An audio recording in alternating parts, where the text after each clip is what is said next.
Good afternoon. Morning, Vivian. Painted. Oh gosh.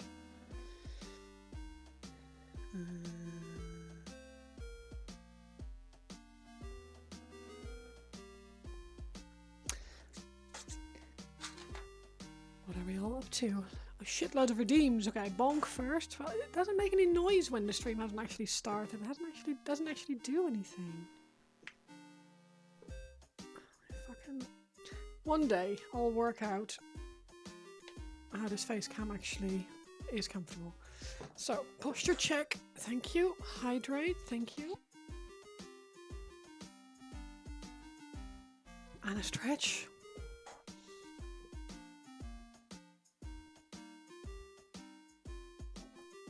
Nice. Nice, nice, nice. Right, I need to put some lotion on my hands because it is. They are dry as Gandhi's slippers. Or sandals or...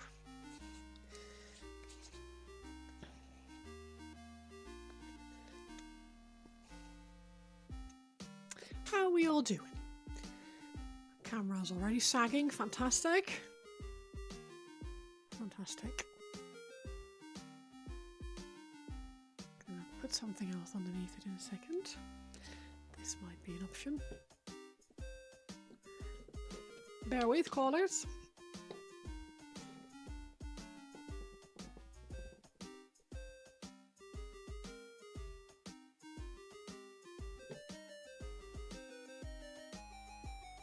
Maybe. Who knows? Who knows? It might work. It might stay. It might stay.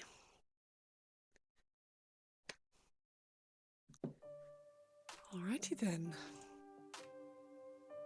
You'd think that, like, any normal person would fully finish setting up everything before they started, but no, no, no. Why be clever if you can be insane?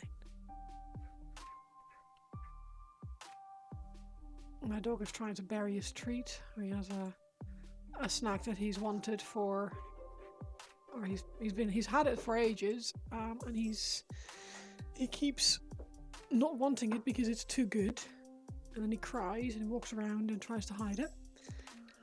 Oh man, this fucking camera.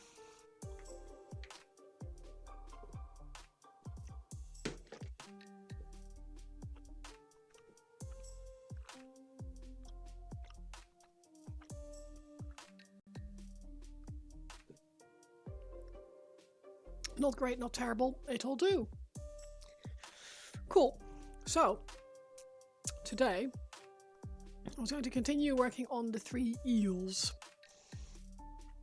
which have been really quite good. I've spent some time working on them last week, or since the last stream.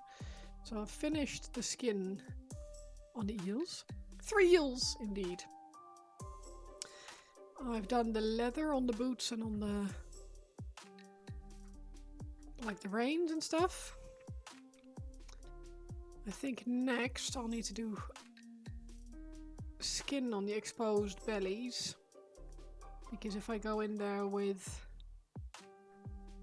metals and stuff, I will touch it and it will be problematic. So I'll do that first. I'll have to, oh god, decide what colour I want to do those, because I hadn't actually decided yet. I think it needs to be something bluish with a greenish undertone.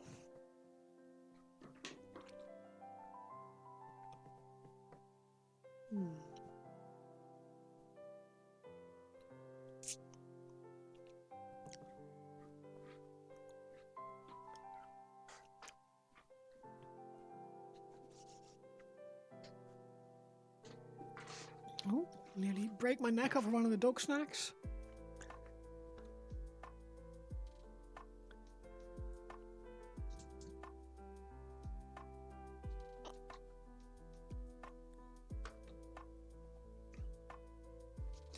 Let's try those. And we'll see how it goes.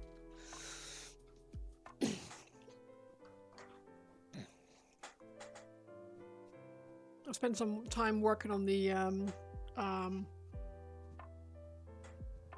hands for Graphax yesterday. Did a load of basing and I worked on his whatever this guy is. He needs more work, but right. Johan, how are you doing? How is it going? Are you packing already, or is it are you in this lovely limbo state where you can't really do anything? Big Harry, how's it going?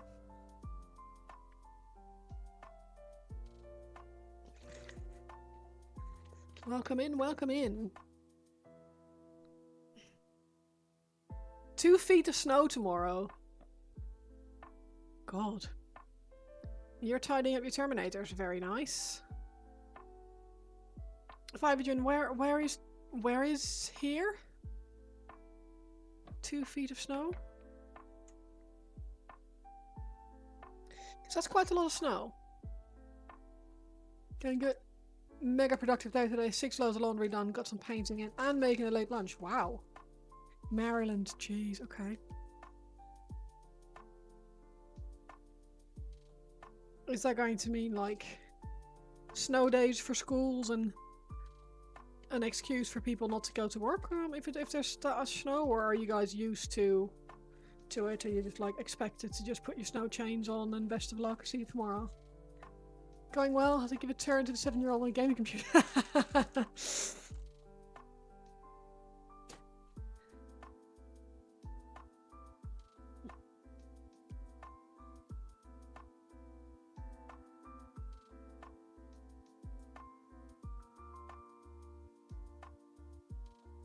Ooh, almost half a painted wing in work in progress. Let's have a little look. Whoa, nice.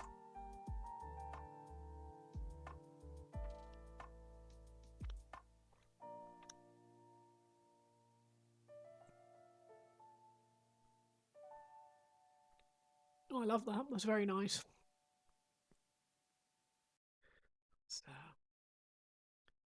very pretty. Your work tomorrow's already cancelled, but you need to go in today to do stuff. Oh, okay, that makes sense. I mean, that's shit. But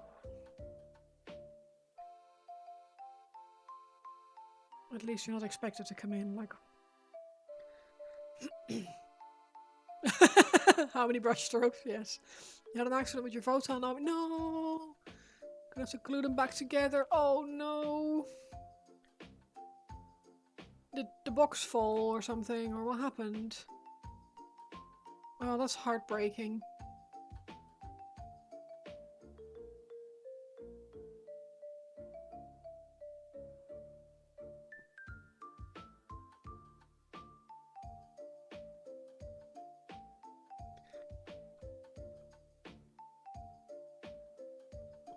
Yeah, condolences indeed.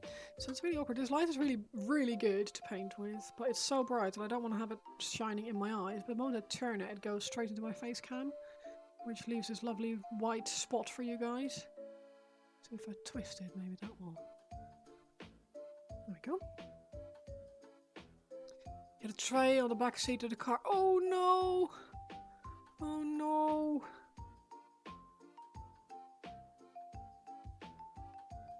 Oh, that's... Oh, that sucks, man.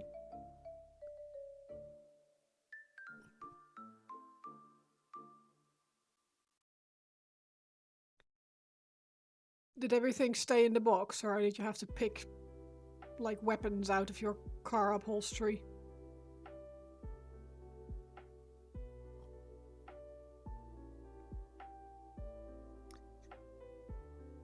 It's gonna be one of those focus days, is it?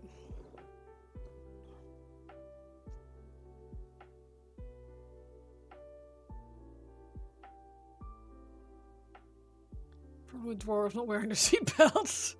They need booster seats though.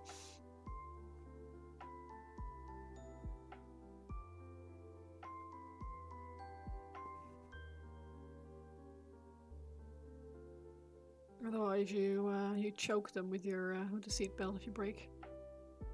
Too squat for seatbelt. Just see, there you go. Pick arms and legs off the floor. No. Oh, that sucks. I'm so sorry.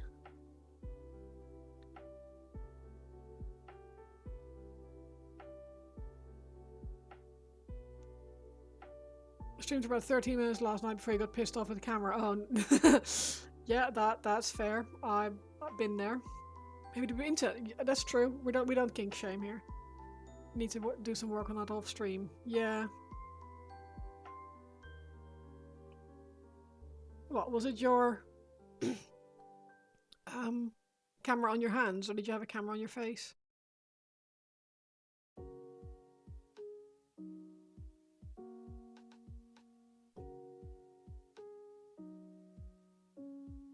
Yeah, don't let it win. It's like printers. Like, don't let them sense your fear. No, I know. That's why I asked. Or did you have a camera on your face this time?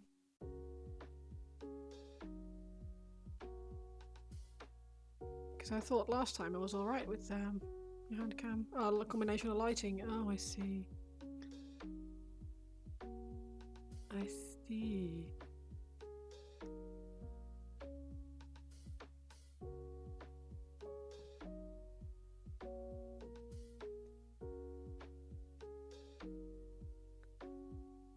Is this the best way to paint this guy? Probably not. Am I going to paint this guy this way anyway? Yep. Oh, the fab to get set up. Yeah, that's a big downside of not having a like permanent streaming setup. Like I could just leave my things and just turn my stream off and like bye. Because I don't need to have it, like I can leave it off if I just want to sit here and hobby without it. I keep meaning to stream it, never get around to it. Call it inertia. Yeah, it's difficult to, if you have, listen, if you already struggle with starting to paint, making it more difficult for yourself by making yourself stream as well and needing to set up a painting setup and a camera and everything, that wouldn't work for me. Like the only reason why streaming is like an extra booster for me to get things done is because it's literally just a matter of turning my PC on while I sit on my desk anyway, turn the camera on behind me, and then press the button. Because the moment I need to do things, or need to organize things, or plan things, or mess around with cameras, or painting setups, etc., it just makes it 10 times more difficult to get started.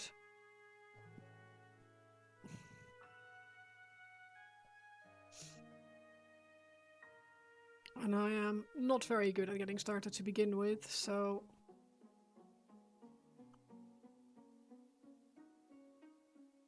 yeah, it's a massive benefit having a dedicated hobby space where I can leave the camera set up. So I don't think otherwise I probably wouldn't be streaming, to be honest, because it's no sad nomad. Hello. Good afternoon. Thank you. Yeah, it's a cool. Like, there's 3 of them. They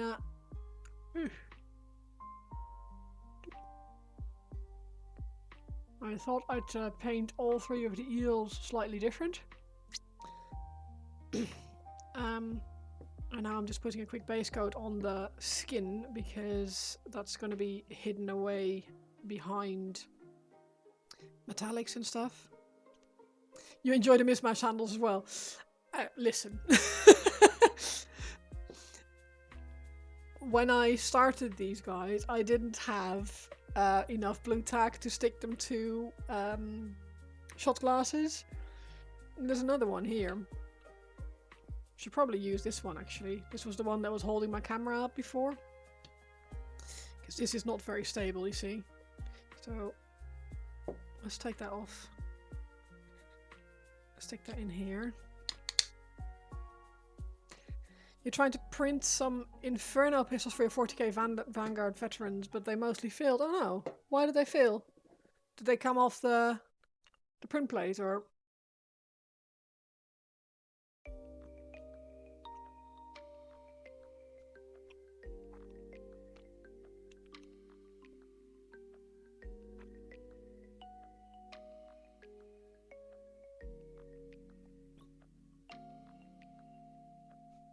I know very little about 3D printing, and the only things that I do know is what I've sort of picked up through osmosis from when my partner has been 3D printing. Zombies are a pain, they pulled off supports. Ugh. A 75% fail, no!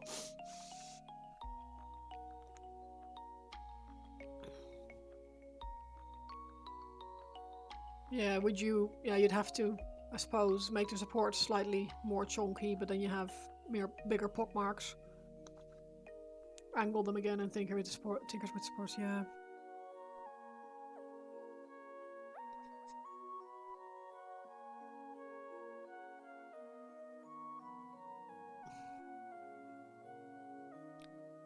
It's so annoying when it's that close and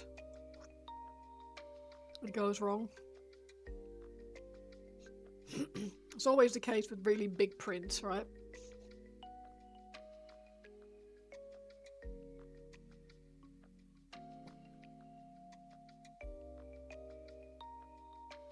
Or sometimes it's especially horrible when you set a print to print. Ooh, surprise.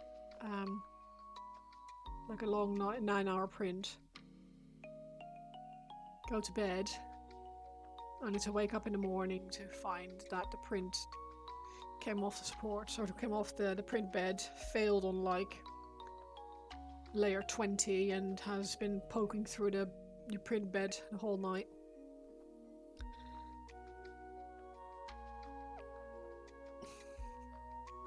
Filter piece of Dark Gods of 3D printing. Did you forget the sacrifice? Things are too cold. Yeah, that doesn't surprise me, to be honest.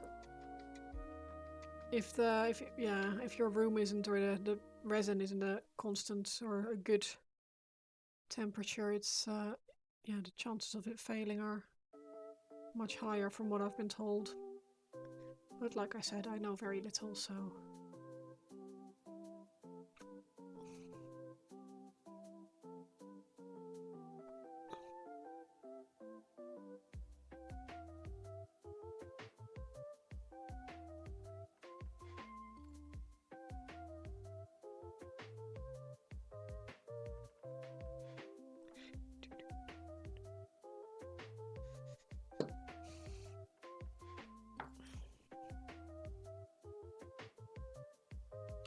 I have a hobby session at our local hobby store tomorrow.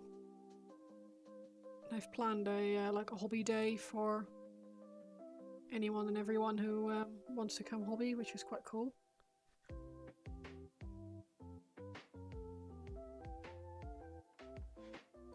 At first I was thinking, oh, I'll take all my current paint project with me, but I know what I'm like. I'll need 110 paints, and I'll either have to buy the ones that when I'm in the store that I didn't bring, or get stuck, or whatever. So I think I'll just bring a build project instead. Sit there and build probably my Nundums. 16-hour print fail once because I didn't fill the vat in the middle of the night. Oh no. Yeah.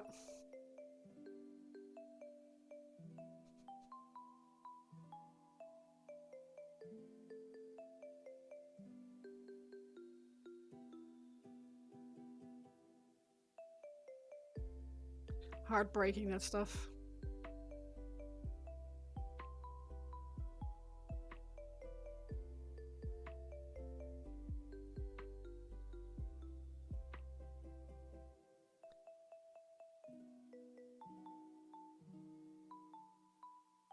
She's got hit with 30-second ads on Twitch and got hit with an additional Formula 20. What?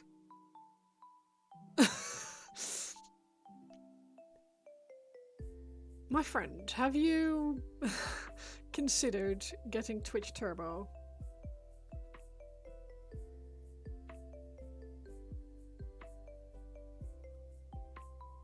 Not that I have Twitch Turbo, but I don't... Yeah, usually when I watch people on Twitch, I'm painting at the same time, so it doesn't matter too much.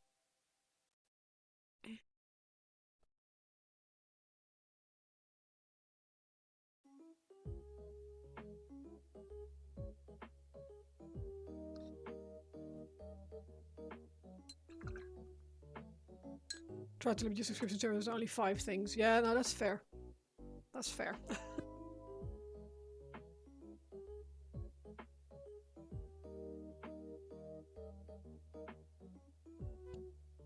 I should do that too, to be fair.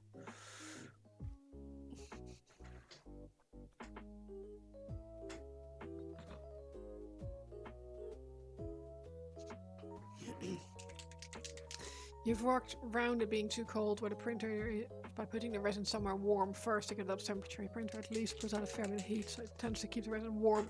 Okay. It's called painting stream for a reason. We paint while someone else streams.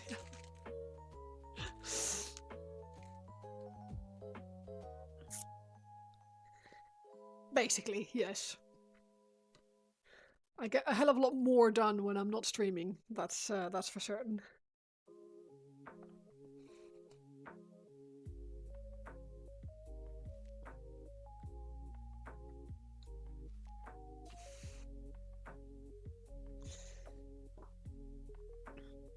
But at least when I'm streaming, I'm actually painting, so it's 6 and 2 3s really.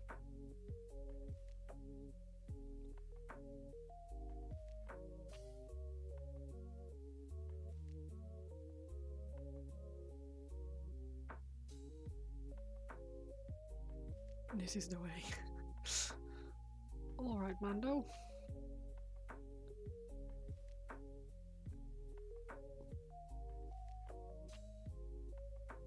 I haven't actually watched The Mandalorian.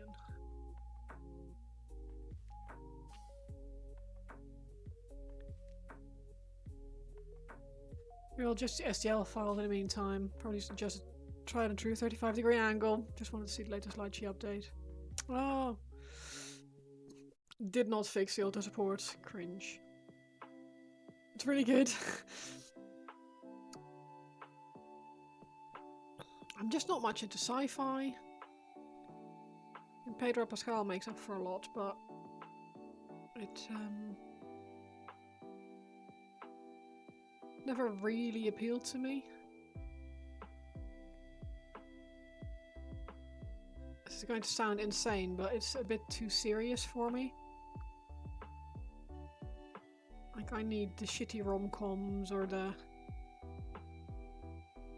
really dumb TV shows to not make me sad.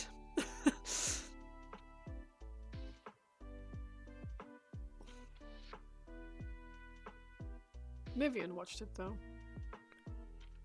Maybe just as you're trying to print, but auto support just turn everything to a big block of support. Like really headache to print anything using. Yeah, there are. It usually works, but you end up with a lot of what's it called? Like scarring from where the supports were in areas where you really don't want them to be. At least that's what I've heard. So you have to be really mindful of where to how to tilt the model and then support it. But like I said, I know very little about it. Only what I've picked up through what Vivian's told me whilst he's been printing.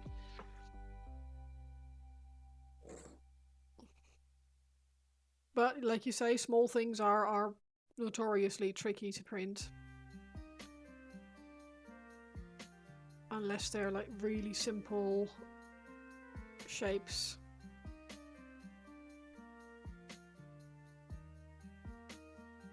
Like little basing bits and stuff that don't need to be absolutely spot on. That's easy enough, but oh balls, I forgot his tummy. Tummy time.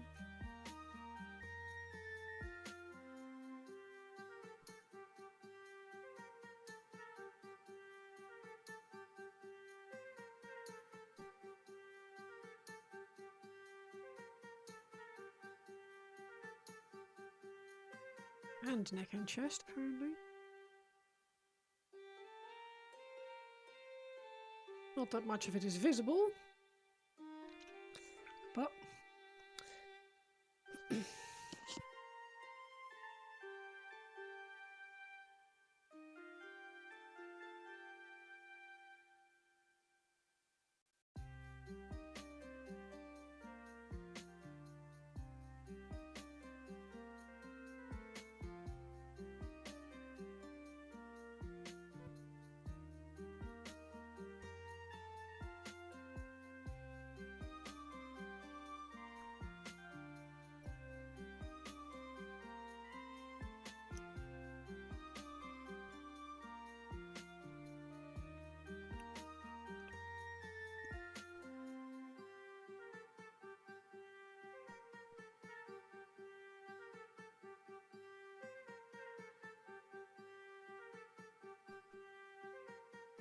little markings and stuff, but on like something for an interceptor wing. Or like a little bolter pistol. All supports give you 3 heavy supports that collide with one another. Really?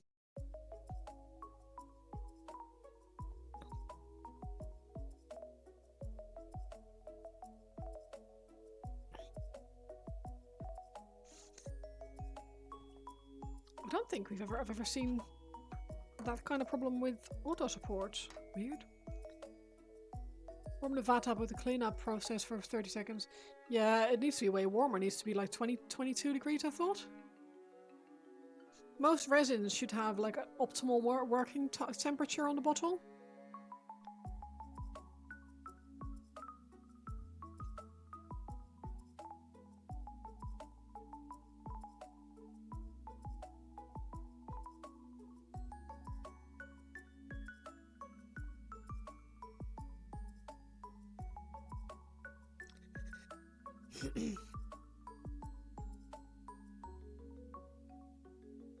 It's worth checking.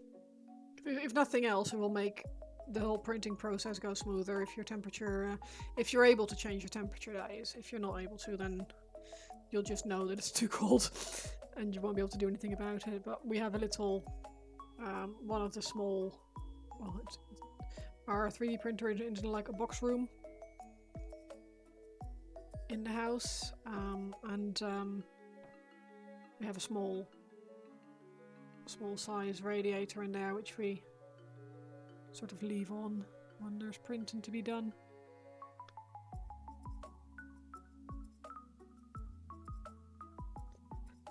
Come on. Come on.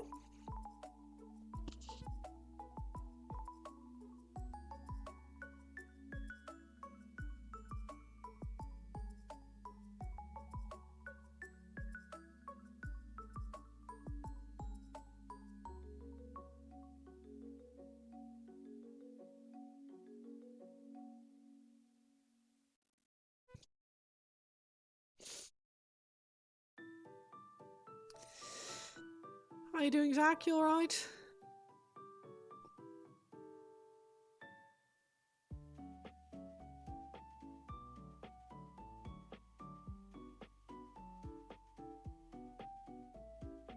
Tired but good. Nice.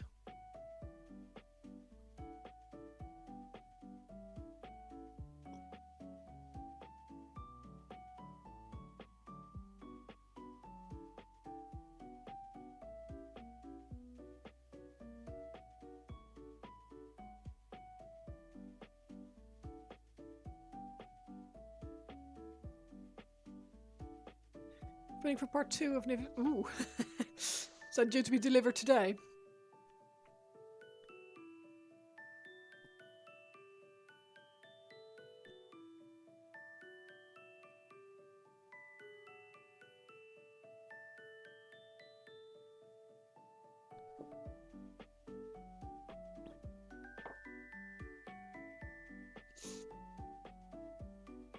Supposedly.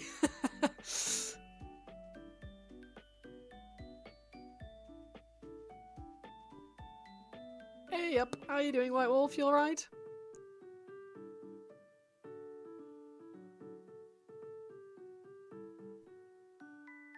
Viscosity automatically goes way up when it's cold. Also, the time needed for the UV light to cure a layer goes up as well, of which can cause spring failures. How do wolves stir? Wolf stir. 'Tis the wolf man.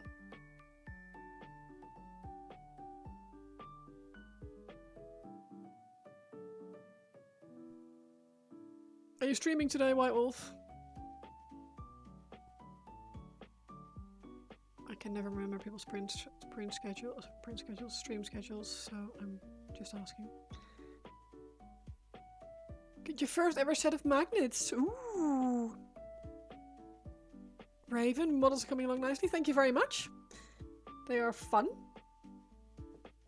Although this paint does not like wet palettes. Look. I don't know if you can really see it, but it's like splitting. So I'm gonna have to use this on the dry palette and just deal with my paint drying. If you get a certain delivery, you may stream later. Ooh. Ooh. Oh my god, Nivian just sent me a picture of the kitten that his friend has got last Saturday. Or 2 pictures rather. Good lord.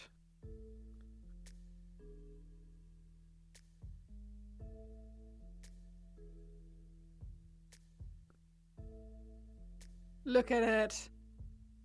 Oh my god.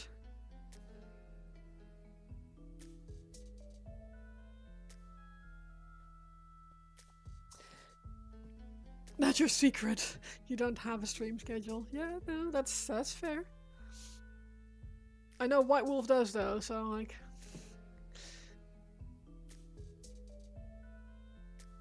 It's ridiculously cute.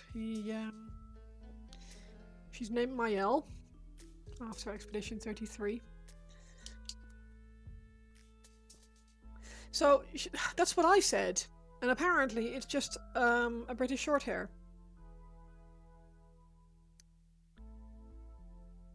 But I think he's been well, duped, not because who wouldn't pick a fold over a short hair, but normally Wednesdays and Fridays. Ah, delivered from the Netherlands. Ooh, I know, that's what I said. I'm pretty sure it's not a Gonna take your leave? No worries. Thanks, John. Thank you for dropping in. I hope you have a lovely rest of your day and enjoy your late lunch.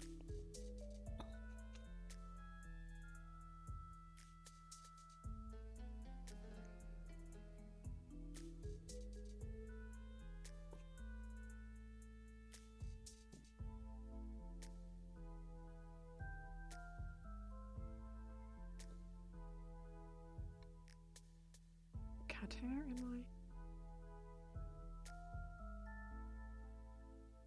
But yeah, I'm pretty sure it's not a British short hair. I'm pretty sure it's a fold, or at least there's a fold in the family tree somewhere. Your delivery is from Belgium.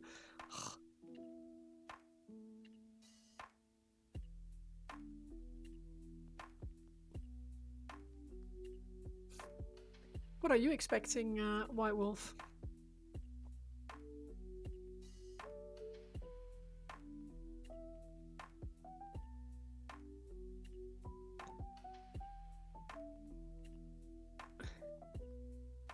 It is Floof, that's all that matters. I agree. And she's apparently very cute. She helped him play Diablo the other night by climbing on the back of his chair, falling into his lap, then climbing onto the desk and standing on her back legs with the front paws on the monitor. België is geen ras. Delivery is prizes from the wholesome Christmas event. You know, a few items, I'm not sure what everything is. Ooh.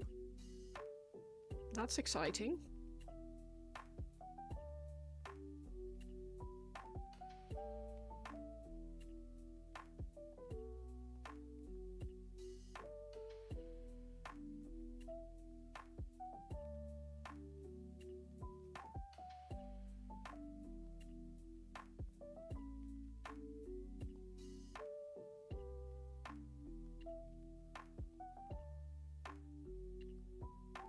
Some bus and painted mini.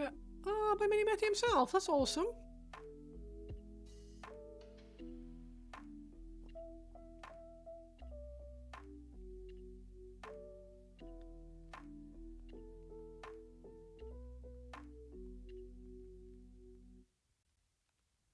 Ultra Pro 40k index card organizers. I mean, I figured it would be organizers. I didn't realize they were that specific.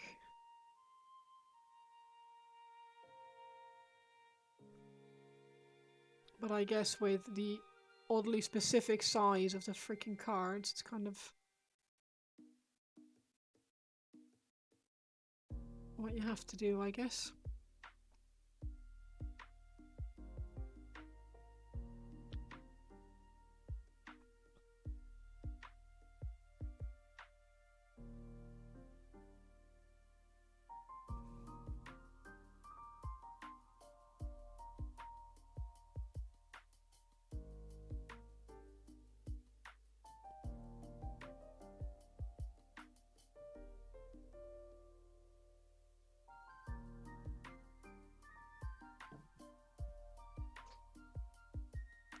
Ultra Pro the card sleeve people, so it makes sense. Yeah.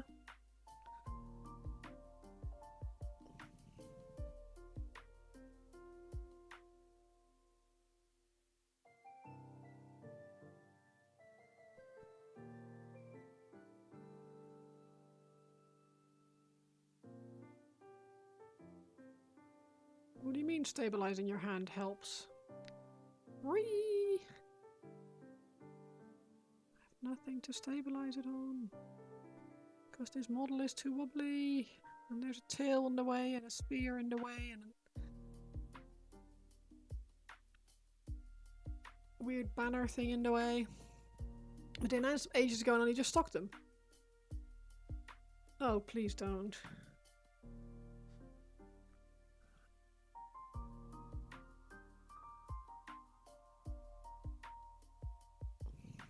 Delivery costs and duties and stuff like that, or did I have a stockist in the UK?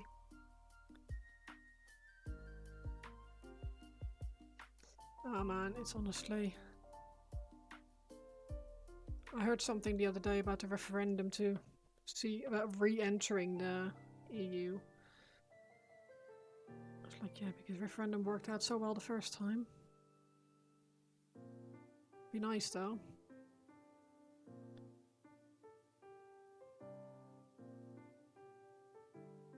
Ignorant leading the ignorant, yeah. Probably should have waited to pick it up in the UK. Well.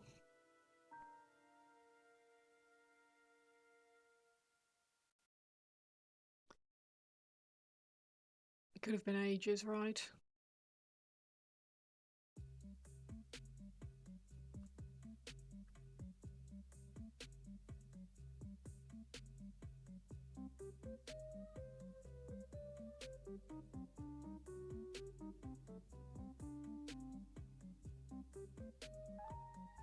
This isn't what we voted for. Quite literally what you voted for, but here we are.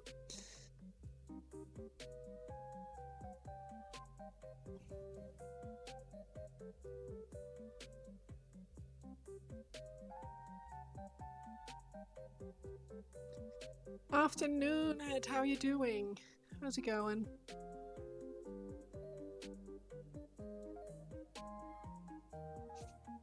Oh, thank you.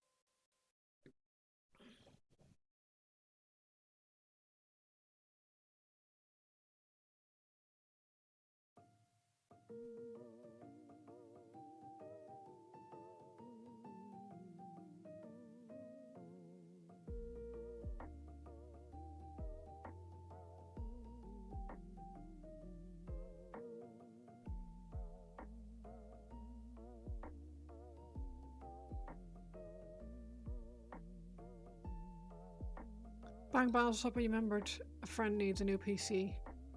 Oh.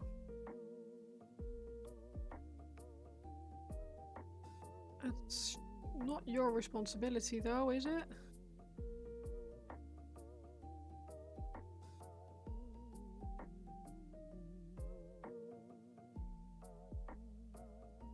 And needs in what way?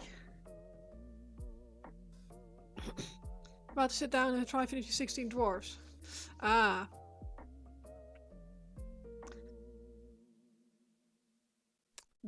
That PC.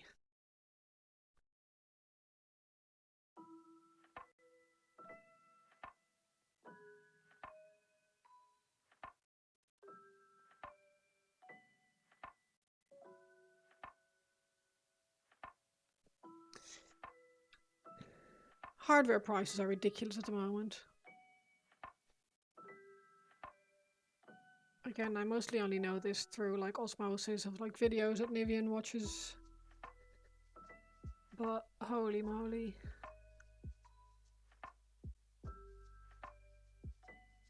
Very much praying that our PCs will not break in the foreseeable, because having to buy new RAM at the moment is disgusting.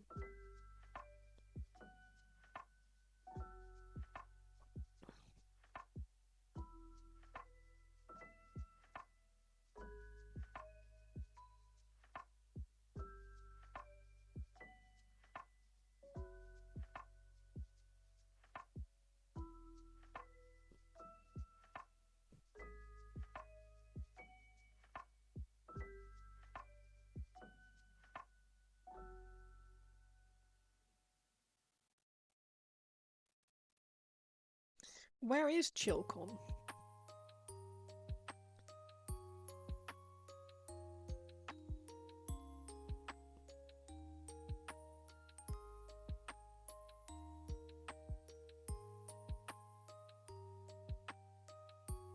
Sheffield, okay.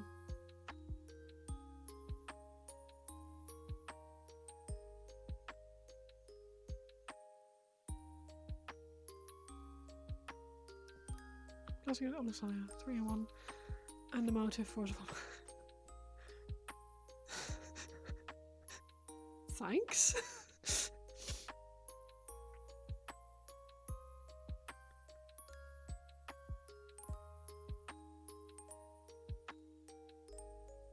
Where did that come from, Paint?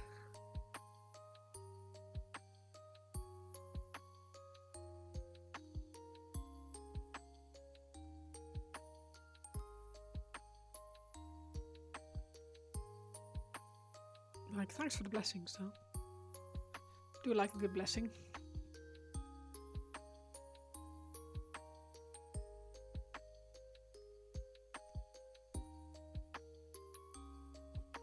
You're practicing. You're practicing Akhelian the Machine God. Fair.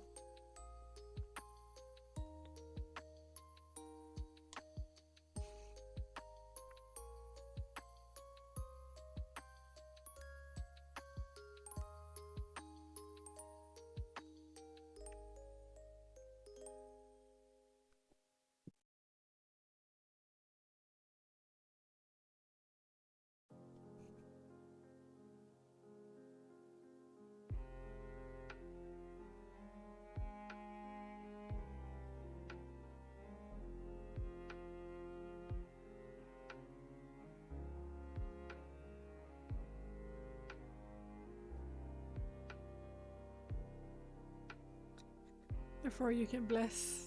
And you're also a very silly person. I mean... Good.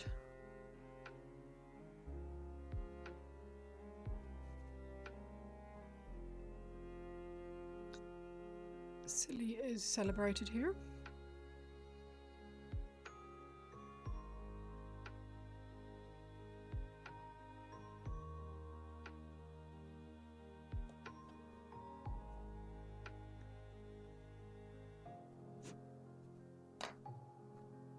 Aren't we all? Yeah. You have to be a little bit silly to be able to function in this hobby space.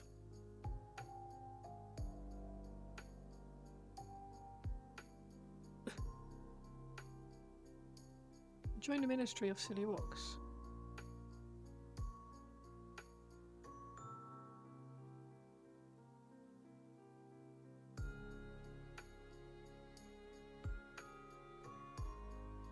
There it is.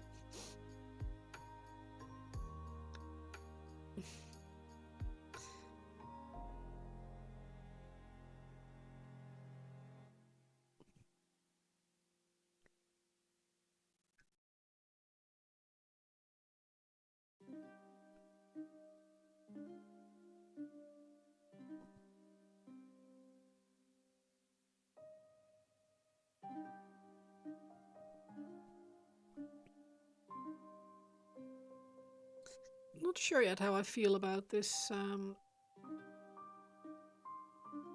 this paint. Might be because I'm putting it over black.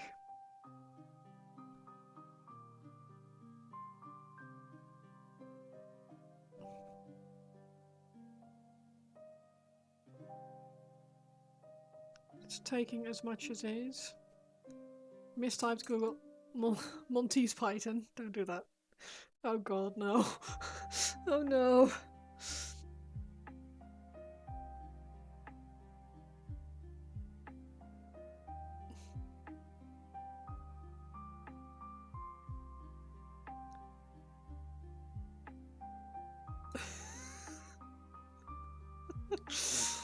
Oh yikes.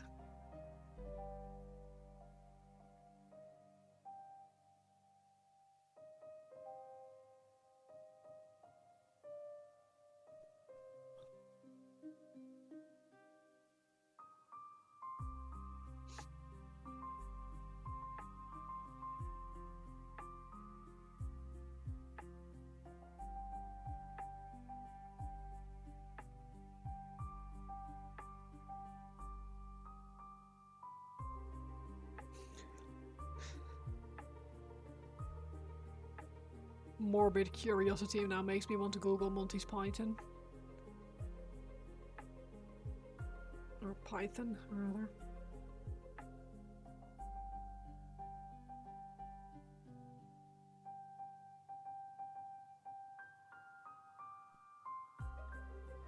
If you paint your game, well, yes. It's usually a good idea to do something. Although I'm also very good at doing nothing.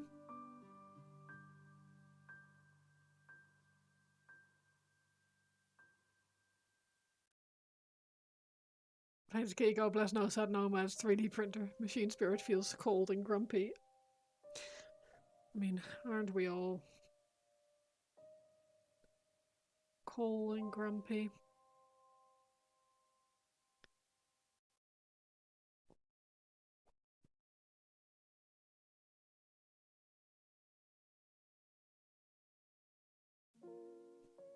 Funnily enough, if you Google Monty's Python, does it really? Oh, okay.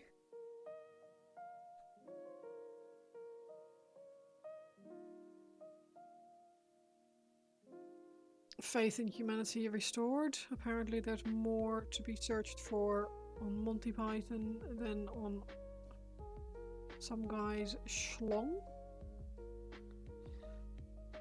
You had to try, yeah.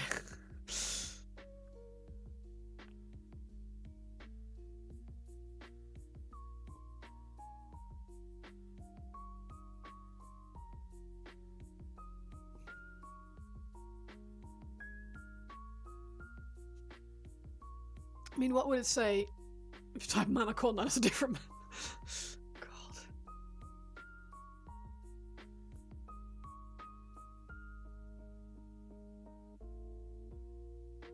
You end up with that pictures of that black dude with this massive Manaconda. The one sits on the side of the bed or whatever it is and just.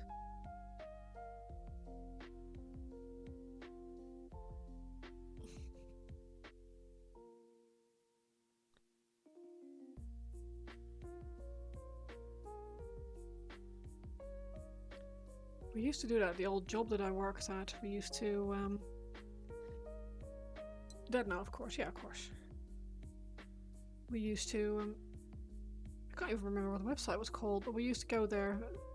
If someone forgot to lock their PC and left their PC, we would turn it on.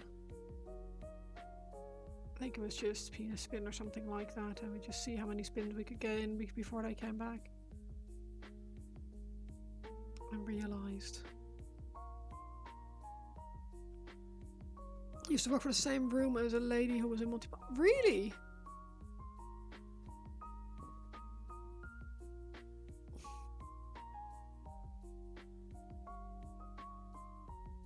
That's cool. That's a claim to fame, that is.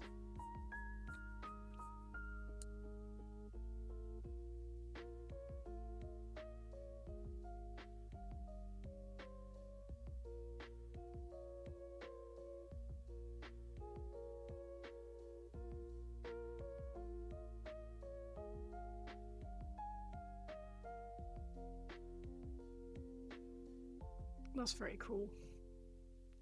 Used to change people's screensavers to loot.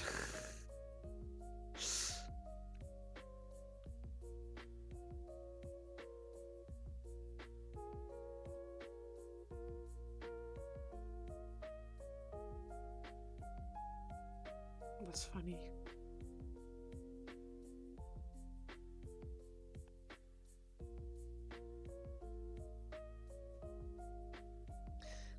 Well, the thing is, we were the IT department, so for us it was a matter of interdepartmental trolling.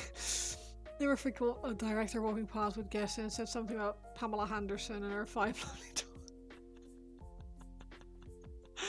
Good morning, Tigermat. How are you doing?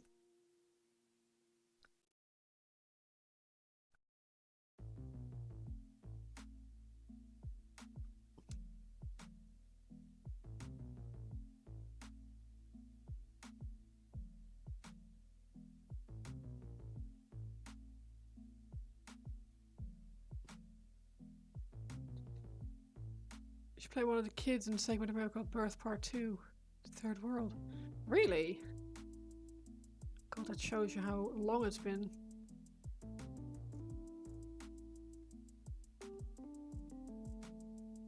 Also programmed HTML, marquees, and locked them. You love IT. Tier 3 doesn't tell Tier 1 that they're shutting down the server. Thanks, guys. Oh yeah, it's fantastic.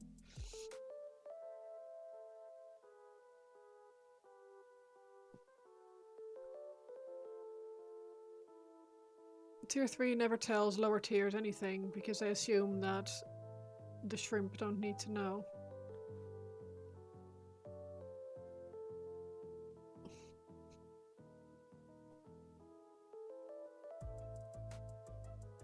Or sometimes they don't even think about the consequences, which is even worse.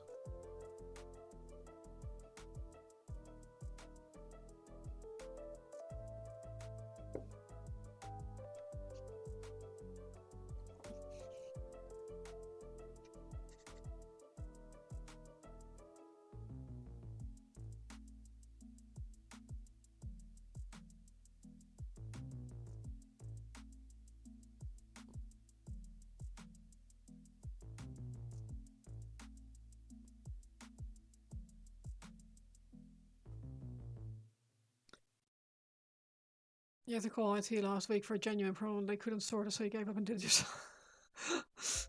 Oh, cringe.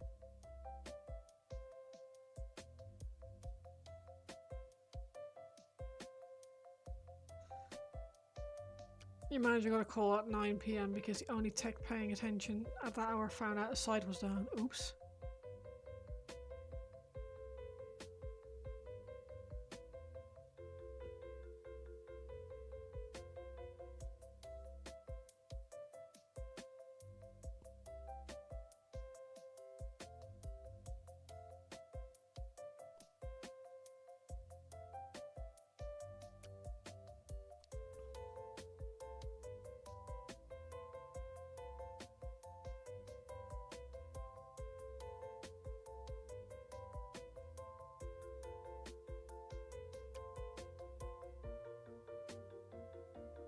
Didn't know it was done intention. Yikes.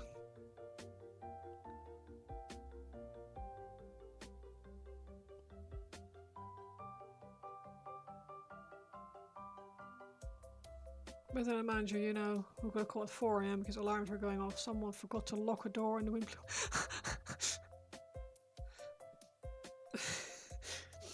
You made me splotch my saddle, my white wolf.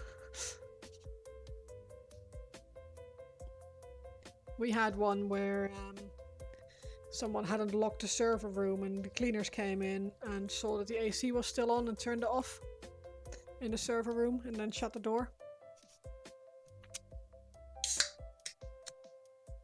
That was very fun.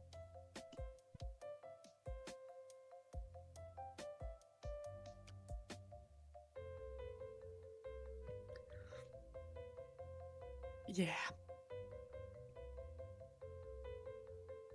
Oh, someone must have forgotten to turn the AC off. No, they did not forget. After that, there were only two keys to the server room available, and a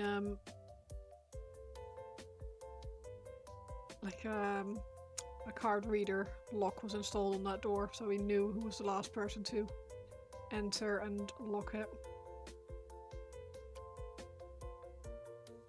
Shit like that only happens once usually before it gets locked down, but it's once is enough.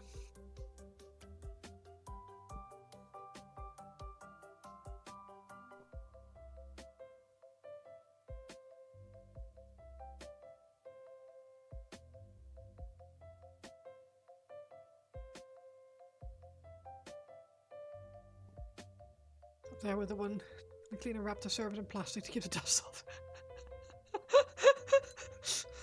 Bless him.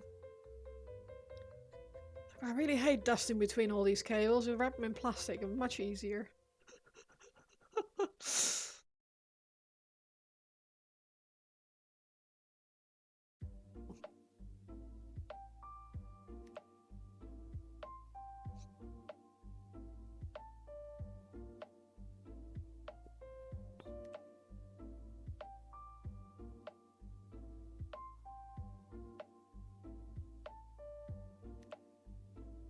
That's actually hilarious. Excuse me.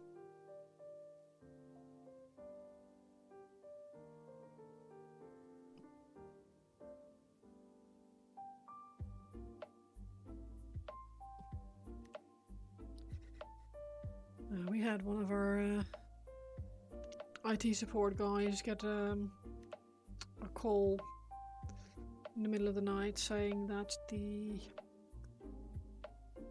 something crucial at one of the hotels that we did IT support for had stopped working, and he asked them, like, I would like to just get some remote access, can we just turn this on? Oh, it is on. It's like, no, it's really not.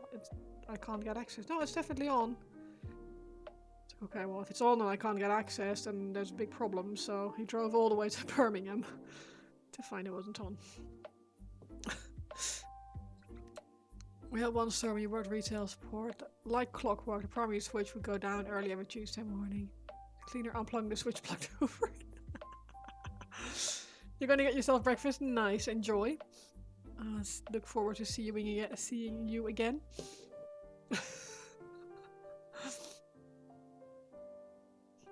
You'd think that someone would have, like, put a sticker on that, like, do not unplug.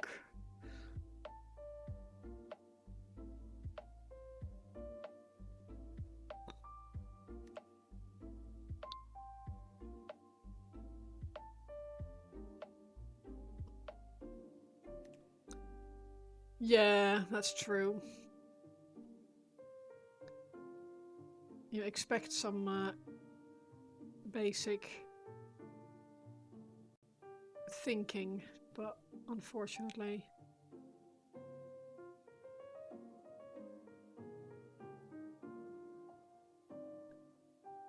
humans are not very good at thinking in general. But you can't blame the cleaner either, because if they don't know, they don't know, right? So I'll unplug it, I'll plug it back in. Yeah, that's great, but in the meantime, you fucked us. Yeah, that is why tax exists, unfortunately. It's like to fix the stupid shit that people...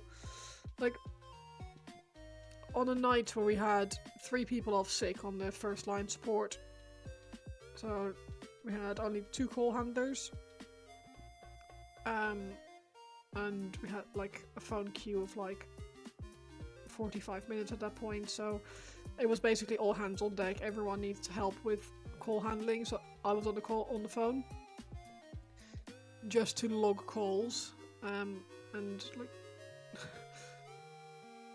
and they gave us, like every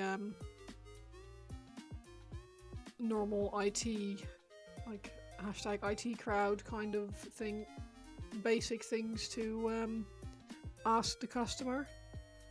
When's the last time this was turned off, etc. You turn it off and back on again. The stupid things. So can you turn it back off again? So click, okay, done. Like, sorry, you haven't. That can't be that quick. Like, yeah, I pressed the button. It went off and it went back on. I was like, which button did you press? It's like, oh, there's the one on the side of the screen. I was like, yes, fantastic. That is the monitor and not a PC.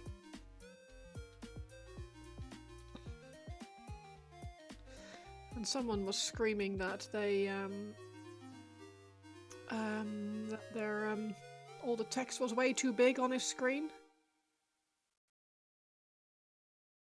Like, suddenly someone broke my PC, all the text is way too big. Have you tried holding down control and scrolling your mouse wheel? Oh, thank you, that fixed it. Yeah. Yeah, remote software does, like, it took ages for us to get into that. It wasn't until like the last 2 years that I was there that we started to get remote access and like started rolling out software updates and security updates and stuff like that automatically. Before that, everything had to be done manually per like hotel group, which was freaking awful.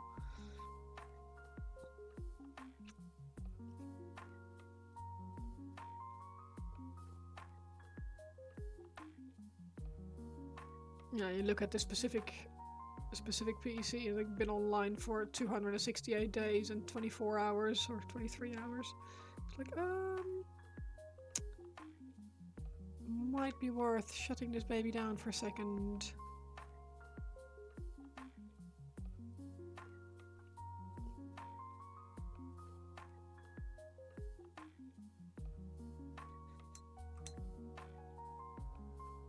The worst part is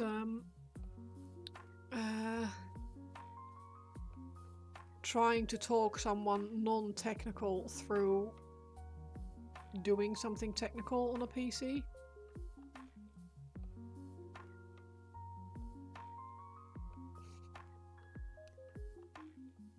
Especially if they have to tell you what they're seeing.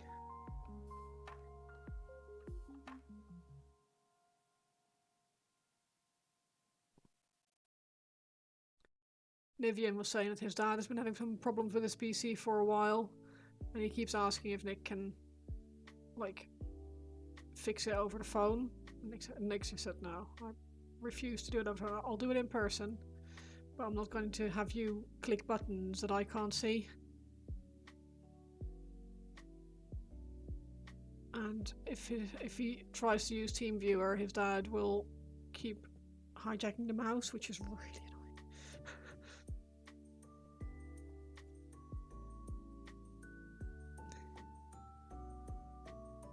Apparently there's something going on that he asked, like, okay, well, if you come round, then can I do it and you tell me what to do and you tell me so I can learn? And I think, and Nick was like, I can, but if you want to do this, you're not allowed to get bored and walk off.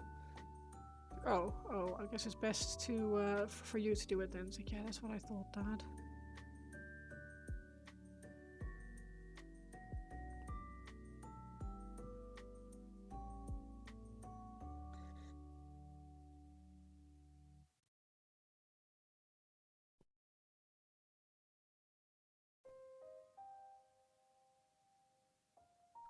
The trauma. I think everyone who's worked in IT support had some level of trauma.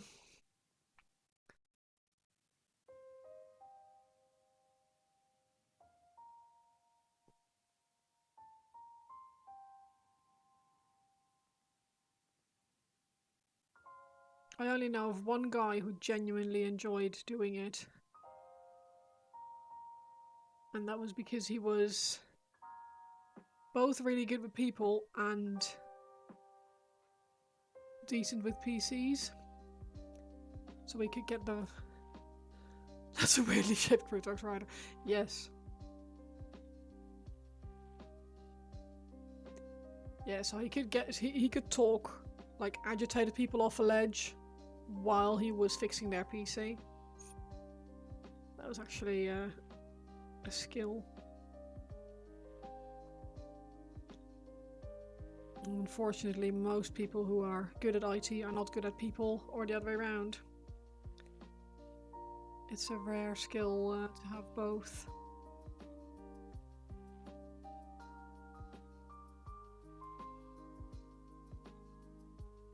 You're one of the hybrids? Nice. The funny is when you help with it at work. Some guy's mouse stopped working, his words, so he said, show me, and he was moving it and nothing happened. He's moving a tape measure, that's not the mouse. Oh, yikes.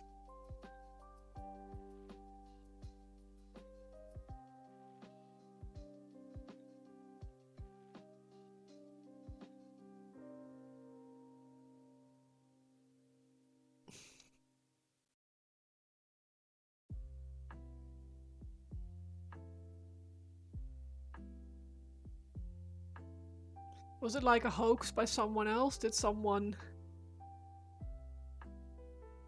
tape like a bit of string to a tape measure, or was this guy just that dense that he didn't realise that he was holding a tape measure instead of a mouse?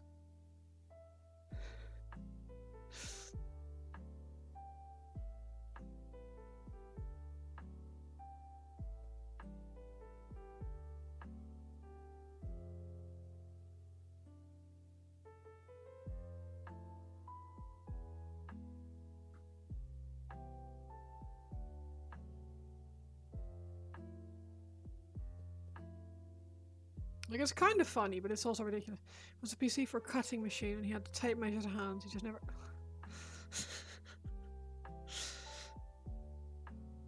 And I bet you he's been standing there effing and blinding for the last 15 minutes.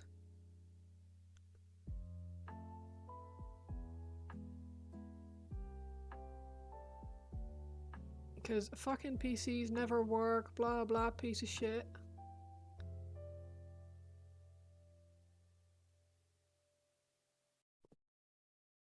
Trying to think of games works on being the only Mac guy. Ugh.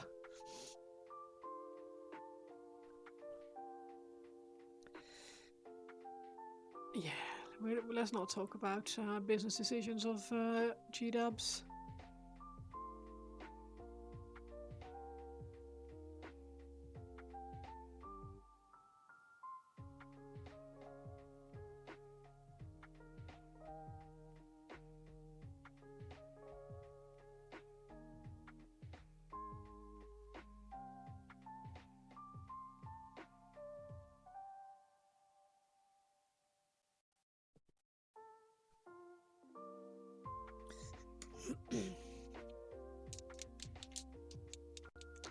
Being the only IT guy on site.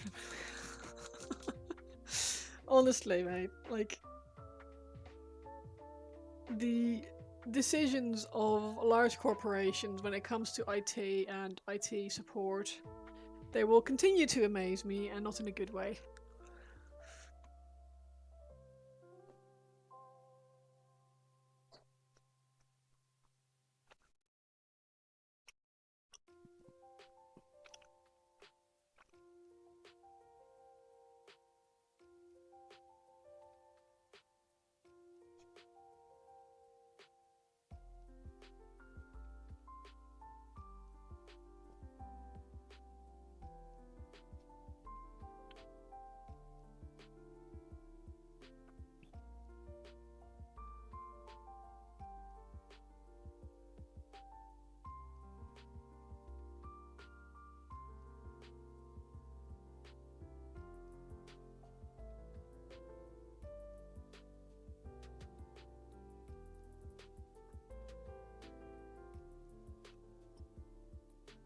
CFO was the head of IT, former CFO. She did not want to spend any money.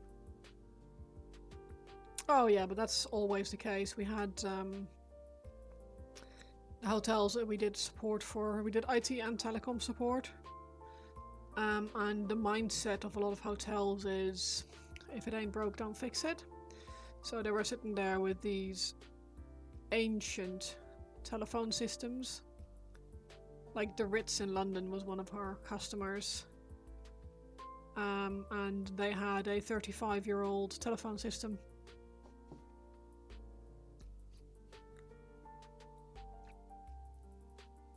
The only replacement parts we were able to find were obsolete parts listed on eBay at like obscene prices, with a 3-week lead time on them, and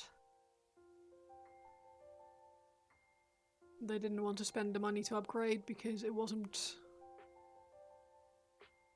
It was working, isn't it?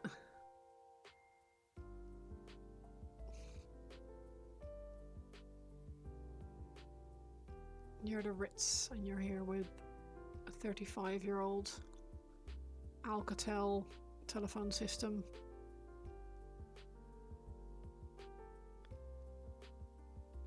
I think they had Alcatel anyway. May have been Avaya anyway.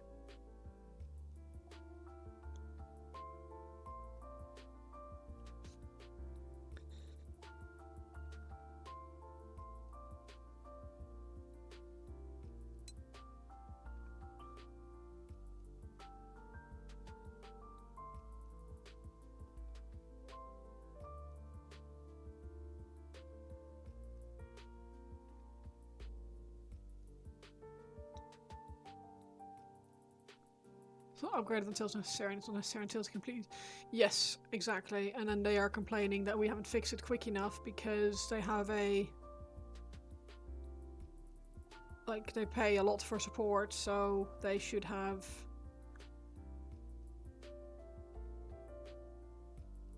response times, etc. I was like, yeah, you do have response times. We had an engineer to you within 12 hours, despite it being a Sunday.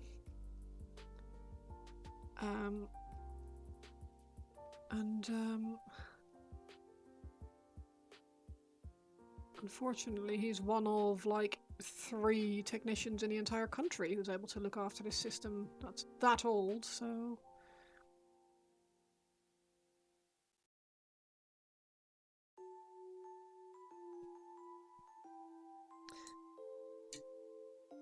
If you pay expert, listen to them. Yeah, it's always funny. It's... we gave up.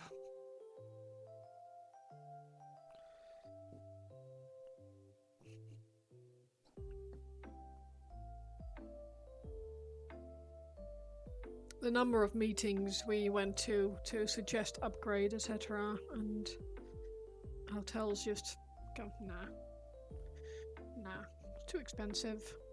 It's working now, so we're not going to change or upgrade. Okay, fine. If that's what you want to do, that's what you want to do.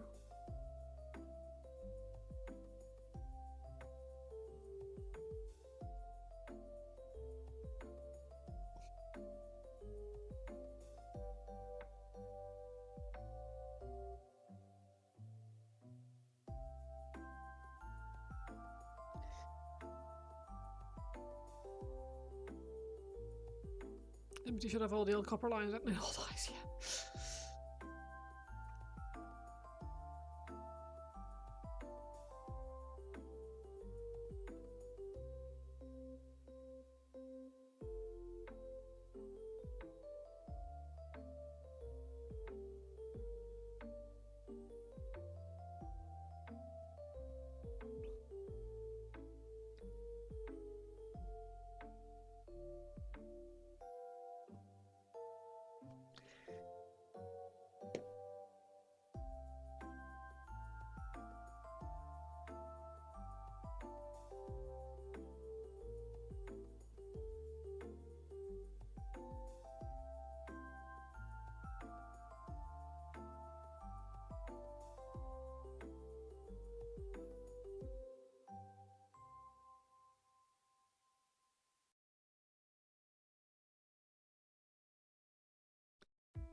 What's everyone working on today? Anyone painting or building anything?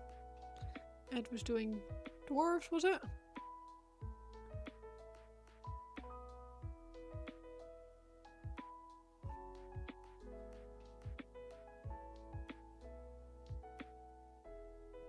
Terminators, yes, you did mention actually.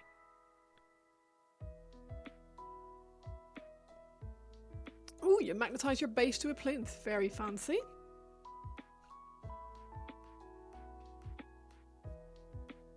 Which base is it?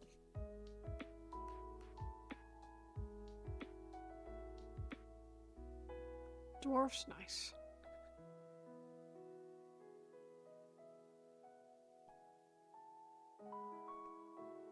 You touch up the purple and realize you miss a shit ton of bits. Oh yeah, that's kind of goes without saying. Myrmidon, oh nice.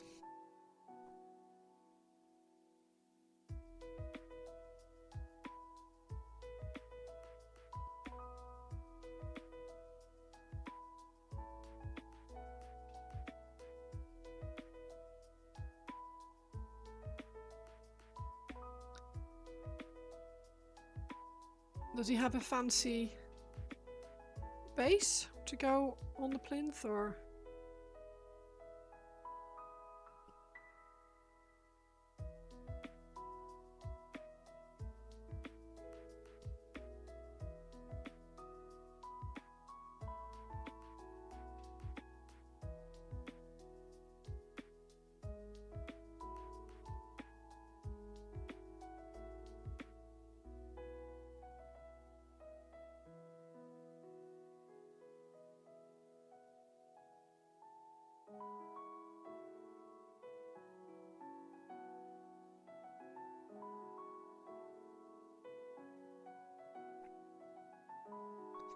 I really hope Nivian doesn't come home with kitten cravings later.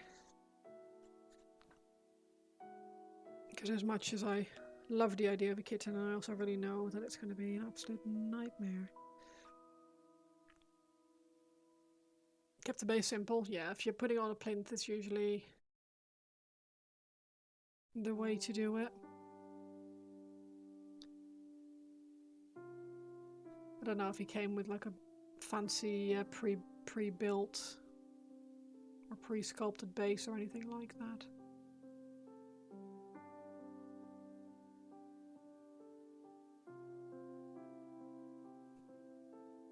Ooh. Looking at all the kits you have, what you'd need to make an actual 2K list. Cooking up a new scale space marine list. Oh, nice.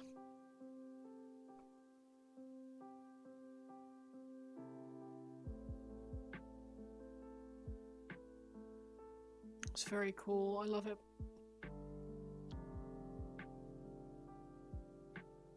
Looks awesome.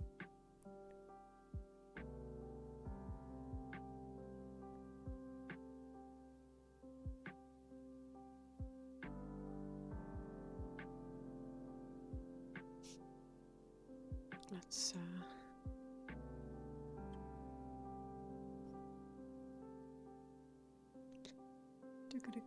tick.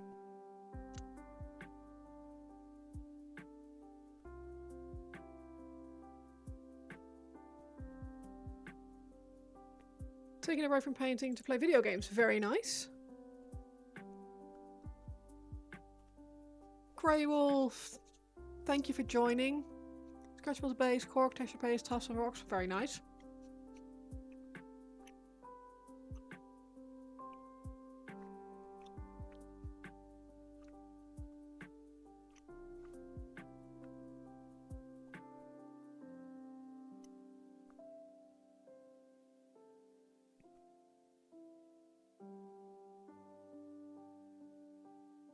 Besides cooking up the list, you're dreading having to assemble and magnetize 2 more forge views. Ooh!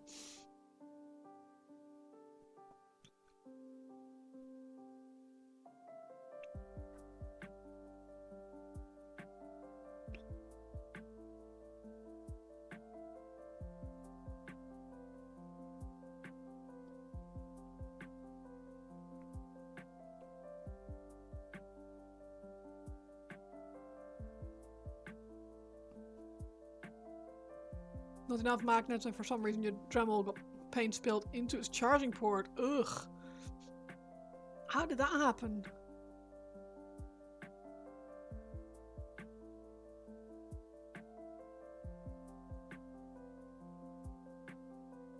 You have historicals to paint. Nice.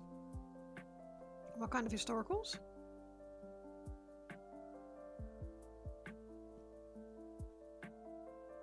The weirdest thing is you don't know. Do you have kids?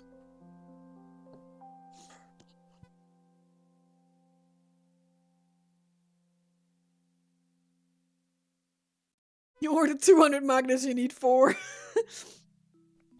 Yeah, your paint stored upright and your Dremel had its charging port covered. Okay, that is weird.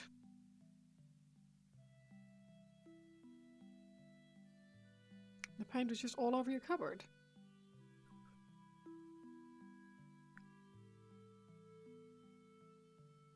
A pet, an angry spouse, an angry child. Still walking your rotation, you have 30 Germans and then 15 mil Cold War. Whew.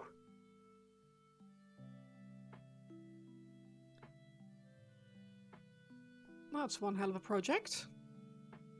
Sounds awesome though.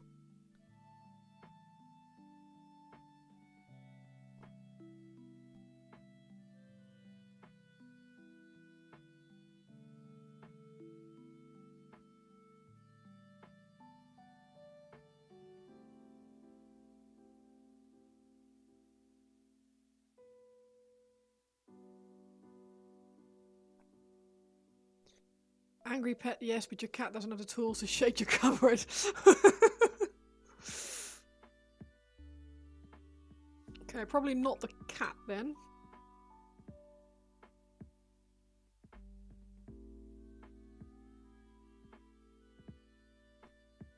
Ghost?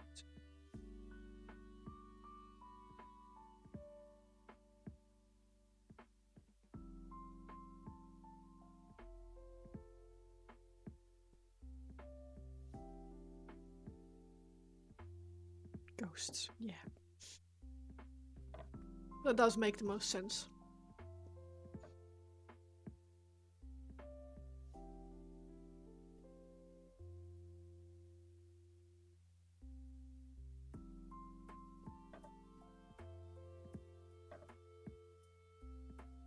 Or Greebles.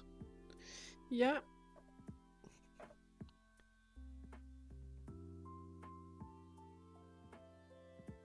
Also not an unlikely scenario. I still feel poltergeist, possibly.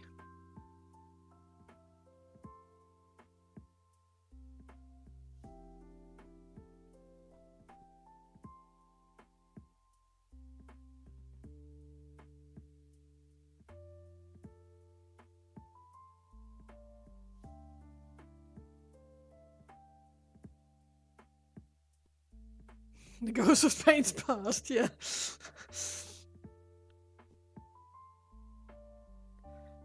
Now haunting your paint shelves because you left that one pot open and it dried out.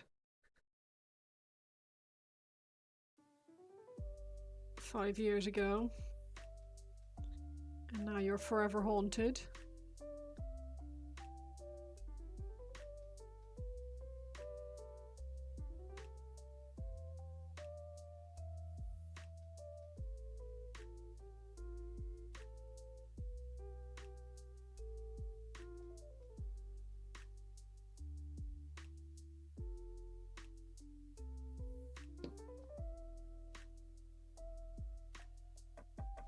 Like, oh my god, how did you know about that one paint pot? The ghost of paint past told me, obviously. They're angry at me for not thinning your paint and having like 5 pots of Corax white. Ew. Of all the paints to have 5 of.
Pickle, how are you doing?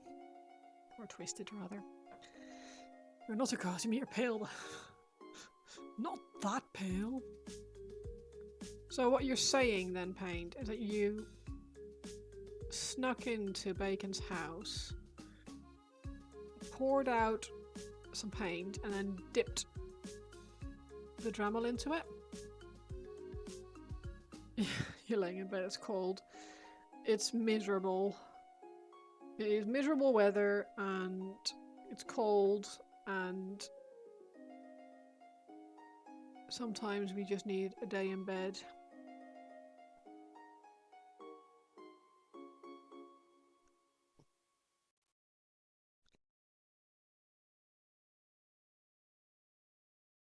Fully understand that.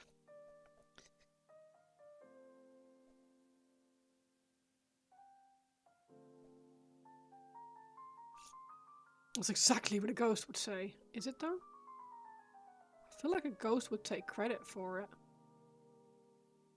So you have to expend all this energy to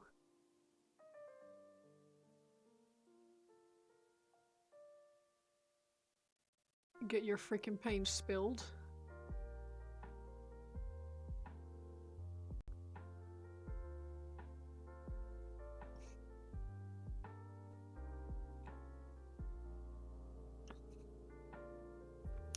How are you doing, Gray? Hanging in there?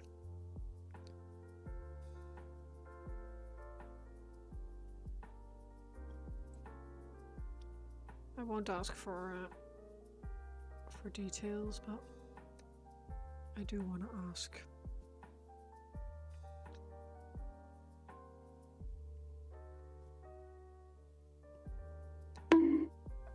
Bonk. Oh, I shouldn't have tipped Bacon off. Is that what it is? Ooh, posture check and a hydrate. You're here. Last few days you forced yourself to go to work. Well, I'm not a shrink. that's fair.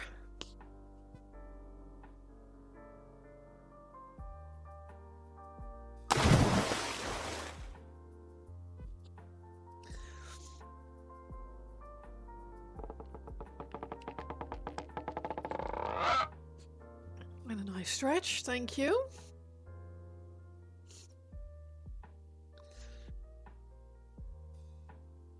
Has work been a distraction that you needed?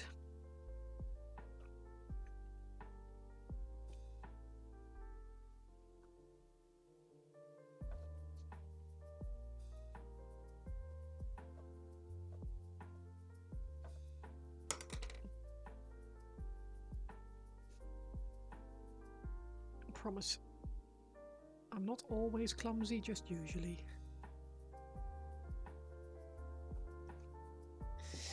Right, I feel like I can probably do some metallics on this. I can always touch up the skin afterwards if I need to.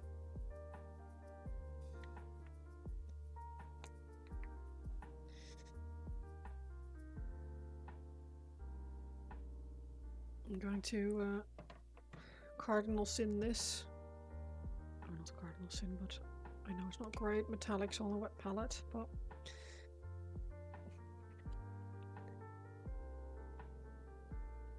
might take a break from historicals to paint something fun and new.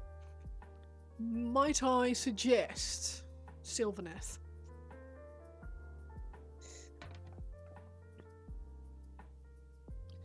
Or Squigs. Squigs are also very fun to paint. Sigmar Squigs.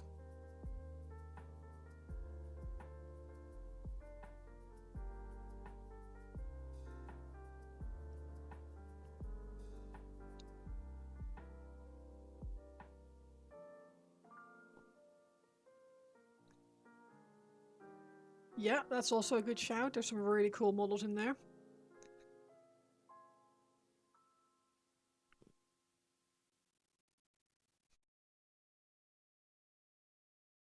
One-page rules do really bring out some awesome stuff. I had a lot of fun with their dinosaur the other day. This one. Which reminds me, I still haven't finished that base. I need to finish the base. But that was very fun.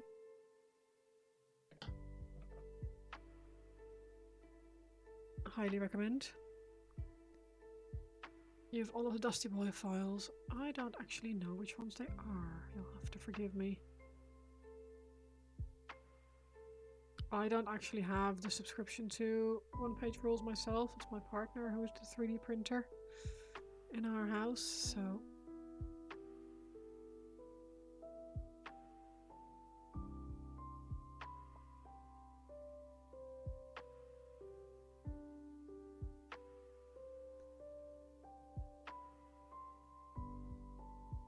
Oh, those! The Totally Not Tomb Kings, yeah, that's... Yes, in the same way those are... Yeah.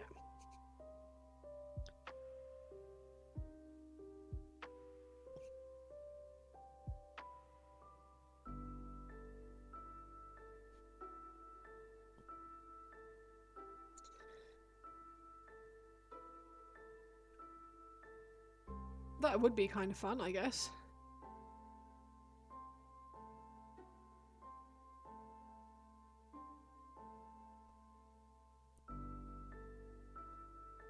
Watching Nick paint that really big Mael from Expedition 33 3D print kind of makes me want to do something really big at some point.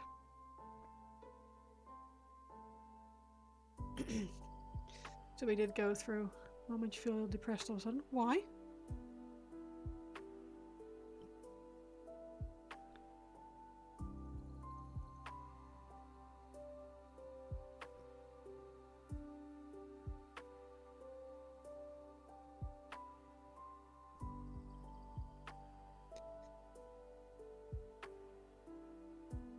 But yeah, I'm eventually going to have to, or have to is a big word, but going to want to paint something big and cool, and I've asked Nick to bookmark a couple of the really cool STLs that I saw on his My Mini Factory page, so with a bit of luck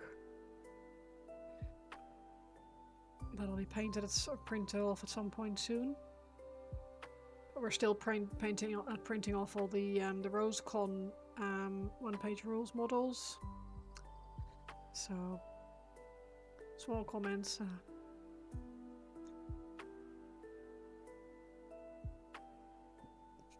That sucks.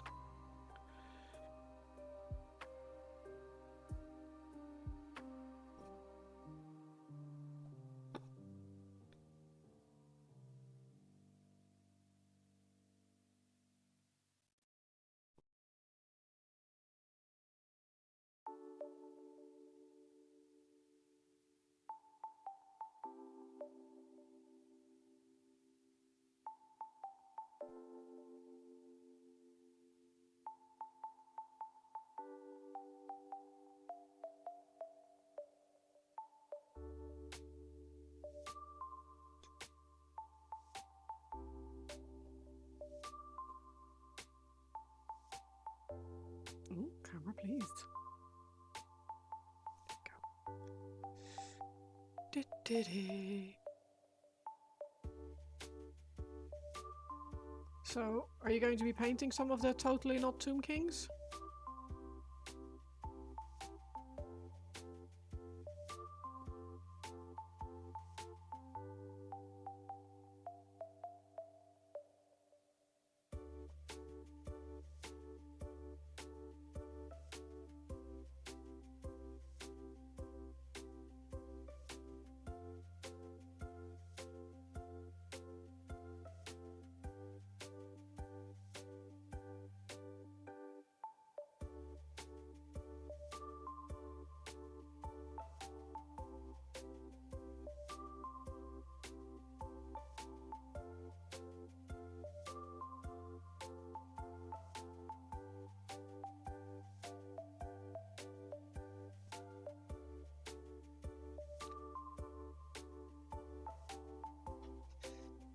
Or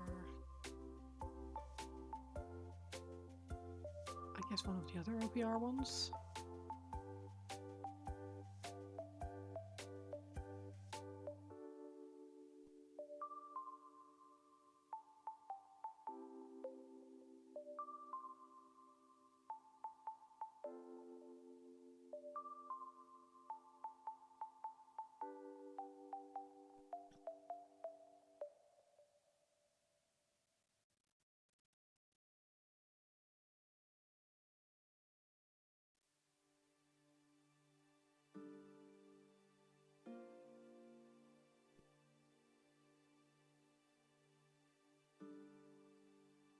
White Wolf, are you going to do an unboxing stream?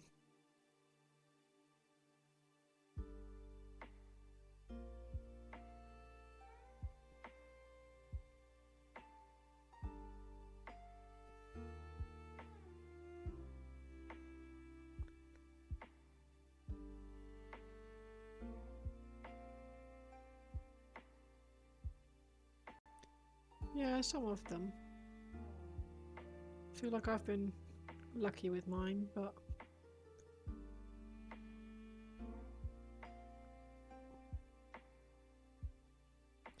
I've heard some pretty horrendous things over the years from friends, so...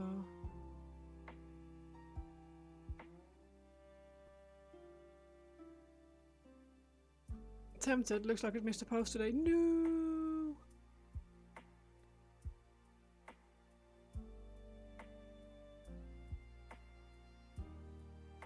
Tomorrow? War dollies, indeed.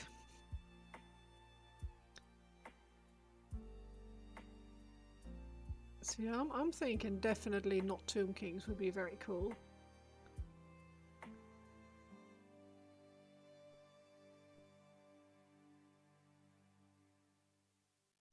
I've never painted any of those. I haven't painted a lot of things, which is quite cool actually. It means that I still get to paint a lot of things. It's nice.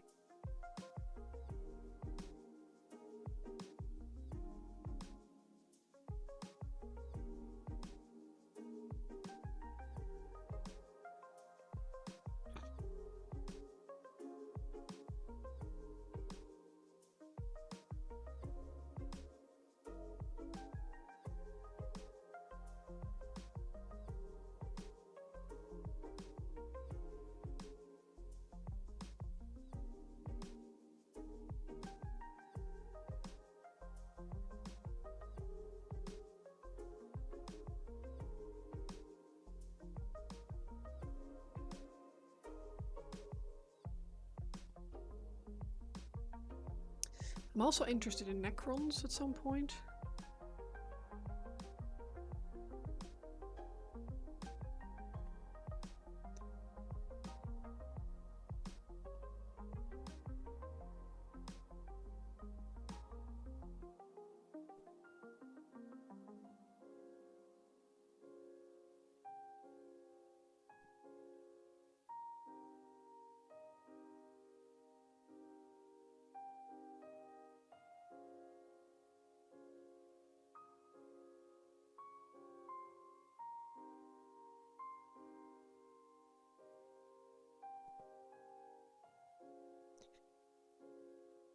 Neurons added to the list, nice.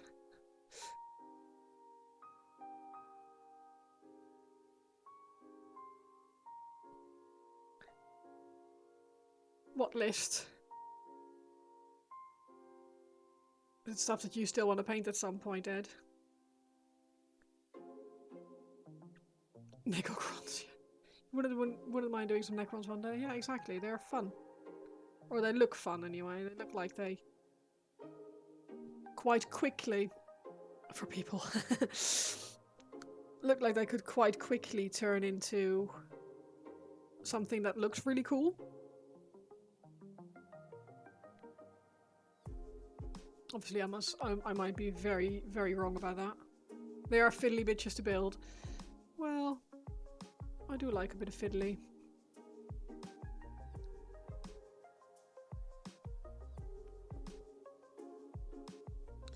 They have some really, really cool models, so I'm willing to put up with... What did I say? Like a bit of fiddly? Yeah. I should know you, but yeah, this is true, yeah. See, sometimes I forget you're here because you're so silent and you're sneaky. And you'll sit there and...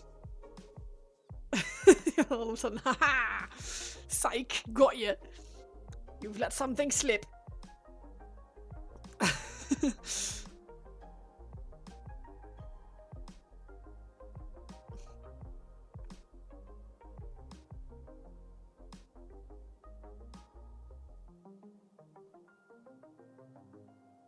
Also, I thought my list was already filled out, so I didn't really think. You want a non-metallic metal one, just to add it to the list of examples of hating myself. I was gonna say, it's...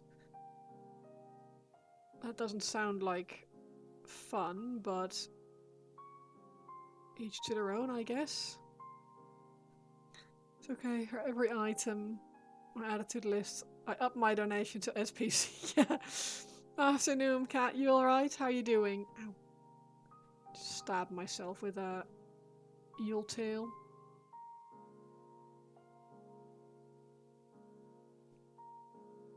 Thank you for the shout out, White Wolf.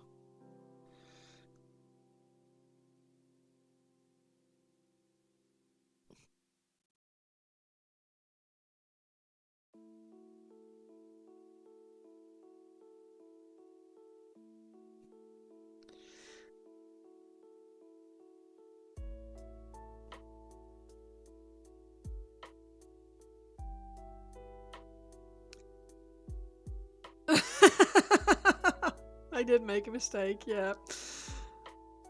I made a very silly mistake. I let something slip with Ed in the chat. Confused cat girl, how are you doing? You okay? Struggling a bit with a child full of tisms today, but hey ho. Yeah.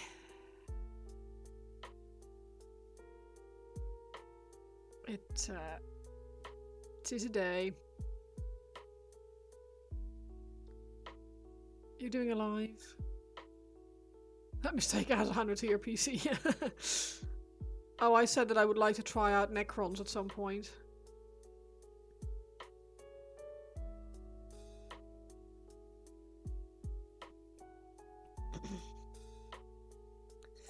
So...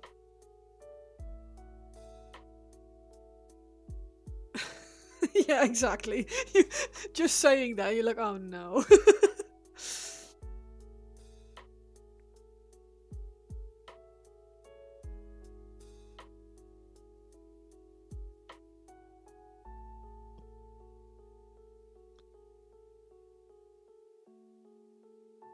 You're drawing a thick lady. Nice. We like them thick, we like them chunky.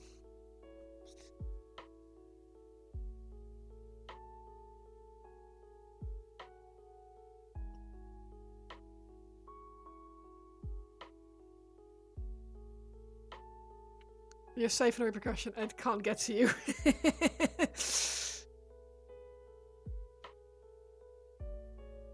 Only because he can't make it a ChillCon, and because you can't make it a RoseCon.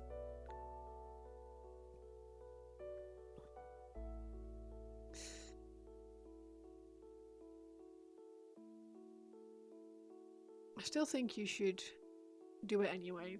Right, well, if you should come anyway. Considers moving, yeah, exactly.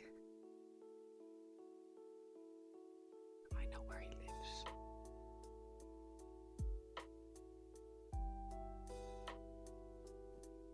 Might make it a RoseCon depending on how your times line up. Nice.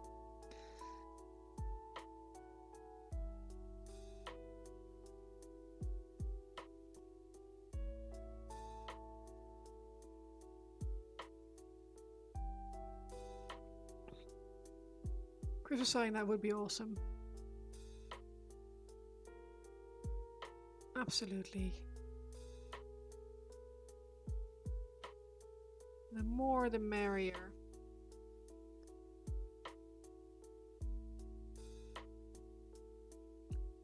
It's only 14 minutes away, plus Mr. House going so he can pass harder. Nice. If my wife says let's go to Wales for your birthday, I'll know one of you got her.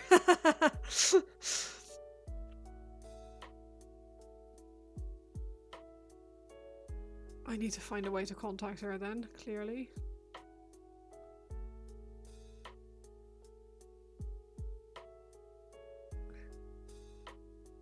If you find a postcard addressed to Mrs. White Wolf, please ignore.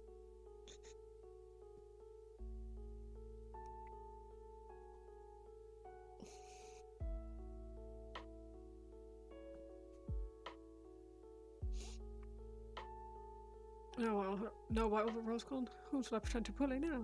Ed!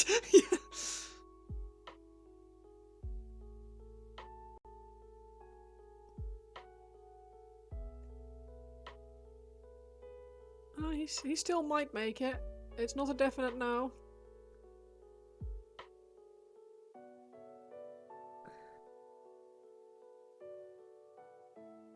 These things have a surprising amount of metal on them. I did not realise that at all. I'm sitting here being really careful with my tiny little brush, and there's so much metal. Do, do, do, do.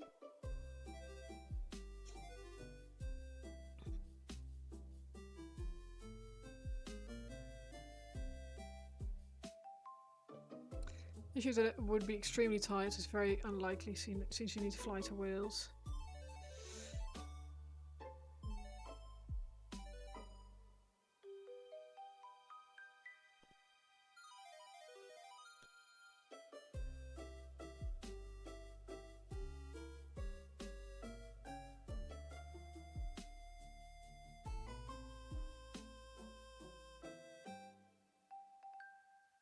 Oh, I'm coming all the way from Estonia.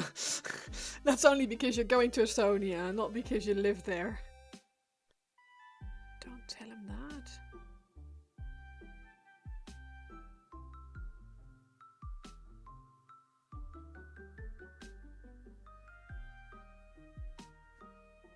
There you go.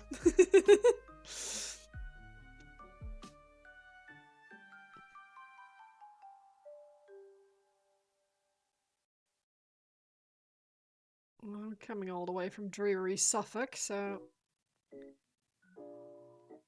could theoretically even hitch a ride. Can I buy one of the models for the painting competition? I don't think I'll be able to enter because gaming with Tim, but you can have one.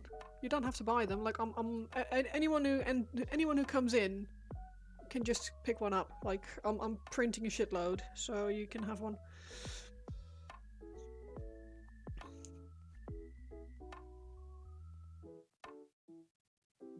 No need to buy. Dreary Suffolk. Sunny Suffolk today. I mean, I haven't been outside other than to walk to the garage, so I don't actually know.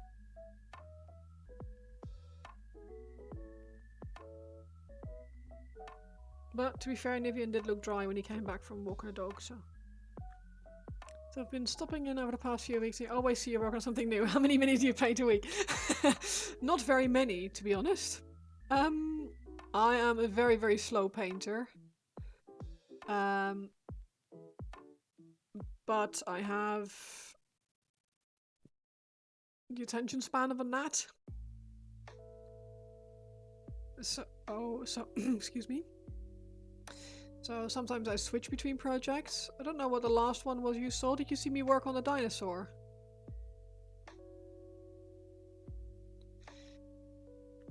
Chucking it down in Manchester. Ugh.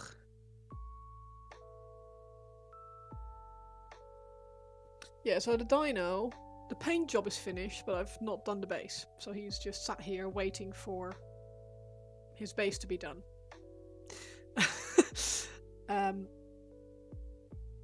At the same time, I'm working on a friend's Iron Hands army.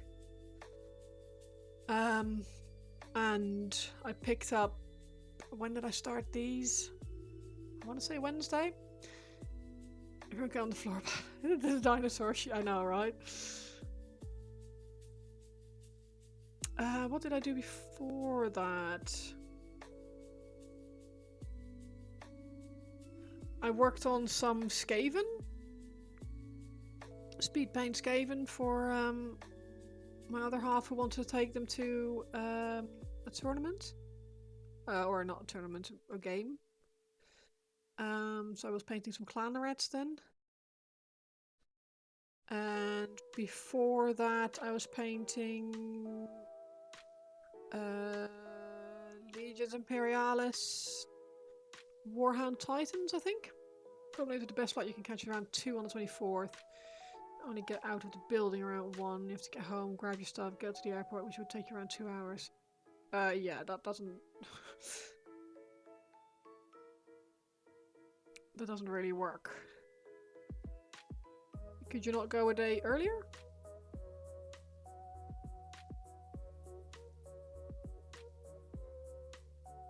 Because you'll be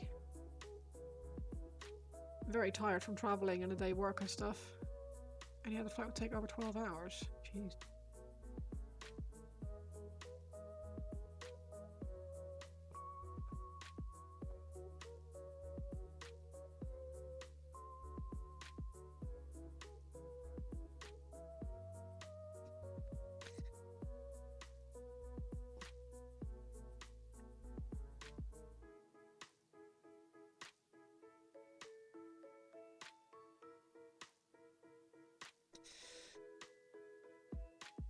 But this is the first time that I've ever like really painted something up from black. I normally go with the zenithal or a heavy zenithal highlight before I like as a prime. And I'm not sure how I feel about the difference yet. Like, I like that there's no accidental like white or bone color or anything like that in areas. But it takes ages to get lighter colors painted up on top of black.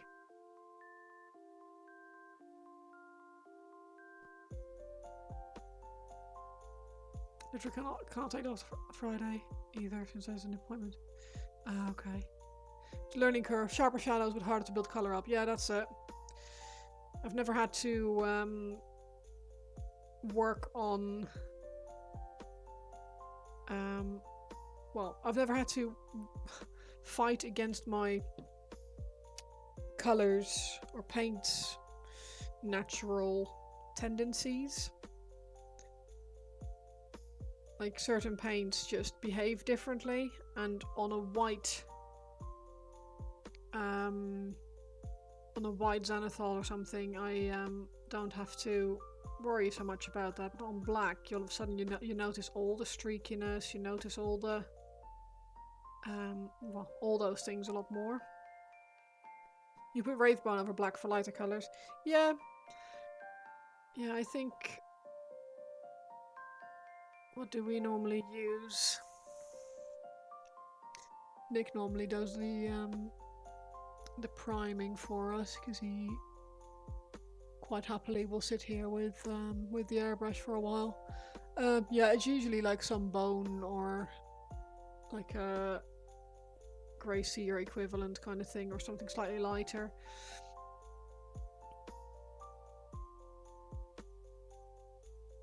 But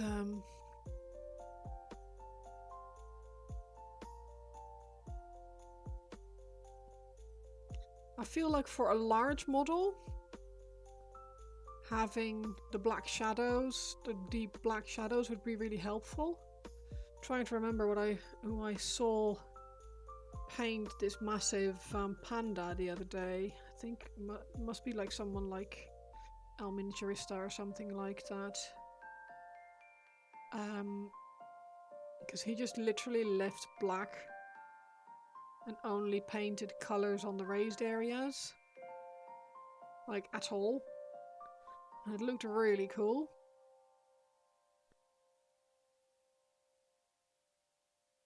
At least I thought it was really cool.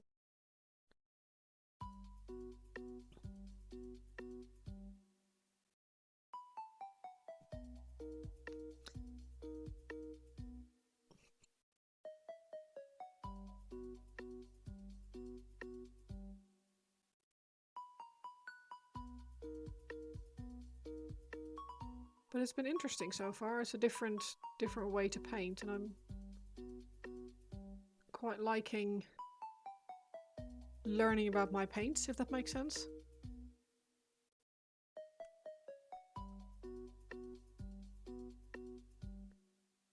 Before, I've never really had to worry about how certain paints cover, because on a light base coat, it quite easily gives you a nice smooth coverage. But over straight black, it's like,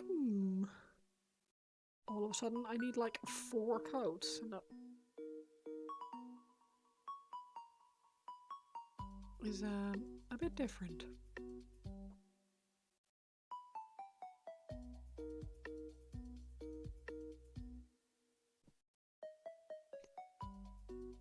Hey, there's something fishy going on here. Hello, Lepus, you alright? There is something fishy going on. So once more with eeling. Take 2.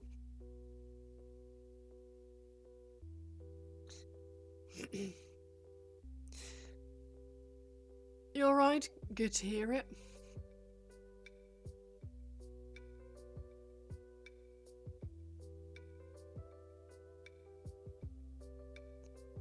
Remember the wings? Yes. Oh no! Why?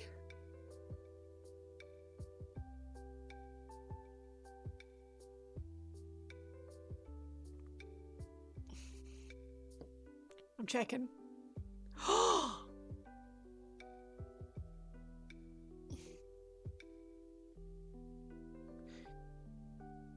I mean...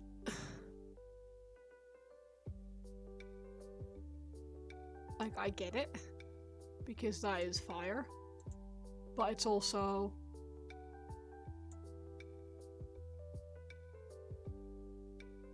It's a very different vibe. I bet it's gonna look freaking awesome. Glasses, Yeah, I need to get my my eyes tested and new glasses. Specsavers keep sending me reminders, and it's been over 2 years, and so I'm gonna go next month.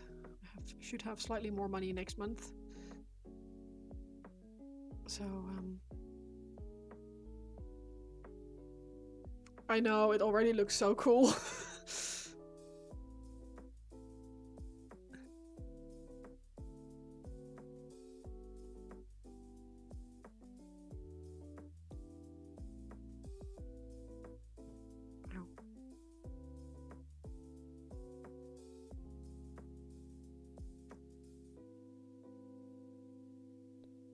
It's funny how a tiny touch of color can make something look so different, isn't it?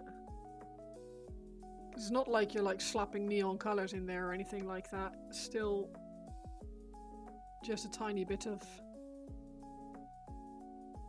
just a hint of color, and suddenly it's a completely different story. Which is awesome.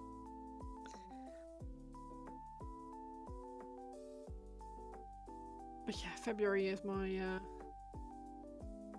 my plan to go and get eye test and new glasses, and I really want to get 3 pairs, which sounds insane. Like, why would you want 3 pairs of glasses? But I always leave 1 pair at work, and then I have 1 pair in the house. And I always forget to bring them with me into the garage. So I'd want to leave 1 pair in the garage. So I might just pick up a 3rd cheaper frame or something.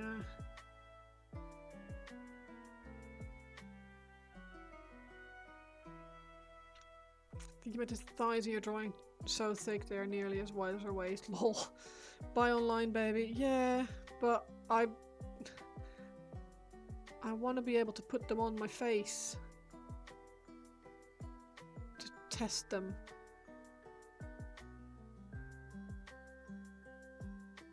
Well, Specsavers isn't super expensive. Like, I can get 2 pairs for a very reasonable cost, I think, because you get the 2nd pair for free if you go for certain frames.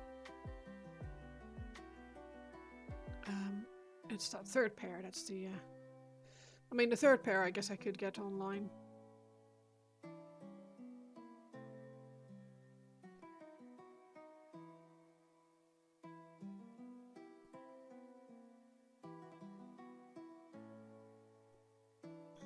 Guess that will be outside of the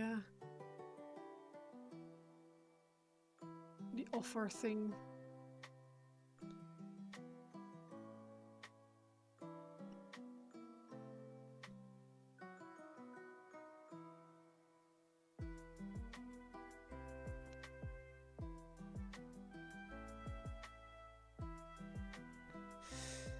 This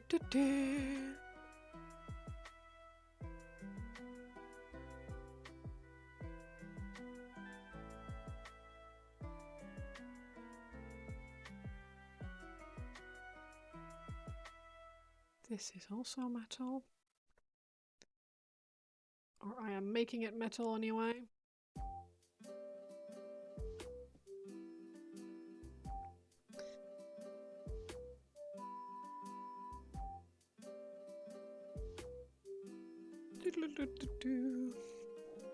Have a little peek at the images. Yeah, that's my gold there, so.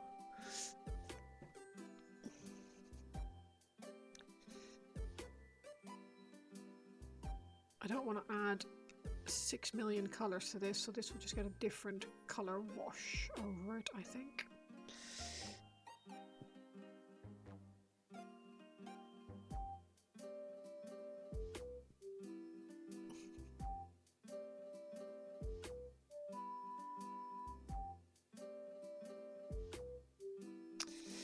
I have my freaking passport appointment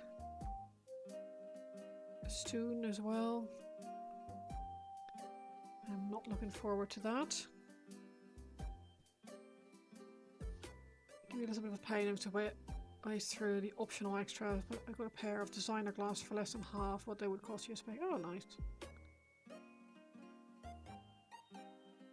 I'm not really worried about designer. I'm more worried about how will it look on my face than but sometimes the designer ones are the nicer ones, so.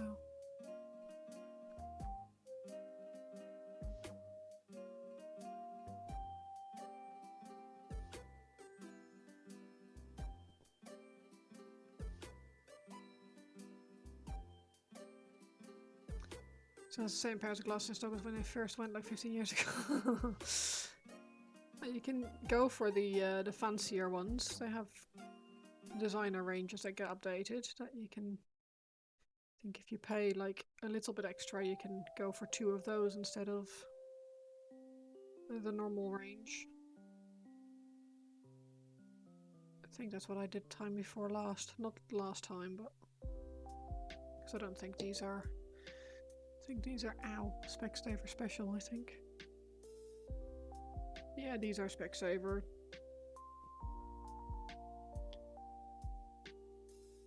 Are they not? Pretty sure I've seen different things in there, but maybe not.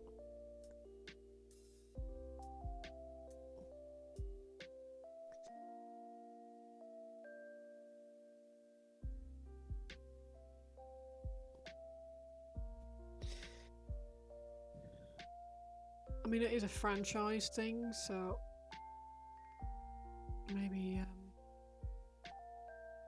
maybe some do and some don't. But who knows? We run through here and there, but you found the same pairs over and over. Oh. Interesting.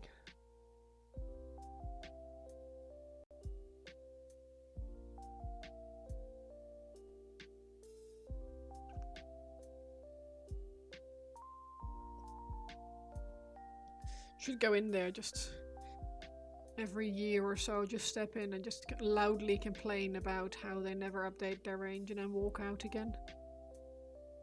Hi Maverick, how are you doing? Between the 2 of them in this town, they ain't done shit.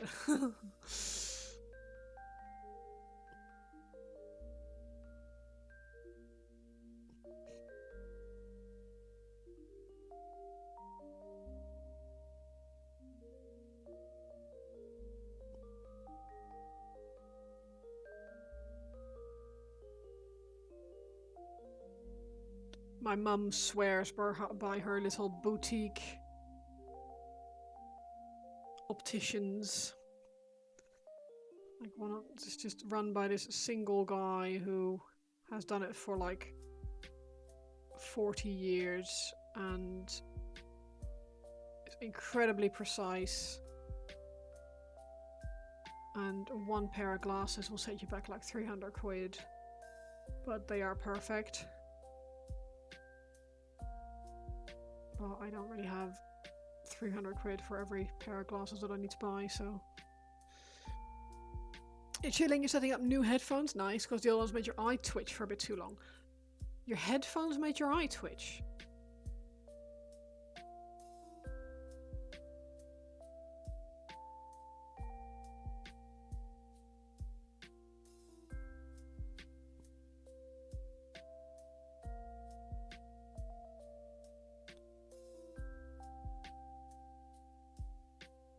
I'm very curious because I get eye twitches and I'm like...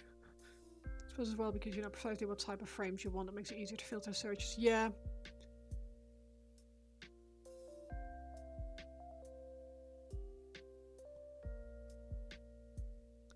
You're wearing your headphones wrong. Should I not be putting them on? Do they not go in your eyes?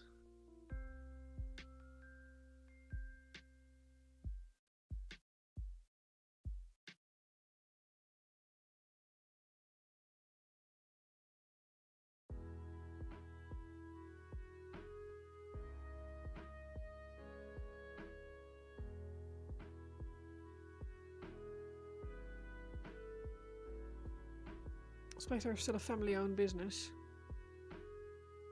It's franchised. No, that's true. Square half rings and Cleveland. Yeah, that's very specific.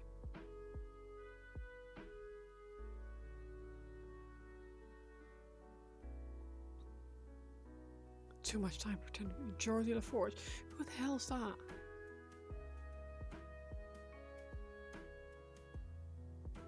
I feel like I've either not been terminally online enough or not English enough to get that reference, and I'm not sure which one of the two it is. Ah! Yeah, no, I missed Star Trek, most of it anyway. Sorry.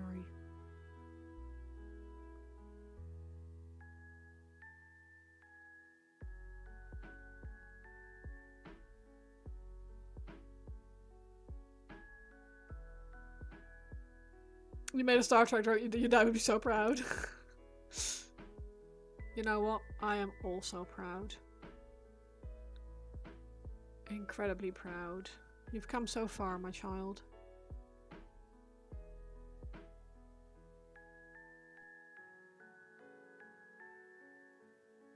Jordy.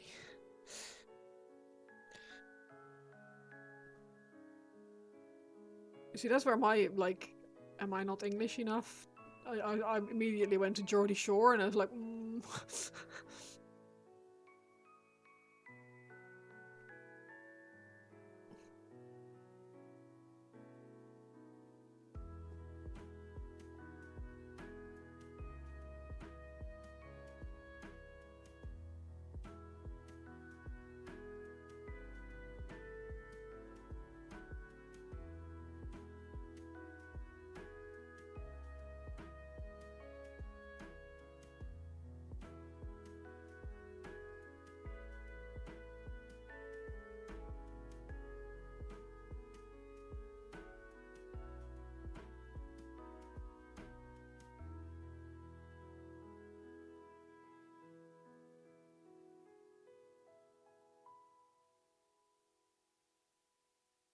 I used to love watching Geordie Shore.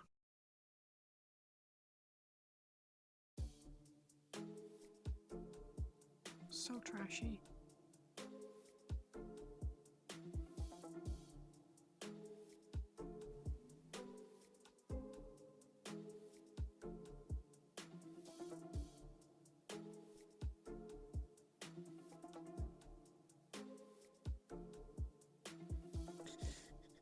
Turn my heating back on.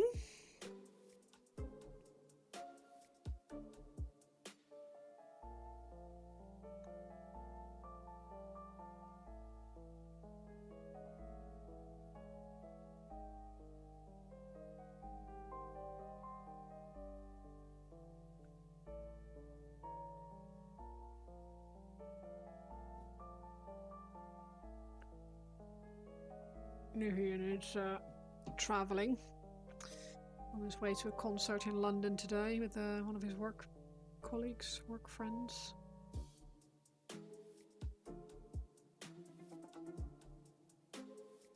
We are getting on the train and then from there heading to the concert, so that phone looks realistic. It's very realistic. Thank you for the shout out. I have nothing to hide. I mean, I wasn't showing you anything that could be or should be hidden, really.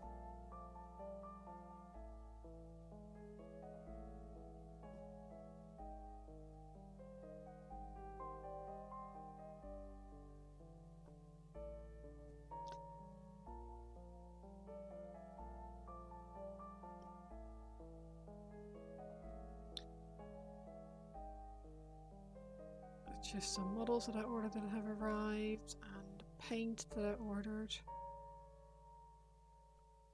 I asked our local hobby store if they could stock the one-shot primer that we use, and we ordered it on Monday, and it arrived yesterday.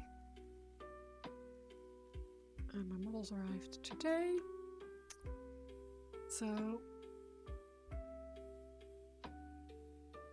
it's all very exciting.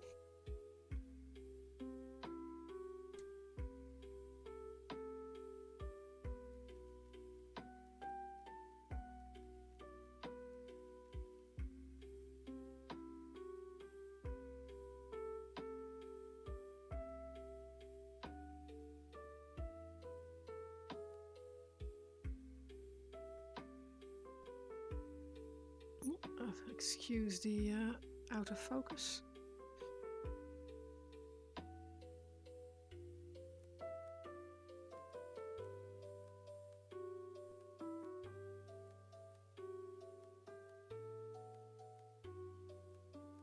Not gonna lie, the hand is being blurred out. It feels like something out of Japan. It's a bit tentacly, isn't it?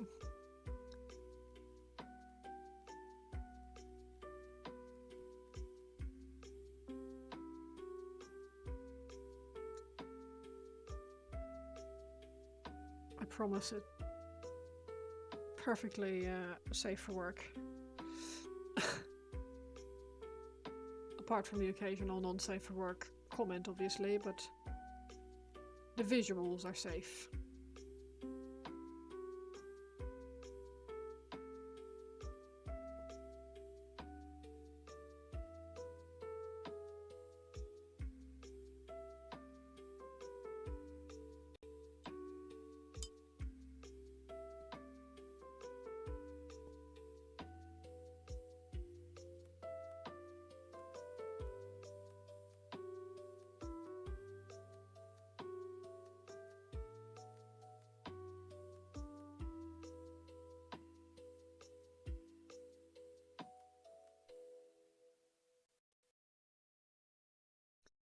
Going to have to decide what kind of colors to give the metals soon.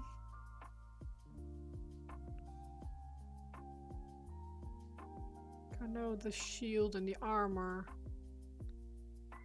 are all going to be like a bluish metallic.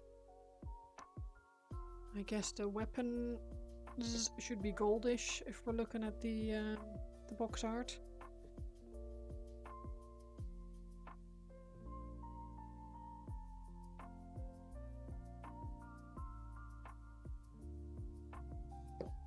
We shall see.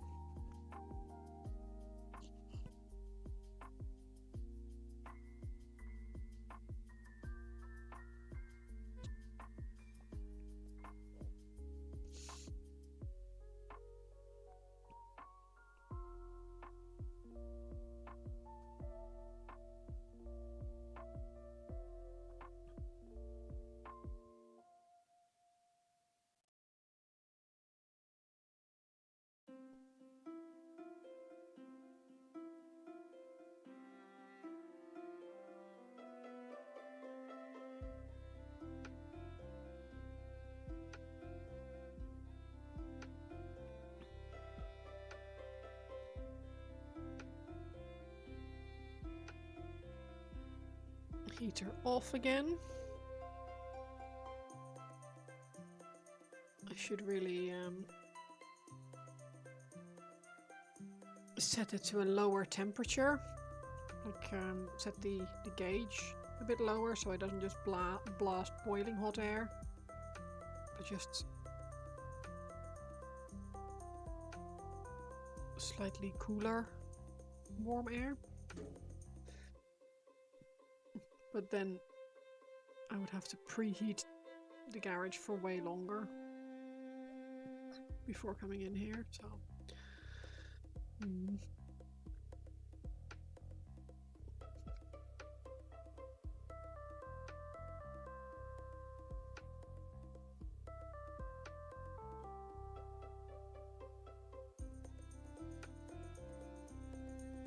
Anyone else watching the traitors?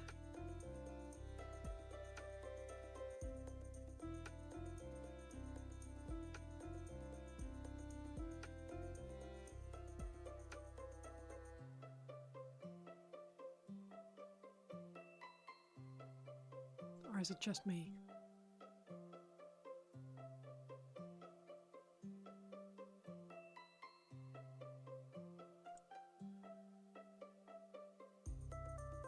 Just realised the final is out. I haven't watched the final yet. When did that come out? Last night? Oh.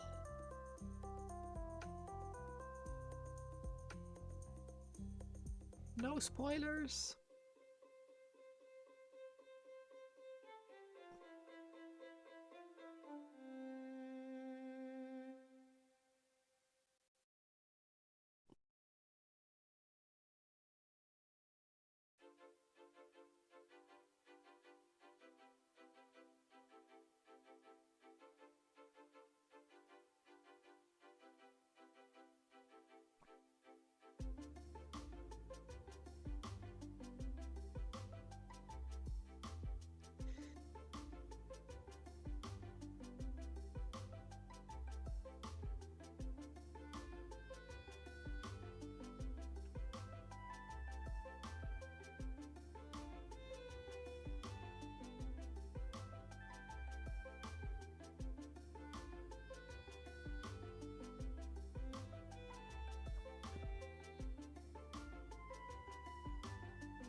I don't think I'm going to have enough silver on my palette.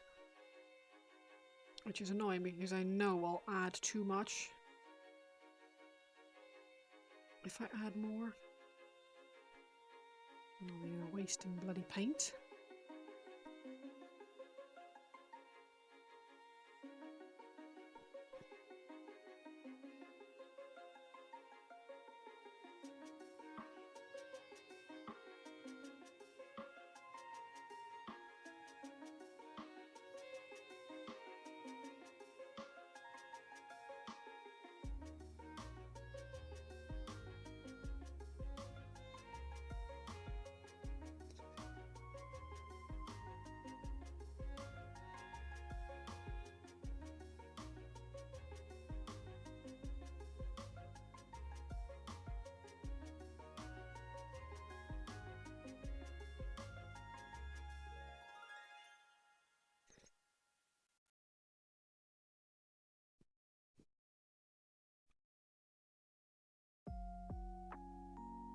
Did I paint the saddle? I did, okay.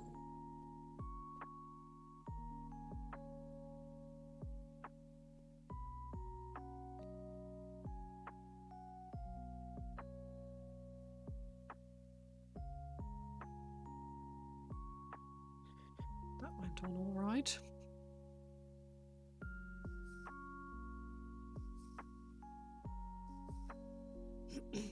Excuse me.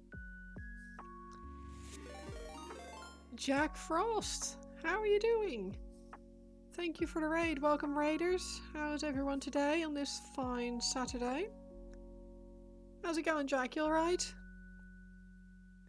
What were you working on in stream?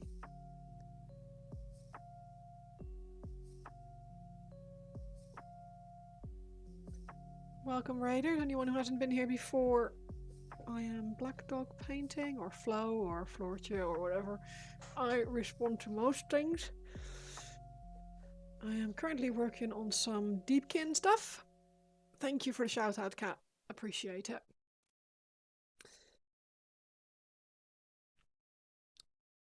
And I'm having a good time with it, to be honest.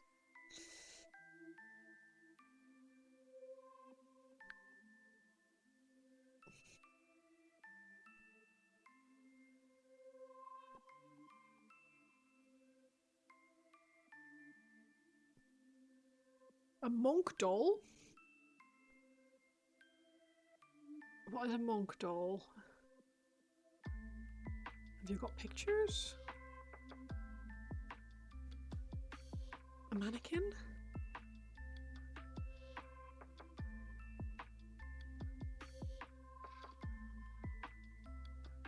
I'm so confused.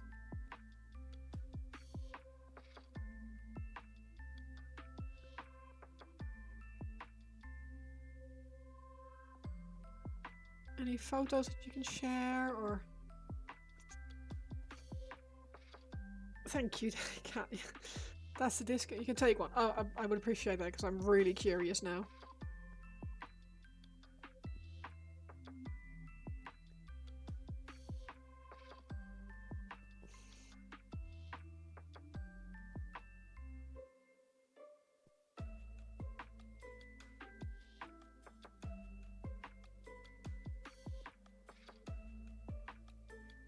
A monk doll or mannequin?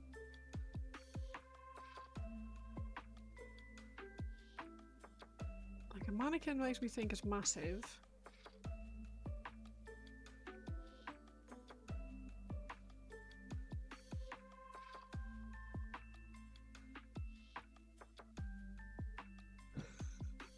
I'm so curious.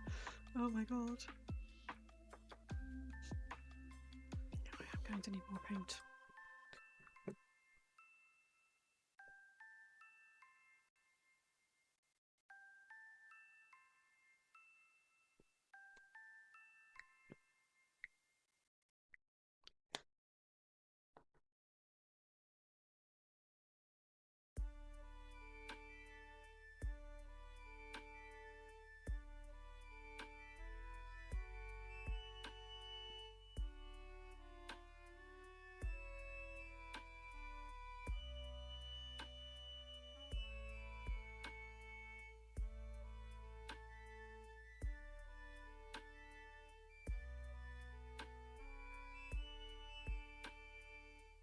The suspense.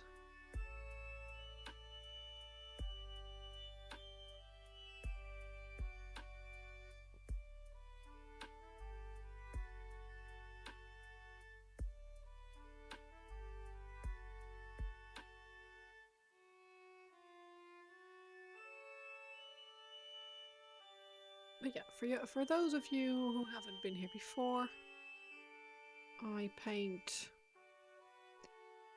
mostly Warhammer, usually Age of Sigmar related. I tend not to worry too much about box art colors or stuff like that. I've been told my painting style is painterly, so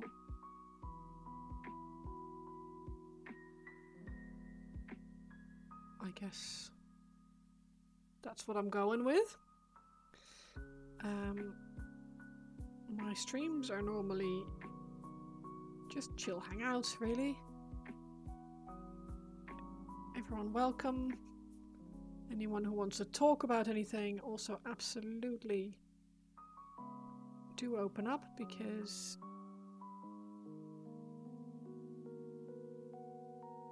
we're all here to support each other and to make sure that this hobby of ours is as welcoming and nice as can be for everyone. And on that, note, there is a little banner on my screen for RoseCon, which is the second year of RoseCon. Convention started by Chris Rose and the lovely cat. Praise the Omnissiah. It's basically to raise awareness, fight against adversity, really. We want people to,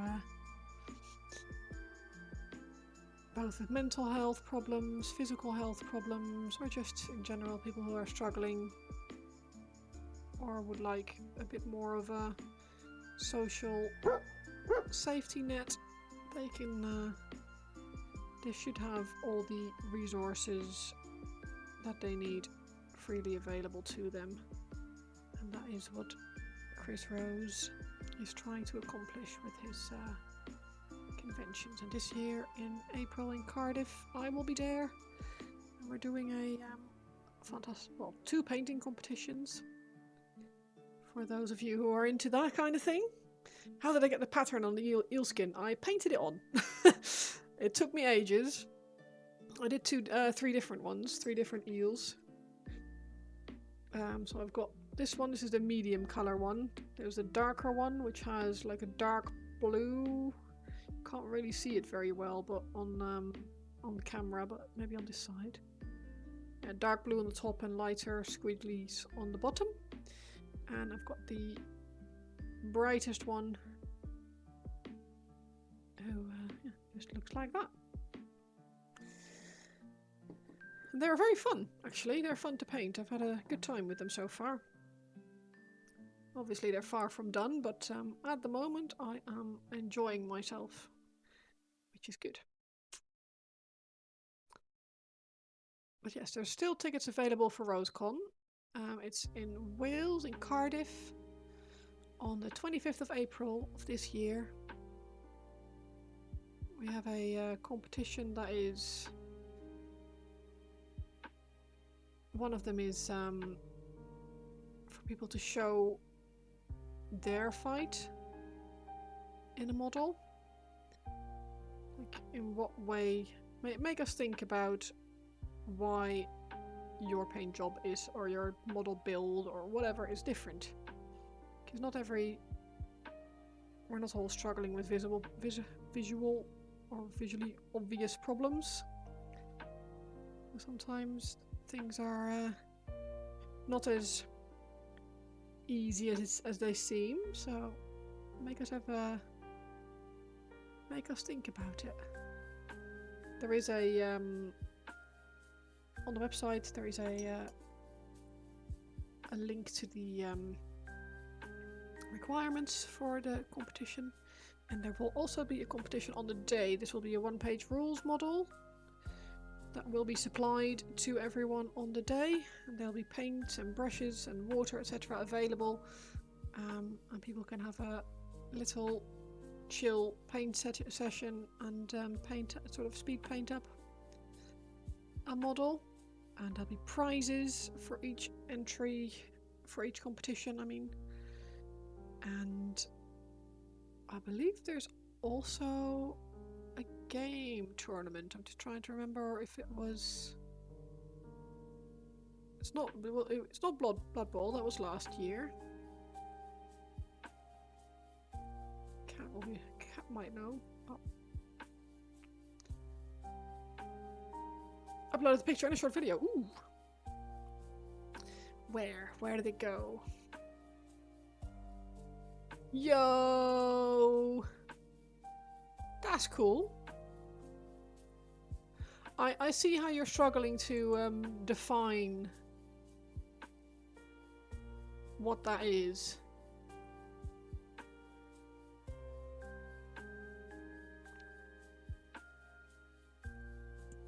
Is it like a 3D printed sculpt or something, or did you buy the model?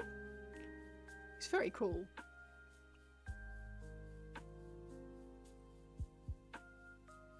Lovely dynamic pose on him.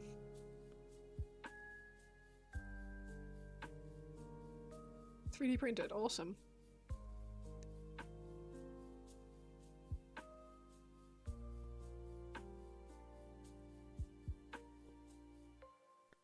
I've been eyeing some of the 3D printed models that my partner has available on his STL library. Just print them and you paint them, you give them to your son and he smashes them. Oh god.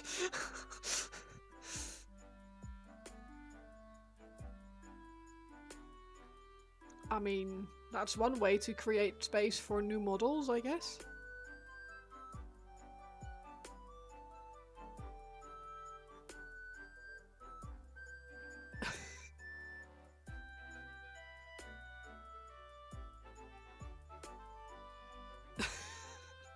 How old is your son?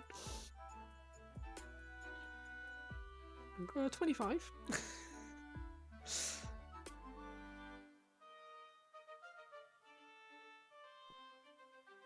8. Guess it's a good father-son bonding experience. And with it being resin, they shatter nicely.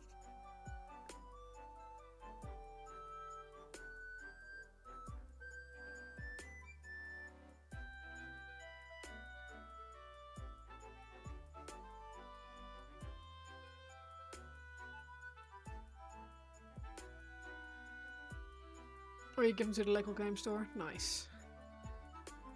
Yeah, my Dreadnought is still local game store's display cabinet as well.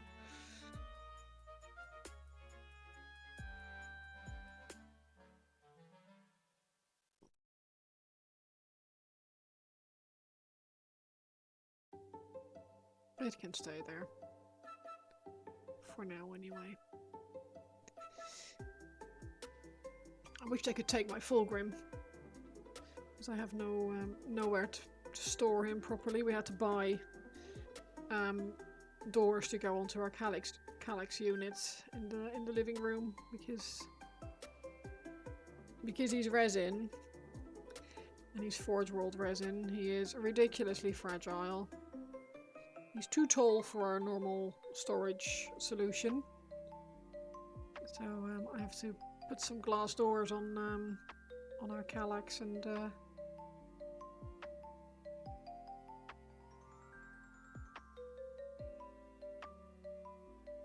put them in there to try and keep most of the dust off.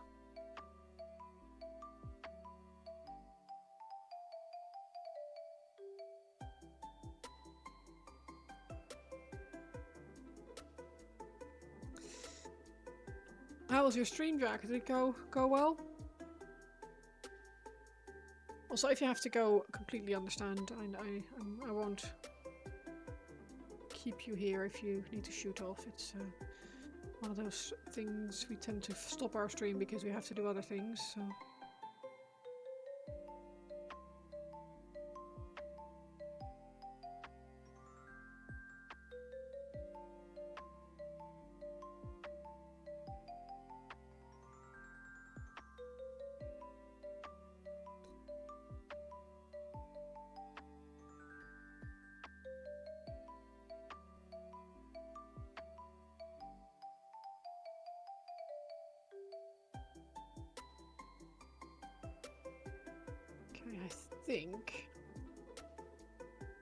I think that's all the metallics painted.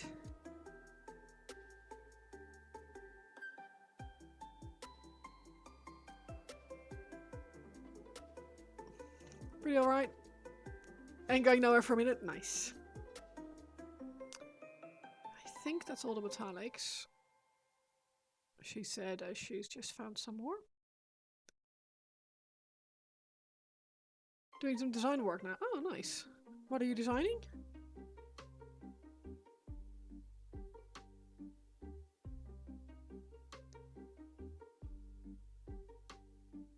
I wish I could do 3D models and stuff like that.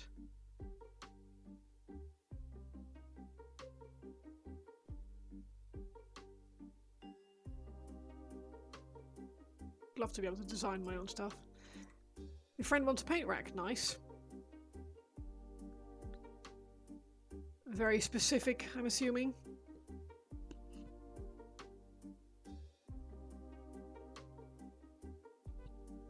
You're more a maker and a crafter than you are a painter. We all have our strengths, right?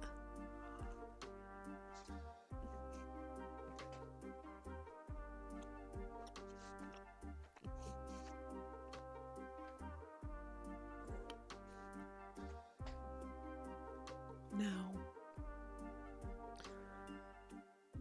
what color am I putting on top of this silver?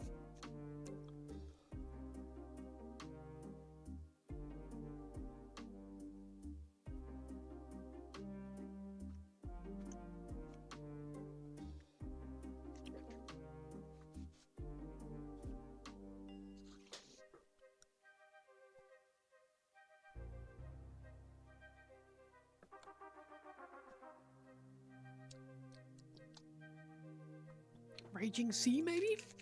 Gonna try to have it be flat and cover 300 bottles. Jeez. Is it gonna be 3D printed or is it gonna be MDF?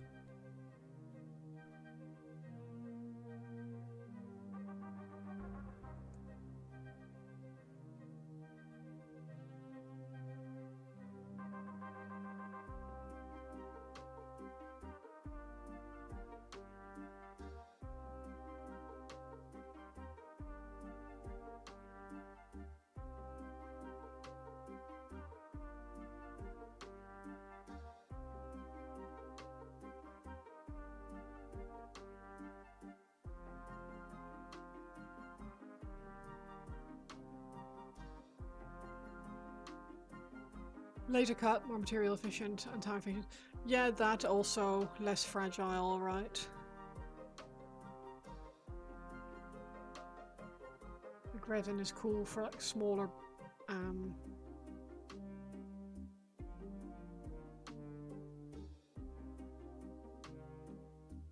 smaller size things, but if you get too big you get very brittle and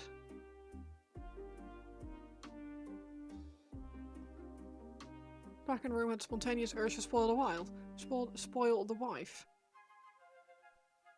I bet she didn't complain. SDM printer would be probably fine. Yeah, no, exactly.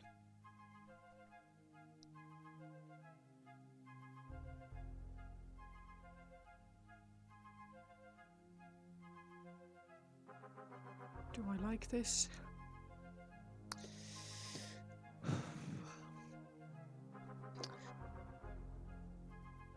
Maybe just...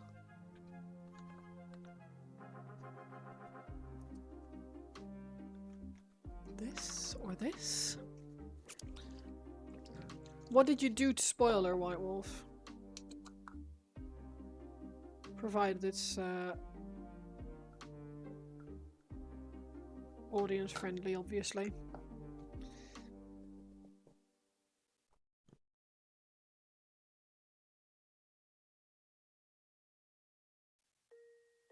I think I prefer that. Dark. We'll need thinning.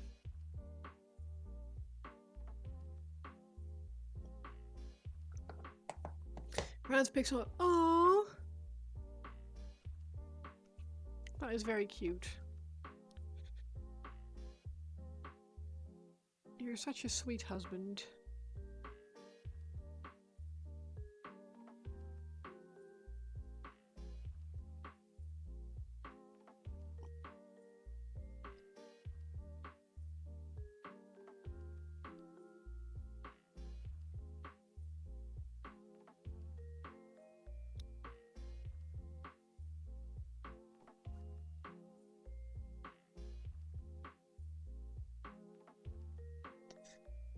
Hope she appreciates it.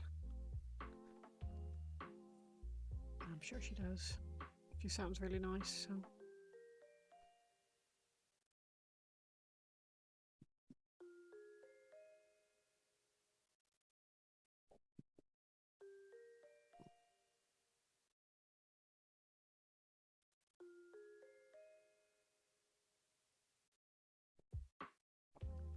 Nivian is good at spoiling me too.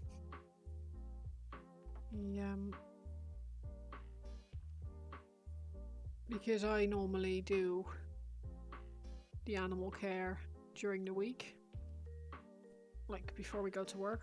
I'm the one who walks the dog. I get up earlier to walk the dog in the morning before work, and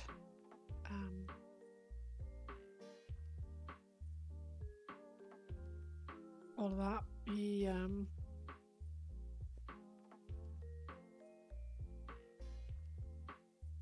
last month or so, 2 months, he's been of a mind that because I do the weekday, I have to get up earlier during the week to do things, I should be able to have a lie-in on the weekend. So he gets up earlier on the weekend and brings me breakfast in bed, which is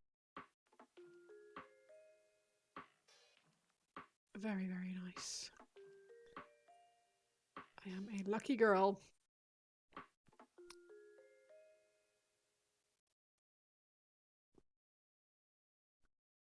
You're also very trying.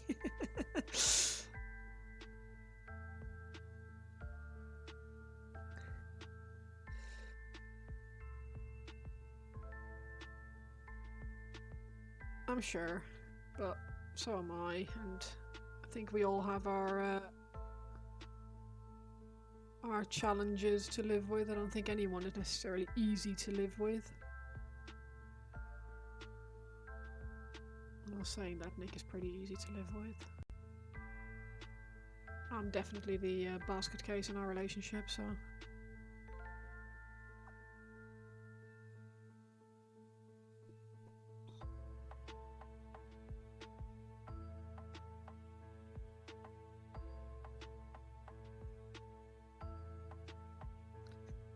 Do you have the time?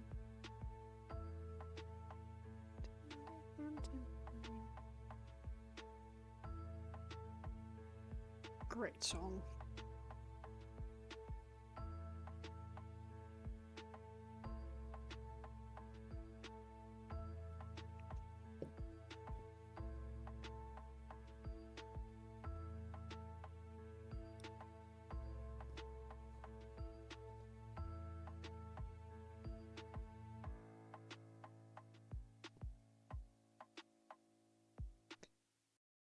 I'm trying to think if, you know, when you hit about the depression, I'm no fun, but she'd never say that, bless her. Oh.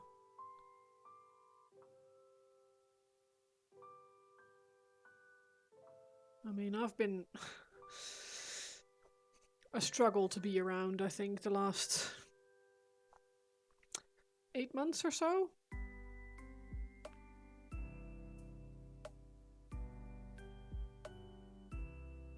Because my work has just been weighing on me. And I need to make some changes, but I'm not entirely sure how to do it, so I'm slowly implementing things to be a bit less miserable. But he, Nick, bless him, is so supportive and so helpful, and he just wants me to be happy, so it's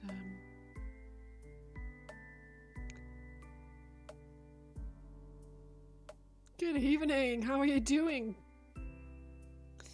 Doing alright actually, Titania, how are you today?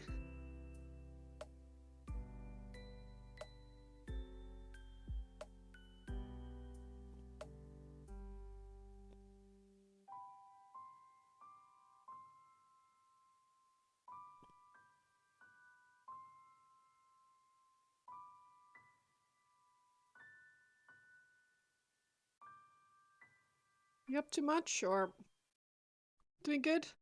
Been painting with the kiddo, nice. Anything to show off, or just... Or is it the kids painting?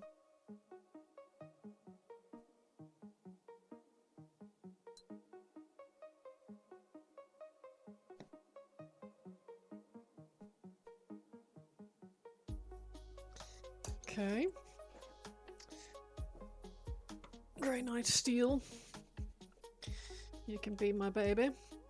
He's making Space Marines and you're making your plate caster. Ooh, yes please. Love a work in progress.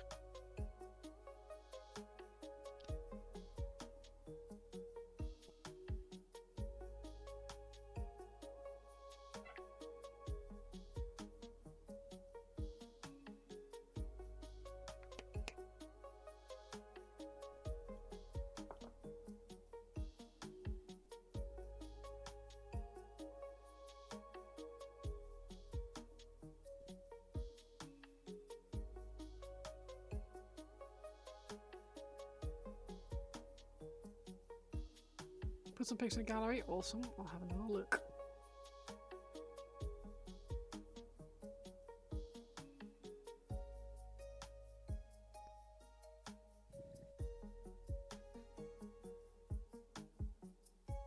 Yo!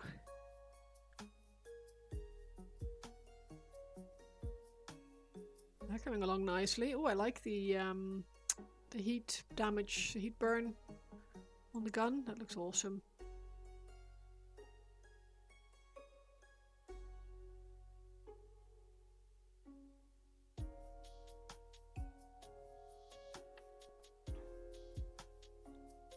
Very nice.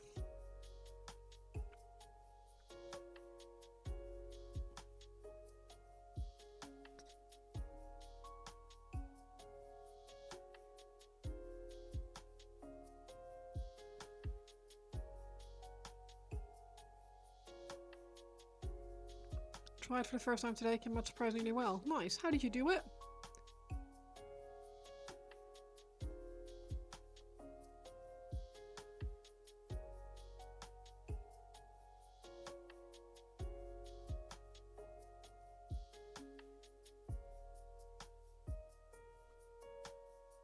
You're back. You got the car covered with a tarp. Nice. Have you got heavy weather coming or?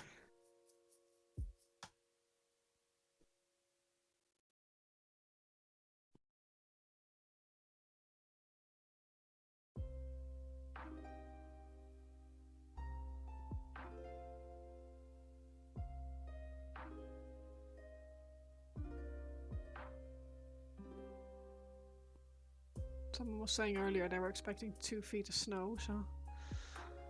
Lead Belcher base. Massive storm on its way. Oh, so that would probably, yeah.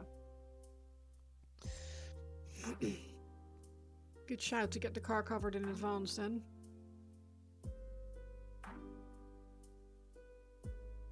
Oh, I kind of like that. I'll do the rest of the metal with that as well, I think.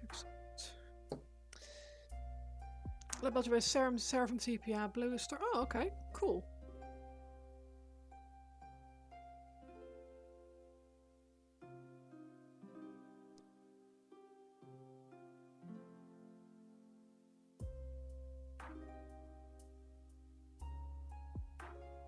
The last time I did storm prep, it wasn't really storm prep obviously, but it was we had an amber weather warning for our area at the time, so I'd moved my car away from anything like any trees and stuff like that, just thinking, just in case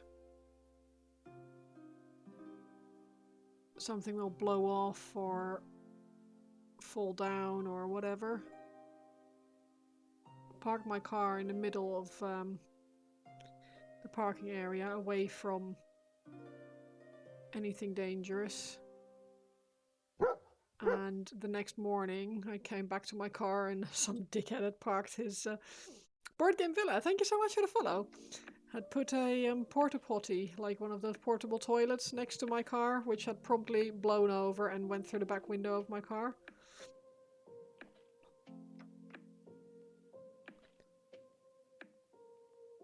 Still upset over that.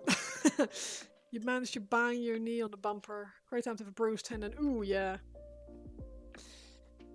That's a shitter.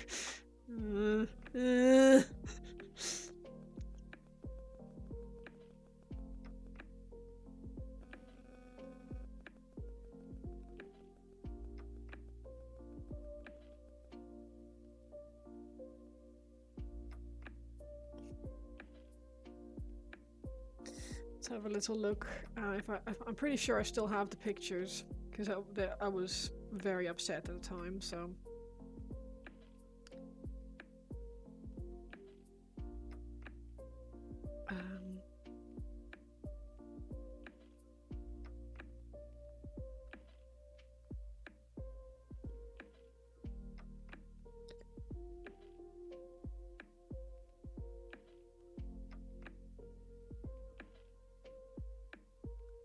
Search. Yellow car. Portable. Toilet. Any jokes? You're in luck. You told the boggles. I told them that they needed to reimburse me.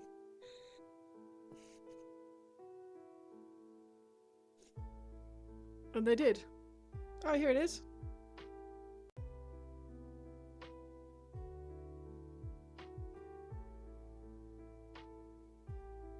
It was upsetting.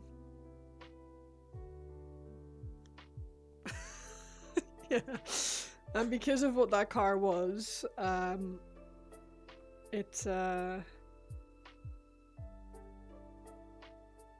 window wasn't easily...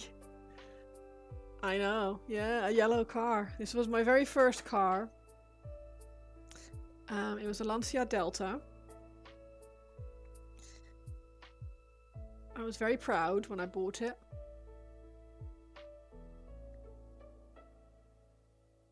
As you can see, I was like 21 or something. Yeah, I was very happy. It was a very fun car. It wasn't a very good car, but it was a very fun car. You've been punched so many times because of yellow cars. Don't know that crap here. Jug is thinking not welcome. I'm taking a piss out of everyone. Flush the chicken out. Yeah, I love that car. It was not a very good car, but it was a very fun car. It had all kinds of problems with the electrics. It being Italian and stuff. I ended up having to change the headlamps basically every other month because the electrics would just burn through them. The passenger side footwell would get a puddle in it if it rained hard enough because the door seals on the passenger side were like all cracked and shit. Oh, little baby Flunch. Yeah, hi John, you alright? Johnny!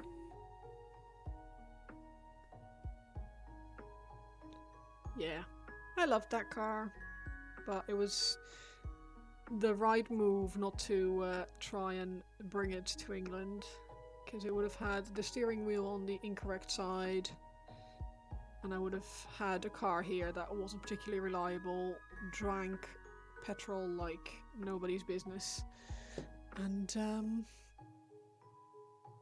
yeah.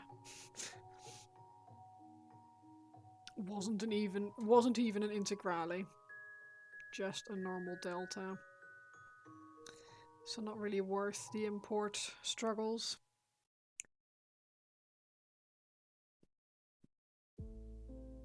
I think we can be friends. I think it goes without saying, if you both have... Yeah.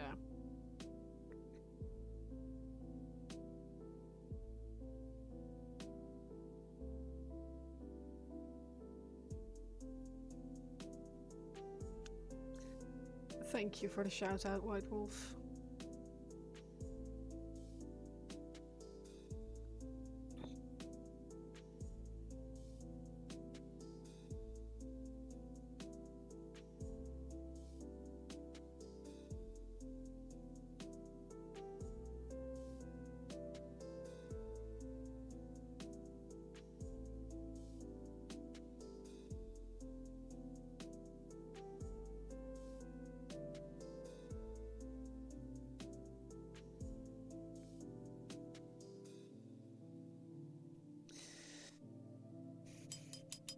Now the weapon and the weird battery thing.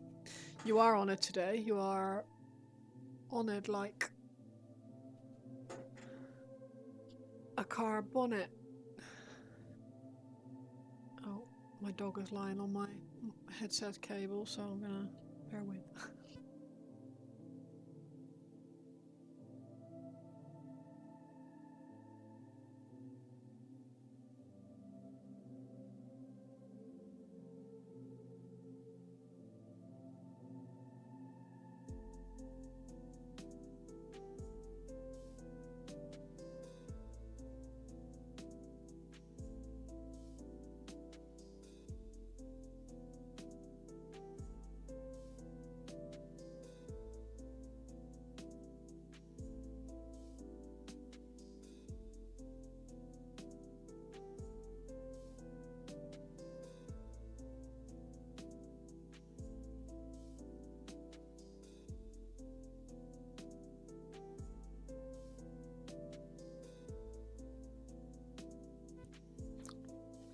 quietly accruing points again. Oh god.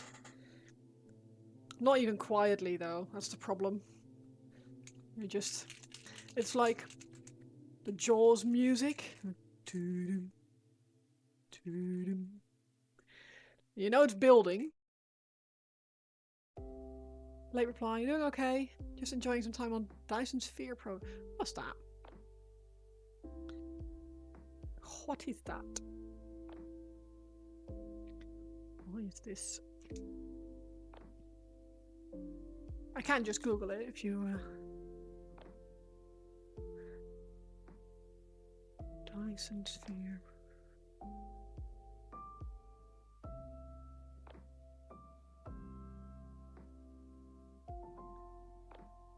No, not Dyson spare parts. Jesus.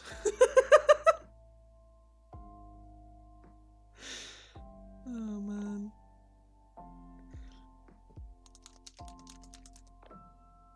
Factory simulation game. Ooh.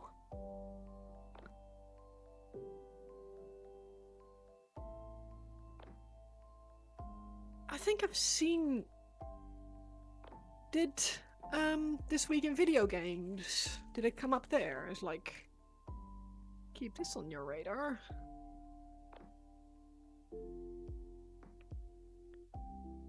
I feel like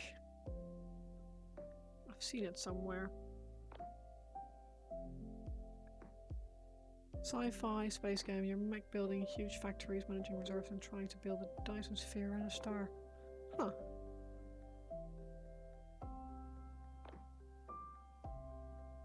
That sounds cool as hell.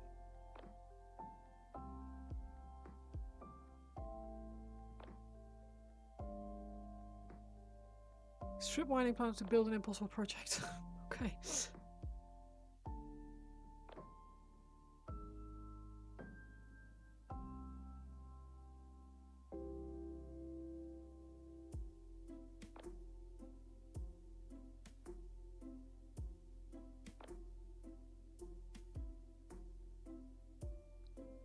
Replaying Inquisitor. Forgot there's a mission in an Imperial Knight. Man, these things are fun.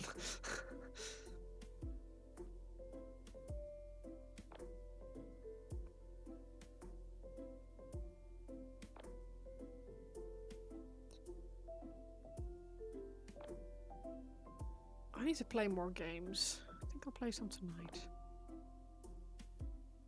Nick is away, so I can... Maybe I'll just... spend some time in like... my card shop simulator or something like that.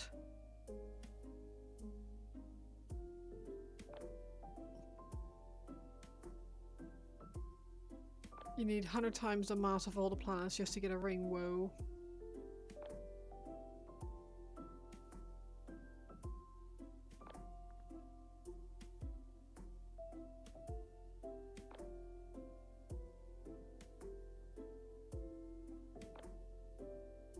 You have so many games, you call it your Steam Wall of Shame, yeah. I always think I want to play games, and then I don't. I guess not that I don't really want to play the game, just it doesn't happen. And even when I do play a game, it's usually for like 2 hours or something like that, and then after that I stop playing because I need to do something else, and I forget the controls, forget the story or whatever, and then I get frustrated when I go back in, so I just tank it or I have to start over again. Like I actually had quite a good time with Hogwarts Legacy. Played that for quite a while, but it's now been so long that I would have to suffer through being really, really bad, dying and stuff like that, just to remember how the controls go. And yes, I know I can look it up, but that's not the same.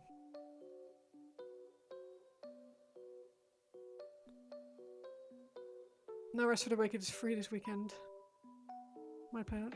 Adult wish fulfilled. The local Lidl now has self-service tills. Hell yeah. One of ours does too. The one in Ipswich does. On Nexham Road.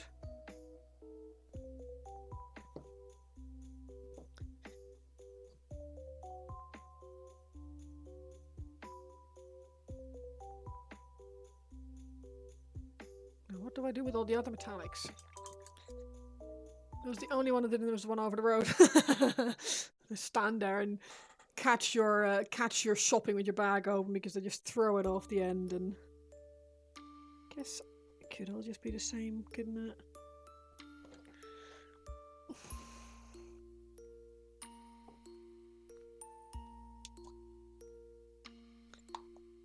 Look, I really like Lidl. I'm a big fan of Lidl. I prefer it to Aldi.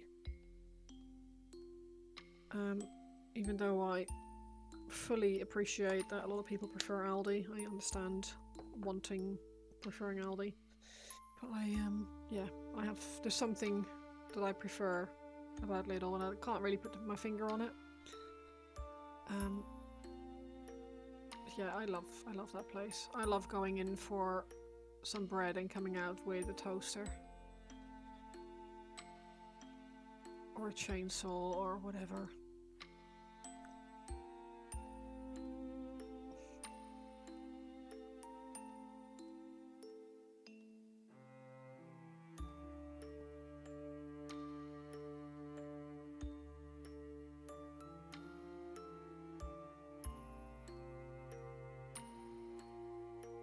Yeah, to me, Lidl has like almost a cult status.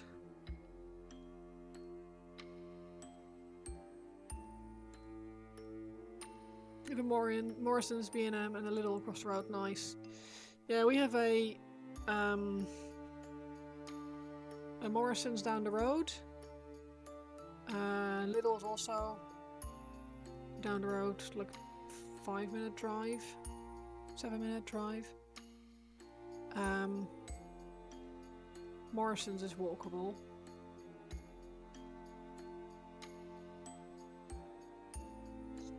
B&M is in Ipswich though, we don't have a B&M here, I don't think.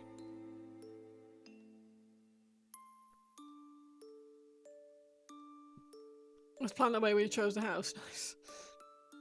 I never really go into B&M, I always feel like a bit dirty when I go in. I'm not really sure why. There's something about that place that doesn't really vibe with me.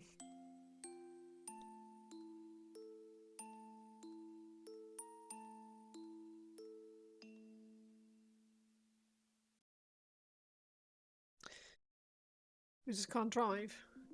Why not?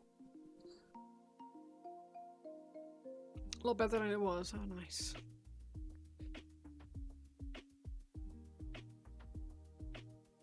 In case you don't get her license changed over, so you can't drive here. Makes me think that you can drive elsewhere.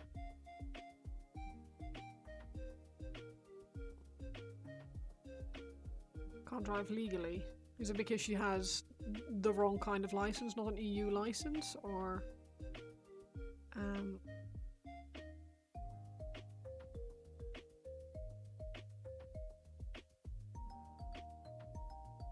could like get lessons and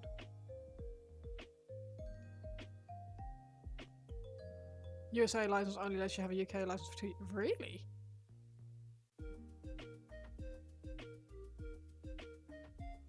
I mean, USA license is barely worth the paper it's printed on, from what I've been told, how easy it is to get one compared to how difficult it is in the Netherlands and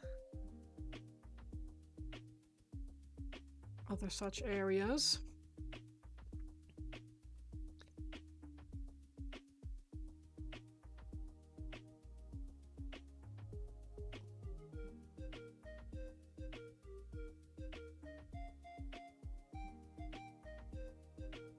Yeah, I think if I was her, I would want to get a license. I'd want to be able to drive.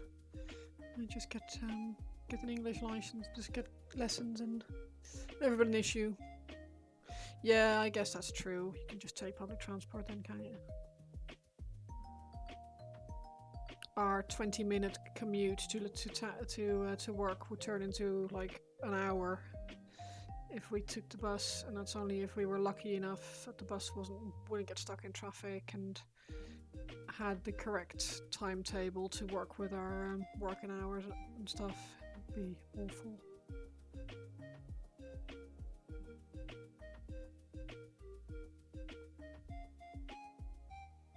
She'll be getting it this year. Nice.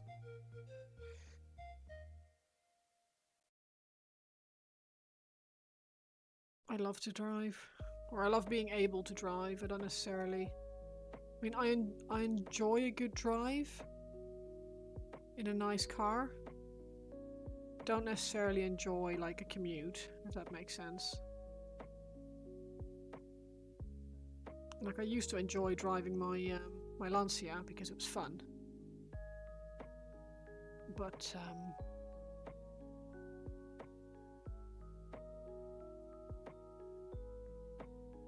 the C3 is nice too. Tram stops are off. Oh, cool. Yeah. Then you don't need a second car or anything like that. It's one of the things that's stopping me, or has been stopping me, from looking for a different job, is that we would need to get a second car.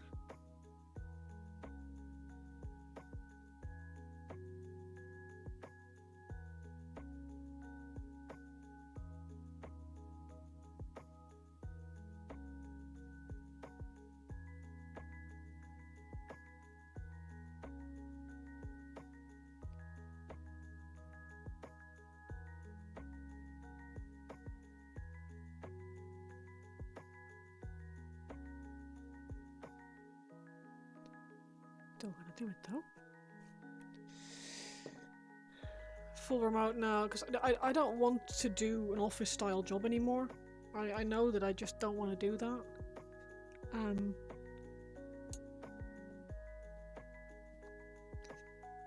I just don't want to be desk bound anymore. If I'm going to do something else, it's going to be something that I actually enjoy doing. Like I'll work in a hobby store or something like that. I'd love to work in a hobby store. Really miss working in a shop that... I miss the nice things about working in a shop. The stuff that I used to enjoy, like... What do I do currently? I am... Well, my job title is operations manager, but I am basically a glorified office manager. And bookkeeper and payroll professional and etc. So I basically do all the shit jobs that no one else wants to do.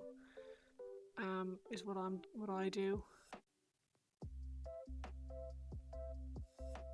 And my boss is really nice. It's really like a decent guy.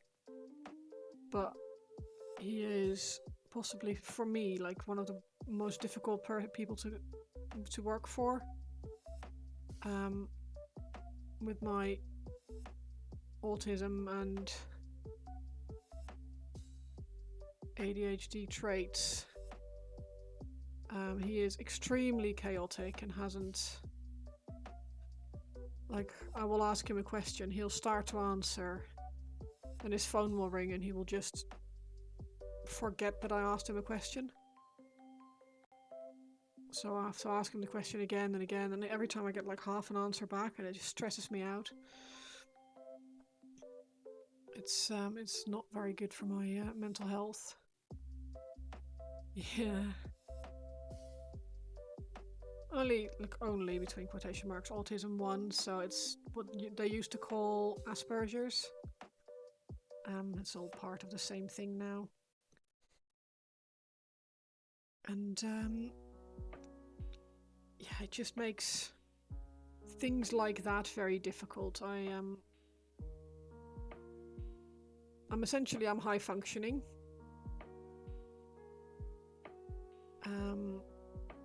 But things like chaos around me just really... If I can't fix the chaos, if the chaos isn't something that I am able to fix, it's exhausting, like really, really, really difficult for me. I'm good at solving problems, but a lot of the time the problems aren't something that I can resolve because it's just not my skill set. I'm not an electrician, so I can't. Yeah. It's difficult, and it's something that I've been struggling with for a while. Because I used to love my previous job back in the Netherlands before I moved to England. I worked in a shop, and I actually really enjoyed that. We sold. It was basically for the English people under us. It was a glorified WH Smith, but a bit more upscale and fancy. And we sold books and magazines and like stationery and gifts and stuff. So we had like these novelty gifts and things for people who would like if you've forgotten to buy a present for you can, on your way to the party you're going to, you can pick up a novelty mug or something.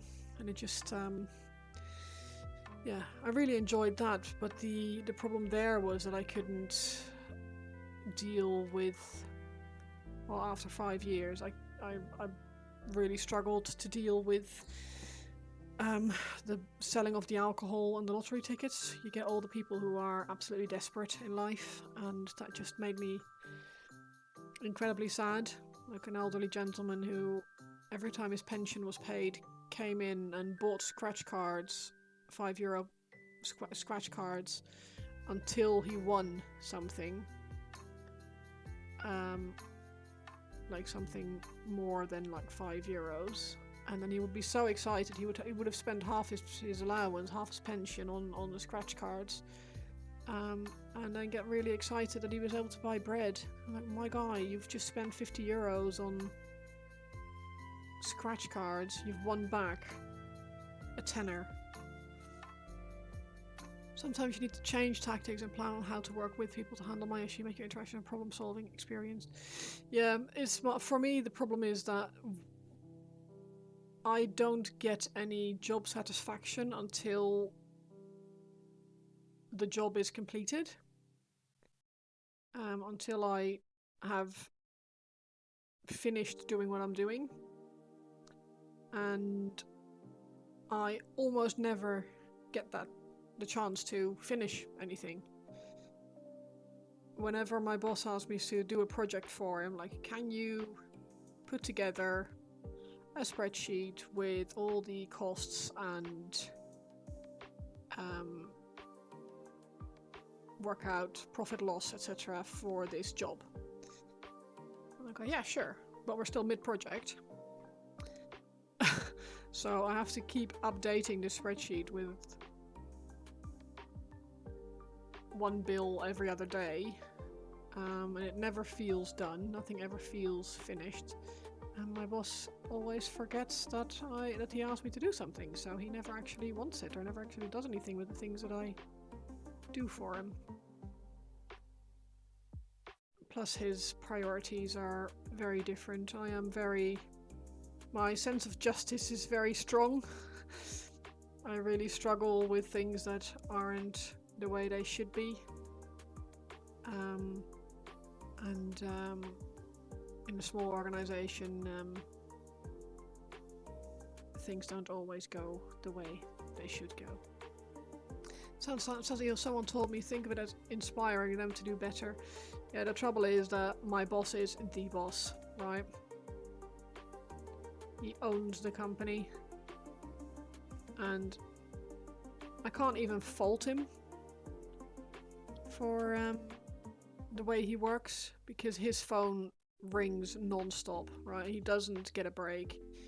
But what he does is, instead of streamlining things more and being more in control, he starts a new company. So now he has 4 companies that he's the director of.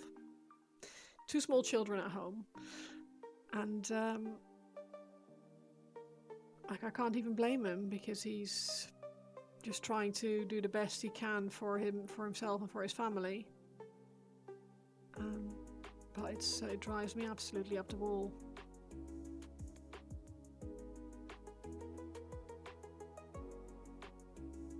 IT scratches most of your age, but the job that gets the hard to reach parts is manufacturing. You make a piece a certain spec and you can't argue when it's actually done. Yeah. It's very nice when things are actually finished.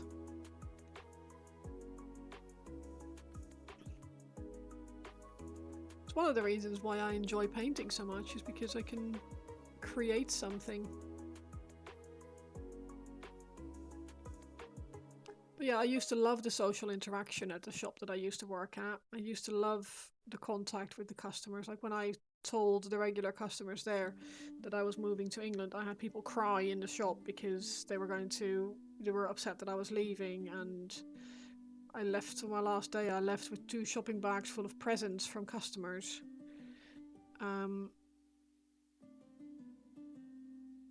So I think I'm pretty good at it. I don't want to like blow my own trumpet, but toot toot. What kind of shop was it? Well, you're just awesome. Yeah, I know, right? No, but like I don't often say that I'm good at things, but I think I was good at that. And I enjoyed it. What kind of shop was it? Are you from England, Nopsip, or are you from elsewhere? Just helps me explain.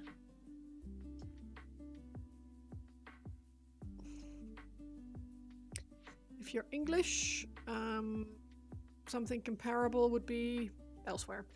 Okay, so it was a store that sells books, magazines, tobacco and cigarettes, drinks, also some novelty gifts.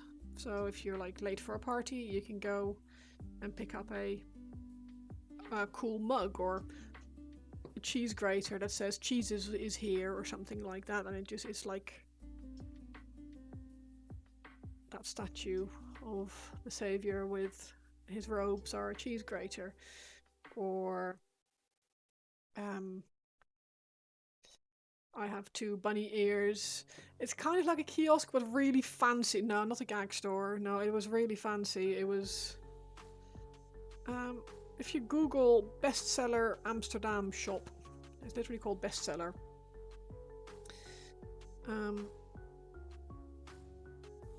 They've got like 5 stores now. When I started, they had 2 or 3. It's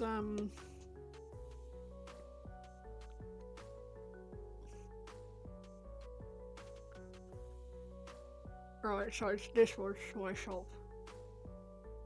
See if I can turn this and show a bigger image. Like, so we had fancy notebooks, Moleskine, nice books, really like coffee table books, magazines, really fancy shit. They had greeting cards and things.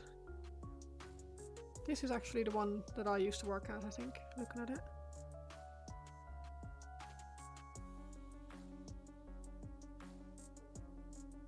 But yeah, it was fancy magazines. It was really good. And there's like 5 of them now, I think. Yeah, 5. Very Amsterdam-y. It's not a tourist trap, no. It was, they're not really in touristy locations, or one of them is, I suppose, but the rest of them aren't. No, they're more for, because everything was like quite high-end. Your favorite job when you're making medical and aerospace parts, there's hand-making parts with tolerance down to 1/10 of a millimeter. That's amazing. Am I Dutch? I am, yes. I am Dutch. I moved to England about 11 years ago, just over 11 years. November of 2014, I want to say.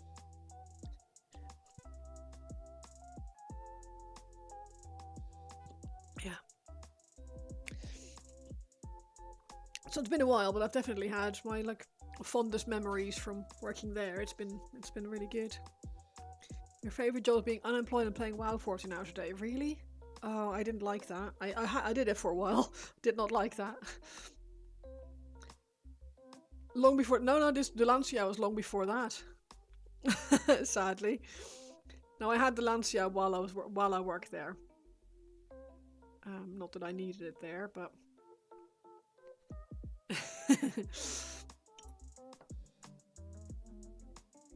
no, I used to bike to work, but I had horse riding and stuff that I wanted to go to, and that was a bit too far to bike regularly.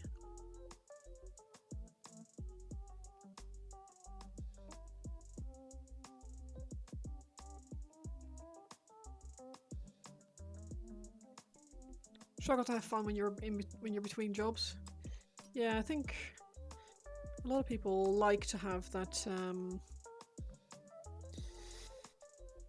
what do you call it? That like direction, like aim in their life. Depressing time trying to find work 2007 when the job sites didn't exist. Oh god, yeah. I've been there. I had to go to like job agencies and stuff. I hated it.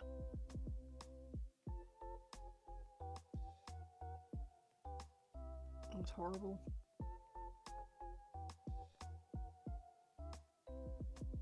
And then I saw a sign in a shop window that they were looking for staff. And that was me sorted for 6 years, 5.5 years I worked there. I loved it there. It's really good time. Helps that I had good colleagues as well. I still speak to one of them regularly. He's one of my best friend, or one of my best friends anyway. The current job, you're killing it. Your boss is thrilled, but you're hoping to be able to make more money soon, so he might lose you. Well, or maybe he can pay you more. Oops, wrong.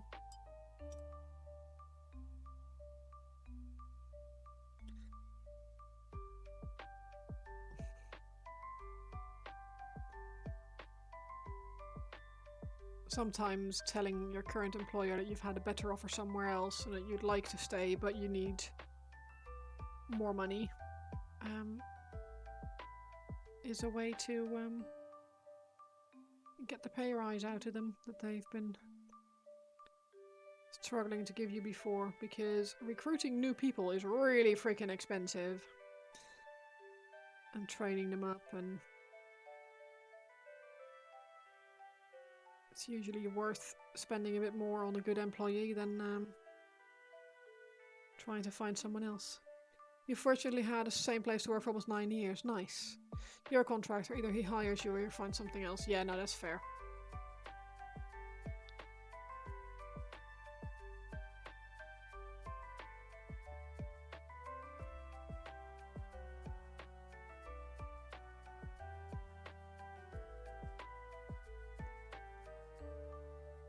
Well, if you're enjoying it there, then I hope he hires you. Was there any mention of things potentially turning permanent when you got hired, or?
Most big businesses in the US use contractors to scout out people for permanent positions. You could hire in a year to last become. Yeah, exactly.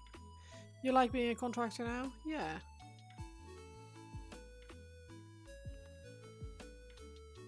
It can be a really fun, good sort of employment if you're not worried about things being permanent. You just have to do your work and not care about company politics. Yeah, true. 19 years for you this year. Keep selling the bus. I don't think I'll make 20. 19 years, jeez. Old school.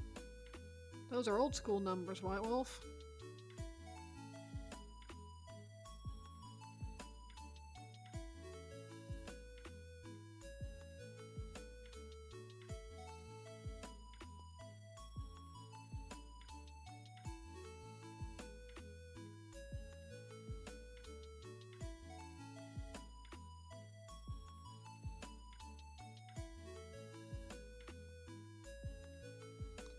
Crazy to think you're in your 20s when you started. Yeah, that is.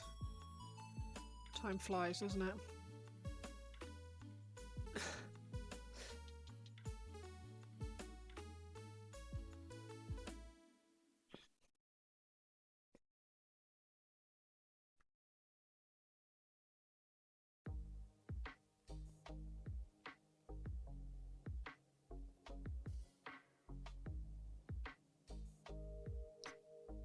$42 in April. Baby. Still a baby. I'm 40 in May as well. Also still a baby. You left the last place because of policies and politics. Place would be a bit nicer to both contracts and employees. Nice. Work does half that year old play, bit less money. Does that mean that you have shorter days as well? Like when you're done, or do you need to? Do they require bums in seats?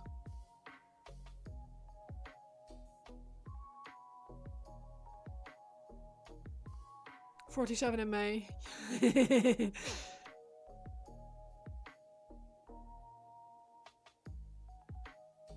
We're all turning 40-ish this year.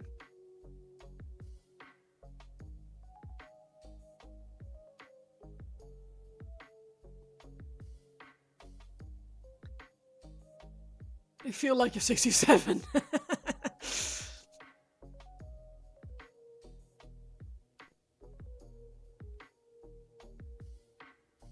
You're from home, your day is short automatically. Oh, that's nice, yeah.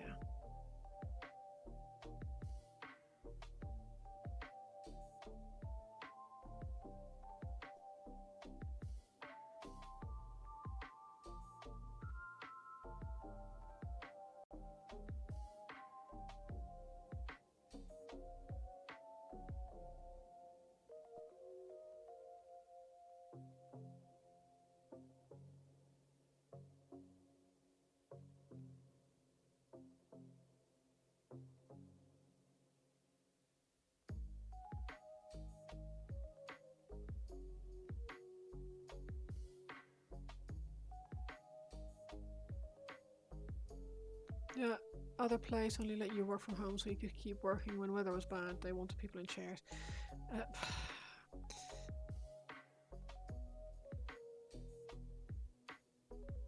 I just don't understand why companies are still so focused on that.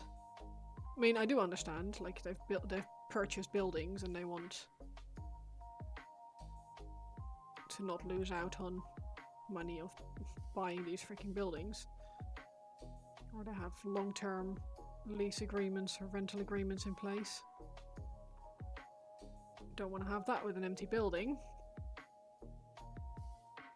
That just feels so stupid. Like we've literally proven we can all work from home during COVID. There's very few jobs that can't be done from home.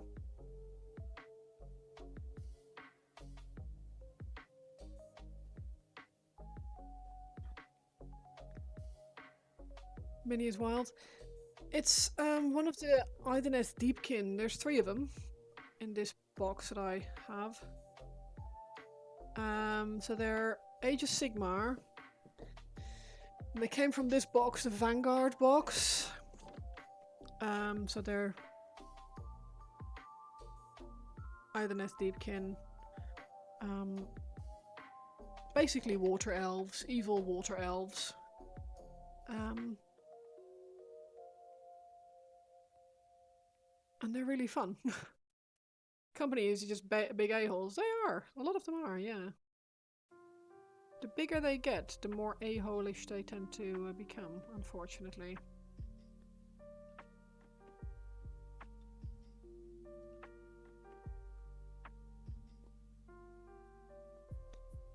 For your 42nd, you did a Hitchhiker's Guide to the Galaxy themed birthday party. That's awesome.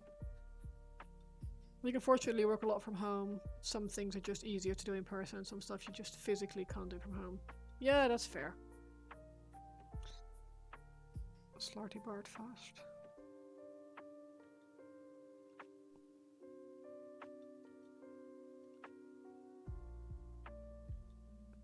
But you should be able to choose.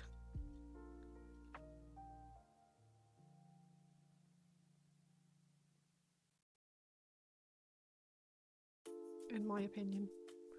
I feel like we should be able to choose.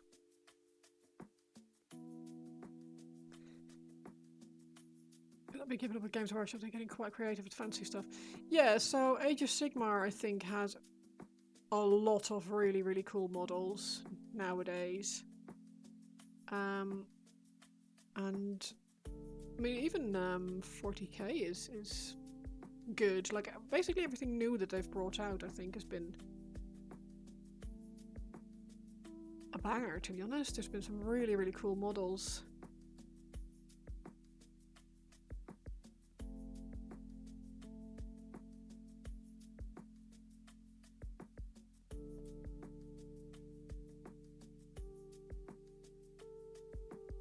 But yeah, there's some really, really cool models out there. I'm a big fan. I really like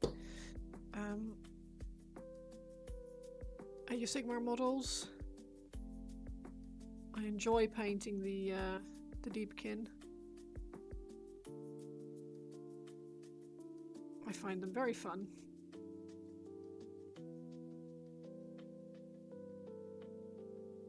Nice change on 100th Space Marine. Yeah. To be fair, we've had some bangers of those as well there recently. Like these Space Wolves have been really, like, have some really cool character models. But yeah, I know what you're saying. They're all, it's oh, just another Space Marine. Yeah, Games Workshop have really done a good job in recent years. There's been some excellent new announcements and new boxes and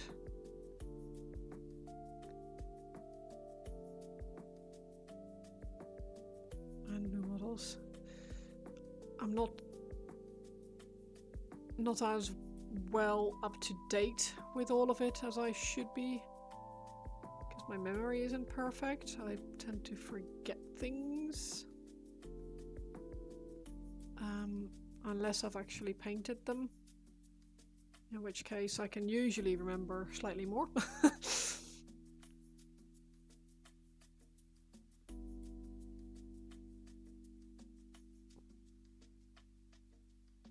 But yeah, even having written down the names of these models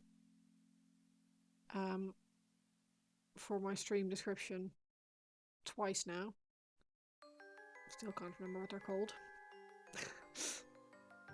Unpopular opinion, Warhammer's crap. Yeah, it's certainly an unpopular opinion.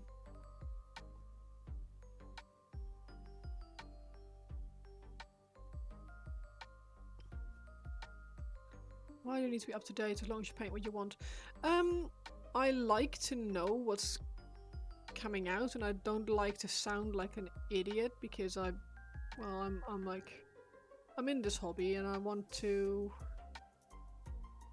feel involved, if that makes sense.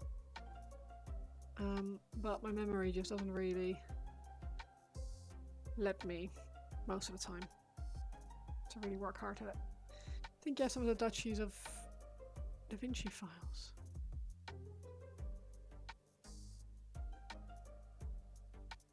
I'm surprised you hate for. Oh, I don't play at all. I don't play. I only paint. So I can literally just pick the models that I think are cool, and not be bothered at all with anything else, which is really helpful.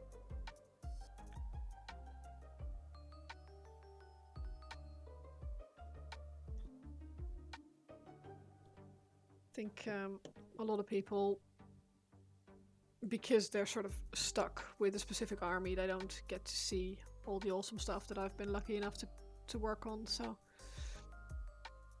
when am I streaming till tonight? Probably like another half hour, something like that. I don't really have a plan, but I am getting a bit hungry and I still need to make dinner because Nivian is away. I am making my own food for the evening instead of him sorting dinner while I'm streaming. So I could totally paint that. Yes, I could. Absolutely. I have. Like, last week I painted a one-page rules model, which was really fun as well. Now I have been eyeing up some of the larger, like, busts and larger scale models. Like I did this one from One Page Rules. Like last week or the week before last. Really fun. I still have to do the base. This is my that's my ADHD. I don't have a lot of it, but I have some of it, and not finishing things is one of it.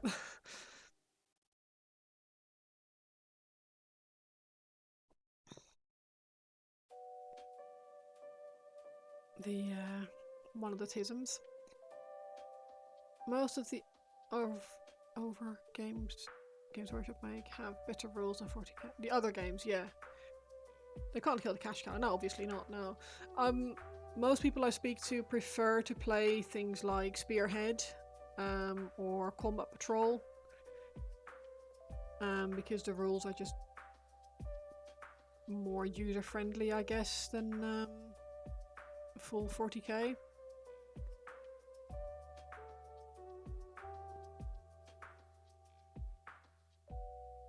I've sent to colours, yeah. I love colours. Like it's one of the reasons why I struggle with the idea of painting an entire army. Because I feel like I would get bored. I'd want that armor cohesion. I'd want them all sort of matchy-matchy. But I wouldn't want to paint them all matchy-matchy. So I've got it's one of the reasons why I just paint and not don't play, because I just like to just pick up the models that I think are cool, paint them up, and then an entire army. What a boring thing to do. Yeah, I know, right? Now our next like Christmas and New Year, we do a sort of friendly competition with our friends. What a surprise. And last year the competition was for a centerpiece model to be painted. This year it's like an armies on parade kind of challenge. So we have to pick a box, like a combat patrol or something like that, and paint that up with a small like diorama type base. And I think I'm going to do Tyranids. I've already decided that I'm going to do like lava bases. I think it's going to be really cool. But I'm not allowing myself to start yet because last year I started in March. Sashra, welcome to the chat. Oh, Shasra, sorry. You really like skirmished games for that. You only need to paint a handful of guys and each one can be a bit different. Yeah, exactly. Like Blood Bowl to me looks really cool because every model is different. I've not played any Blood Bowl. I've not painted any Blood Bowl, but the models look really cool. I love that kind of stuff. It makes me happy. So I'm gonna paint this conch color. Conch. Like the 80s and 90s Eldar, bright color but all different from squad to squad. Yeah. It's there's still a lot of color. Like, but it's mostly, I feel, in Age of Sigmar. Obviously you have the army colors for Space Marines and for all the other armies, but it's Age of Sigmar has been really, really fun. I finished this one a while ago. See if I can get that in camera without knocking everything over, bear with. This was my Black Coach, which is another Age of Sigmar model. It's for the Nighthaunt army.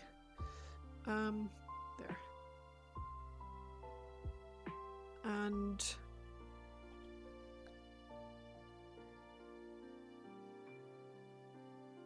basically you can go as bright as you want. They're ghosts, but yeah, who cares? Like, you can make silly color ghosts. We've got a little coffin in the back.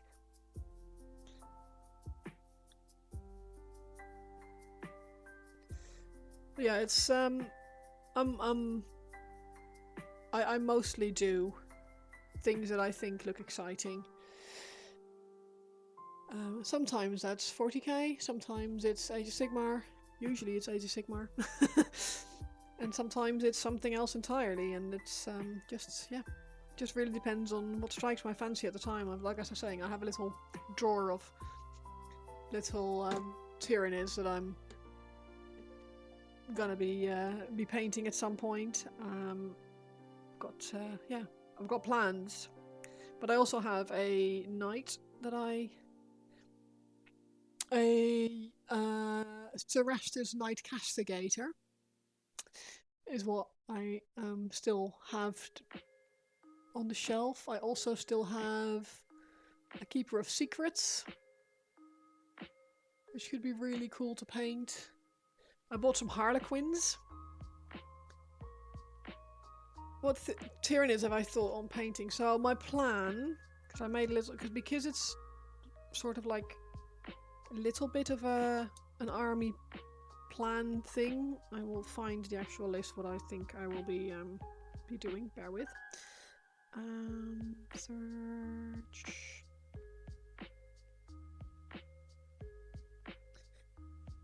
So I think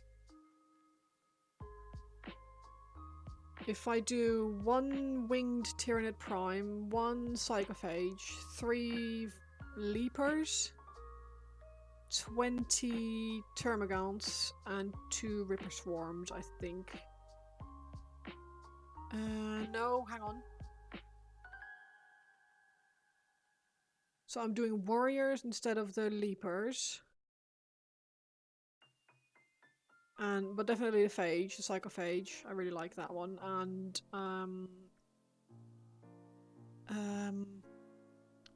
so Ed has been very kind, and he's Harlequins as a form of torture, isn't it?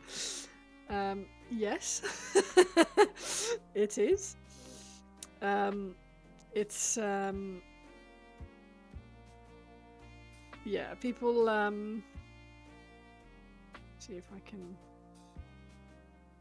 That doesn't really matter. I really like the checkered print trousers, and I went into a hobby store because we went to Warhammer World earlier this year, because once a year we like to go to Warhammer World. It's sort of like a pilgrimage, but also because we like to get ideas, and it's a nice kind of outing for us and our friends. So we went.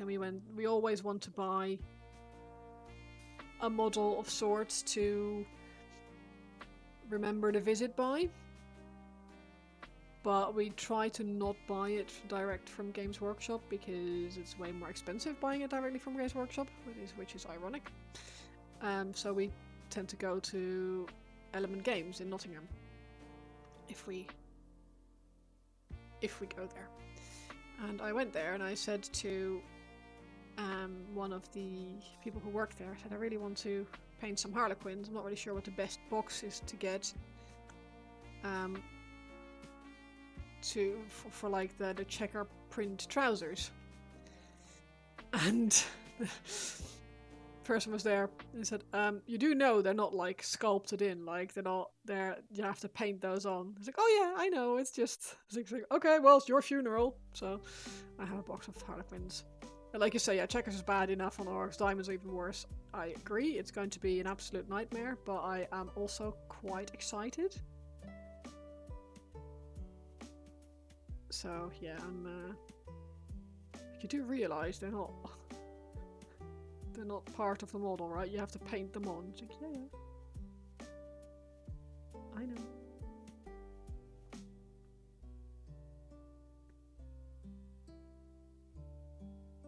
It'll be torture and it will be grand.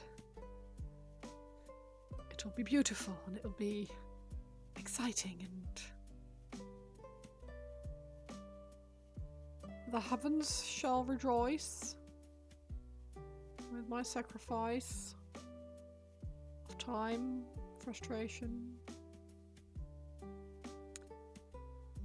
Anyway, you wished I would refresh the warriors and models, but oh, it's awful. Now the warriors. This is one of the first kits I ever built myself.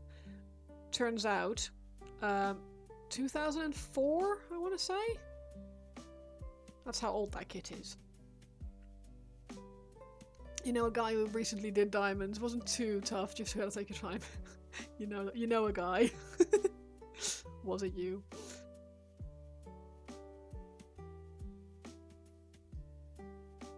Have a nice evening, Nopsip. Thank you very much for joining. It's been a pleasure.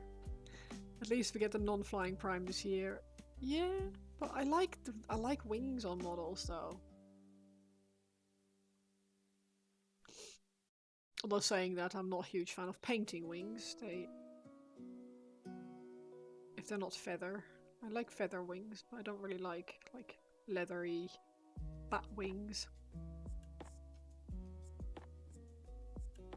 No, I lie. I do actually like that. It's just difficult. It's like people who do tartan on historical Scots. Yes. Especially if they do the correct tartan on historical Scots.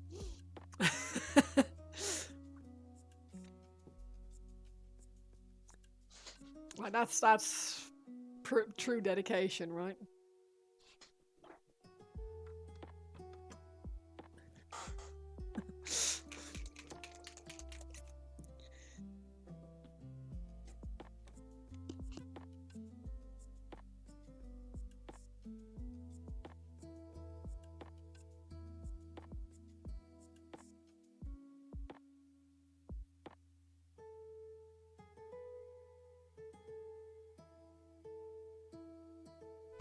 Oh, 2014, yeah.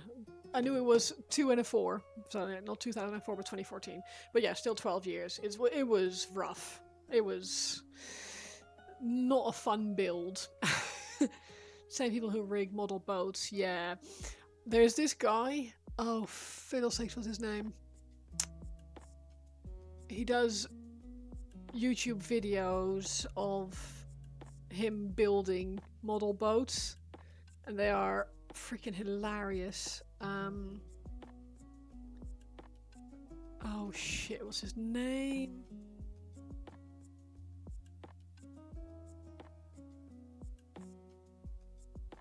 YouTube.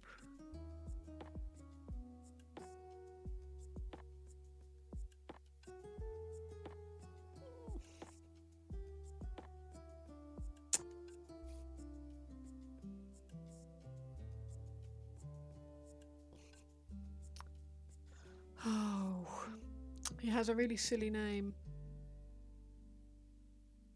Boxman. Is it Boxman? I think it is Boxman. I will find out for you. Off you go. No worries. Have a nice evening, Krasania. I really appreciate you hanging out. Boxman. It is Boxman. Boxman builds. There he is. Looked hideous. Really funny. Really, really funny videos.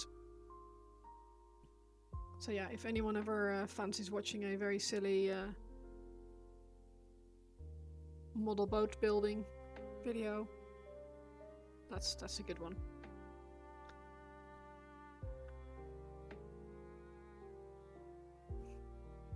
seen a video of a guy who starts with strips of wood and makes galley cheese. He uses model kits, like well, model boat kits, and compares them and puts like a scale like of how good he thinks they are compared to other models he's built in the past, etc. And yeah, they're funny videos. Yeah, people are too talented and or have too much time.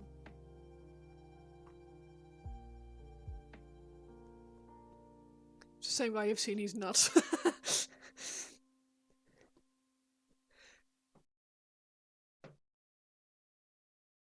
The slippery guy's looking good, thanks.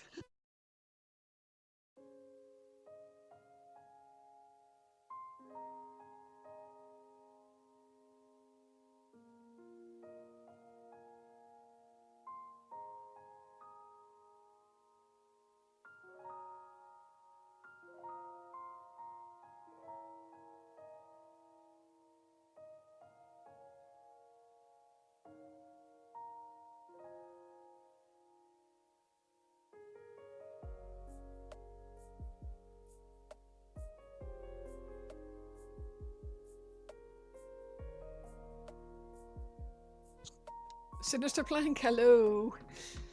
Makes you laugh when companies sell kits of boats and just give you strips of wood and fabrics. It's like, here you go. It's like IKEA. Here's your wardrobe. Build it yourself, bitch. Yeah, they're fun. El Kraken. I'm having a good time. They're taking a long time, but they're oh god, they're pretty fun.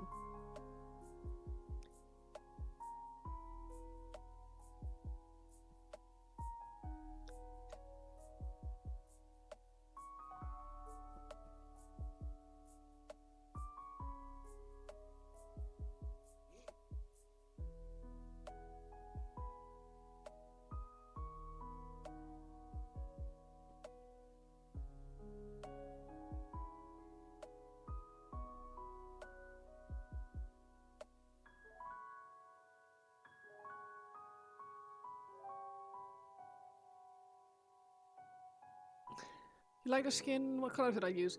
Aha. So, I used a lot of colors, if I'm being honest, because I wasn't sure what I wanted to do with it. So it's had a lot of layers. You gonna stream? No worries. Enjoy. Good luck. Have fun. I mostly used Pro Acryl for this darker one. Like the Ninjon color, so dark plum, and there's a I did 3 different colors. I've got the lighter one. If my camera will focus on it. I got the medium one.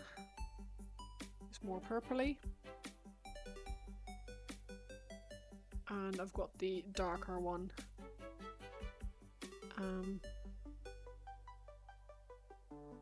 Yeah. Oh, thank you. They were really fun. It took me freaking ages, but until I realised how I wanted to do it, and then it went pretty quick. But it was, yeah, it's been really fun to paint them. They're a really nice side project. Still have the rest of the box to do, so we'll see how many of those I'll paint in the near future. But for now,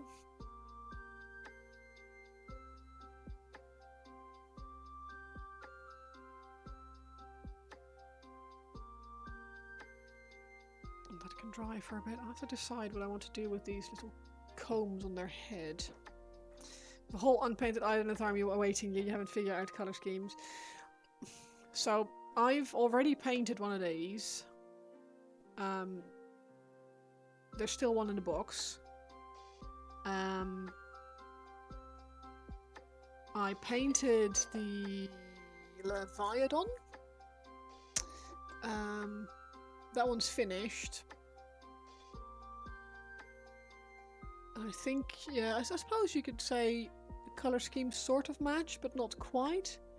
I think because I don't really worry about that too much, I just have to put my canopy back on my horse carriage. I don't really worry about colour schemes too much. I don't have to, because I never paint more than like maybe 5 or so of each army.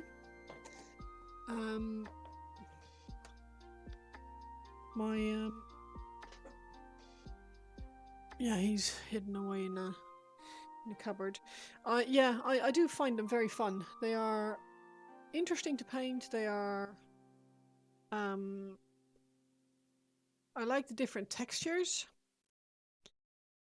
I find that very satisfying. Like there's metal, there's skin, there's a lot of skin, and some wood and leather and stuff. It's an interesting sort of army to paint.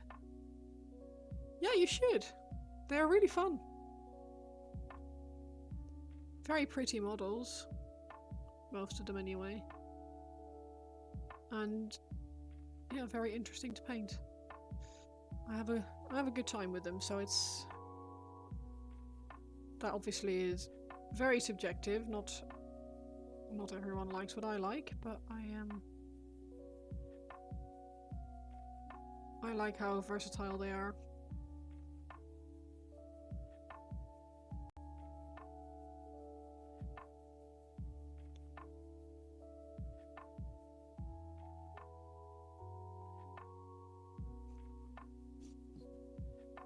So it was a side project. What's the main project? I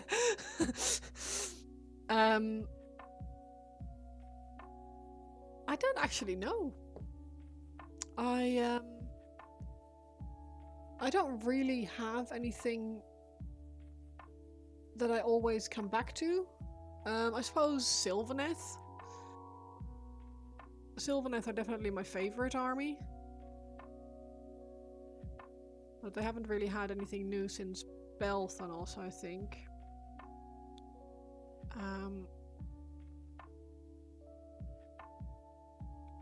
So I haven't really painted much. Oh, thank you.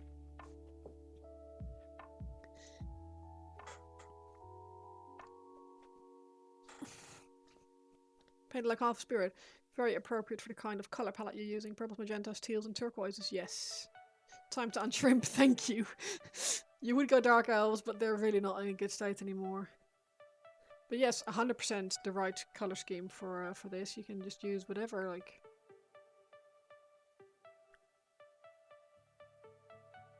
And they are really interesting models. Like there's some cool stuff out there. I very much recommend painting them if you have some, and also if you don't have some, just buy some.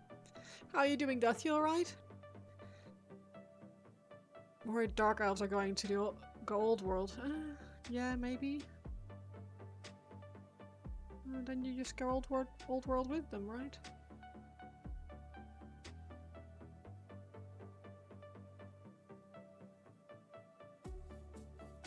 You're hoping for it, you're holding back on old world until they release.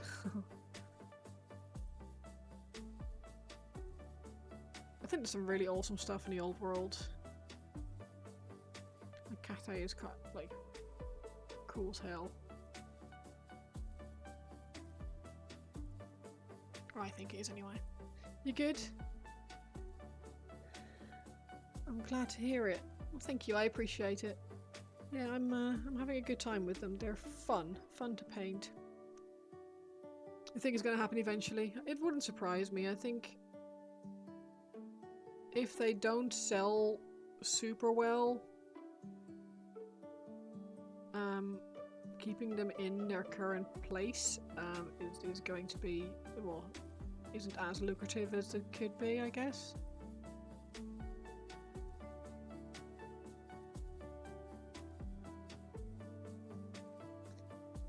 Doing a bit of high elf, bit of wood elf. Really, really want a dark elf, old world drop, preferably with some new characters. Imagine what a new Malekith. I don't actually know who Malekith is.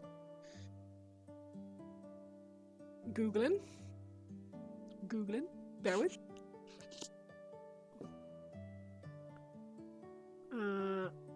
Okay. Church. Whoa.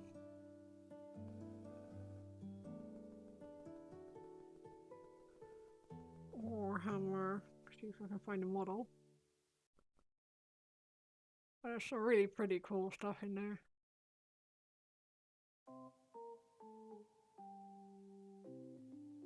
Oh, this guy! The guy on the really weird dragon! Oh, he's so cool.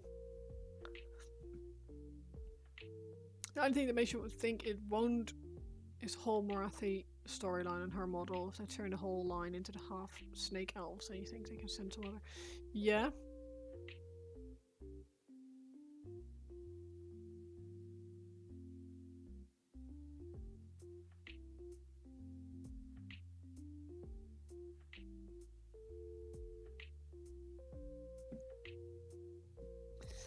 Old hammer dragons are distinct. Yes, they are. They are. They're old. Cute though. They weren't all like metal. I would quite like to paint one, but I don't really want to put myself through old metal kits. I had enough of a bastard of a time with Fulgrim, the resin kit.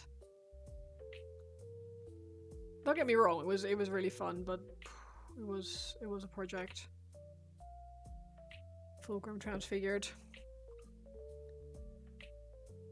Have I gotten into pre-release WoW housing stuff? I have actually. We did a competition on Nick's Discord for like coziest overall vibe, nicest outside space, nicest I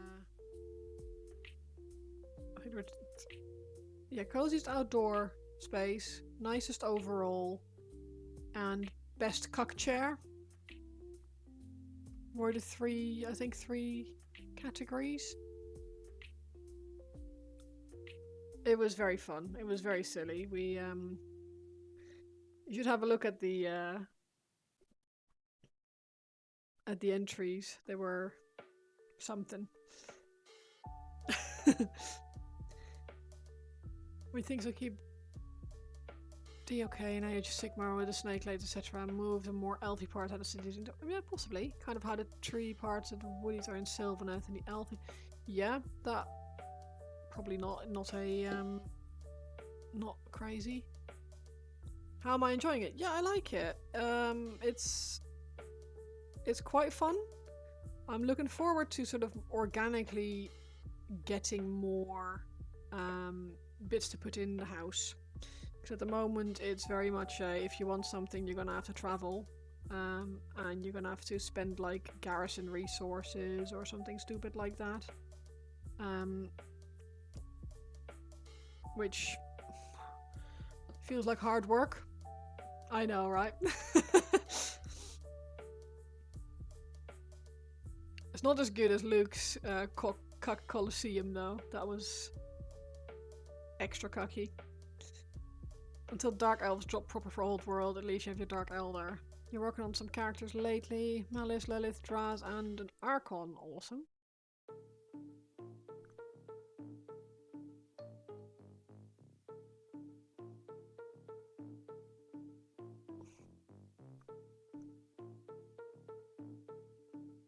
I've no idea how I feel about this pastel pink on this.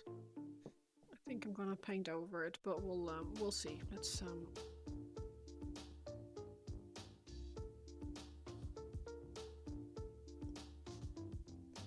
think it will still be pink, but a different type of pink. Alright, that shell. It needs something. I wish I had like a pearlescent paint, that'd be cool.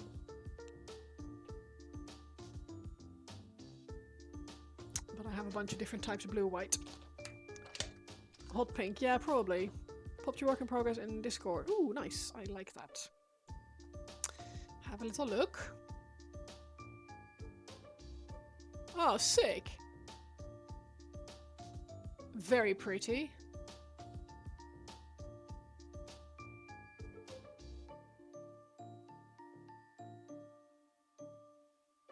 Yeah, they are really cool. The OSL as well, very nice. That's beautiful, isn't it?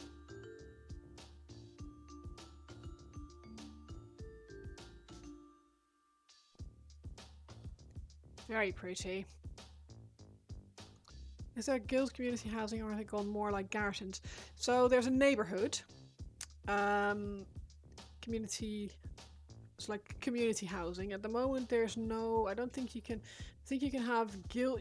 Can have a guild neighborhood.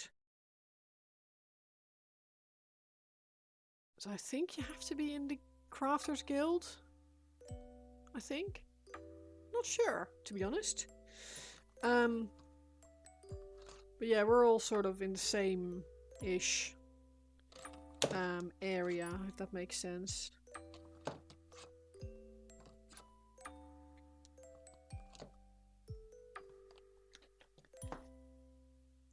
These elfie boys and girls have definitely seen me reach a higher level in your paintings. Yeah, awesome. They look really, really good. Like, impressively good.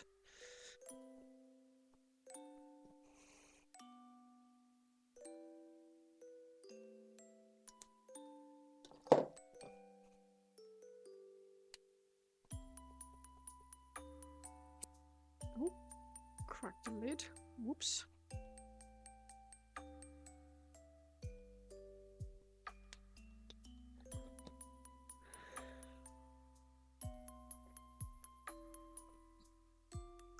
I think sometimes when you're painting a model, the sculpt really helps. Just how dynamic it is, how yeah, certain things just paint up lovely or way nicer than other things.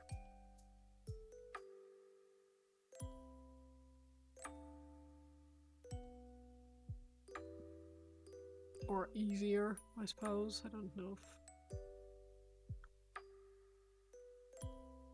Pose is hugely important when you pick a model. Yeah, absolutely, I have the same. I like it, like... I'll basically paint anything as long as I think it looks cool. Is it time, buddy? Has been a while, hasn't it? My dog is letting me know that it's time to go in the house, because he ought to go to the bathroom. Do you want to say hi to the stream, bud? Do you want to say hi? You want to go back to sleep? Oh, bless you, mate. So picking has to cut your Dressar's hand off just to rotate him ever so slightly. Then it's fair. Like, that's why we pose. Do you want to up? Do you want to up? Oh, hi, buddy.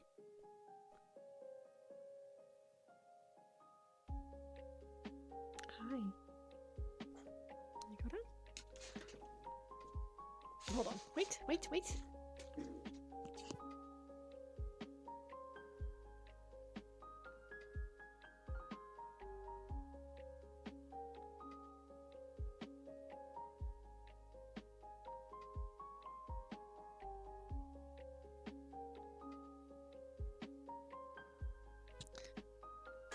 Poppers! The black dog. The black dog, the one and only. Hi, buddy. You good boy. You need a brush, don't you? You should do brushes tonight. Yeah? Like, oh no. Mum wants me to do brushes. I don't like brushes. I know, all the fluff. One of the reasons you love the Dark Eldar range, aside from being elves, is how posable the kits are. Steals doggo. Oh, he's a good boy, but I don't think you'd want to steal him. He's occasionally a bit of a handful, and God, he really needs a brush. Christ.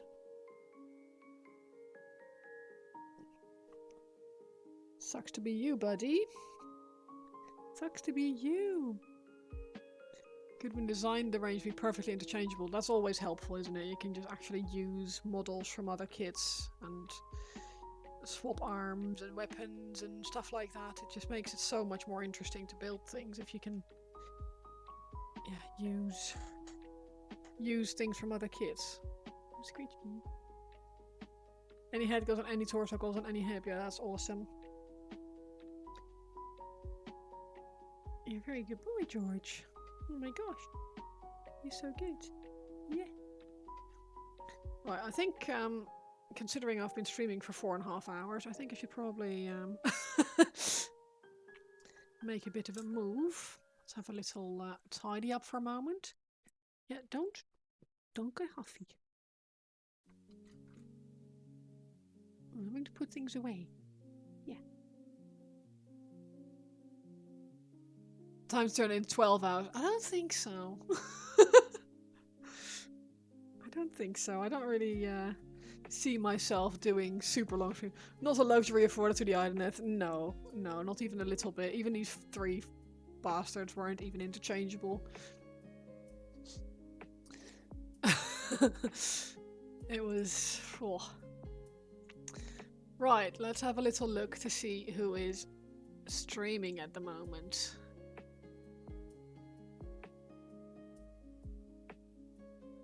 Painted is streaming. Let's go there. We're gonna raid Paint.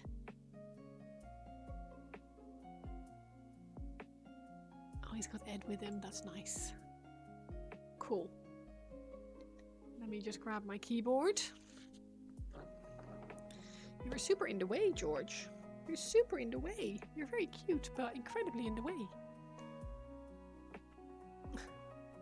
Oh my god. Thank you. That's better. They could have a flat join so you could play around, but no. Yeah. Weird guide pegs, yes indeed. Oh my god, buddy, you're gonna fall. Wait. There you go. Right, let's go. Cause some mayhem. Will that paste? It will.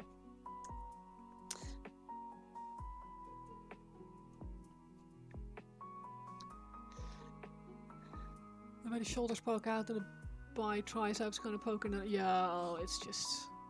It's a faff, isn't it? Big huffies. Cute. Some goop in your eye? Clean your eyes? Nice.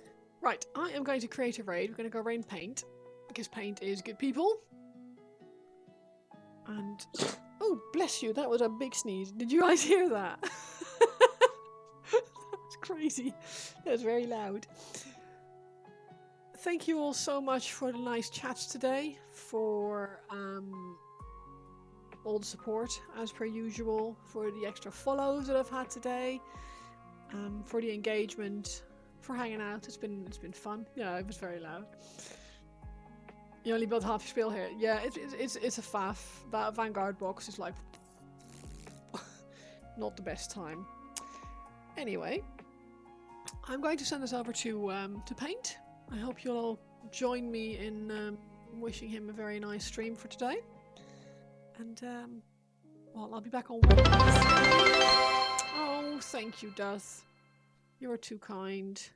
Let me just double check I don't have anything on Wednesday. I don't. Cool. Thank you. That's very sweet of you. I really appreciate it. Let's go give Paint some love. Thank you all very much. Have a lovely rest of your evening. George, do you want to come up and not fall off my chair? Thank you. And see you all on Wednesday, I hope.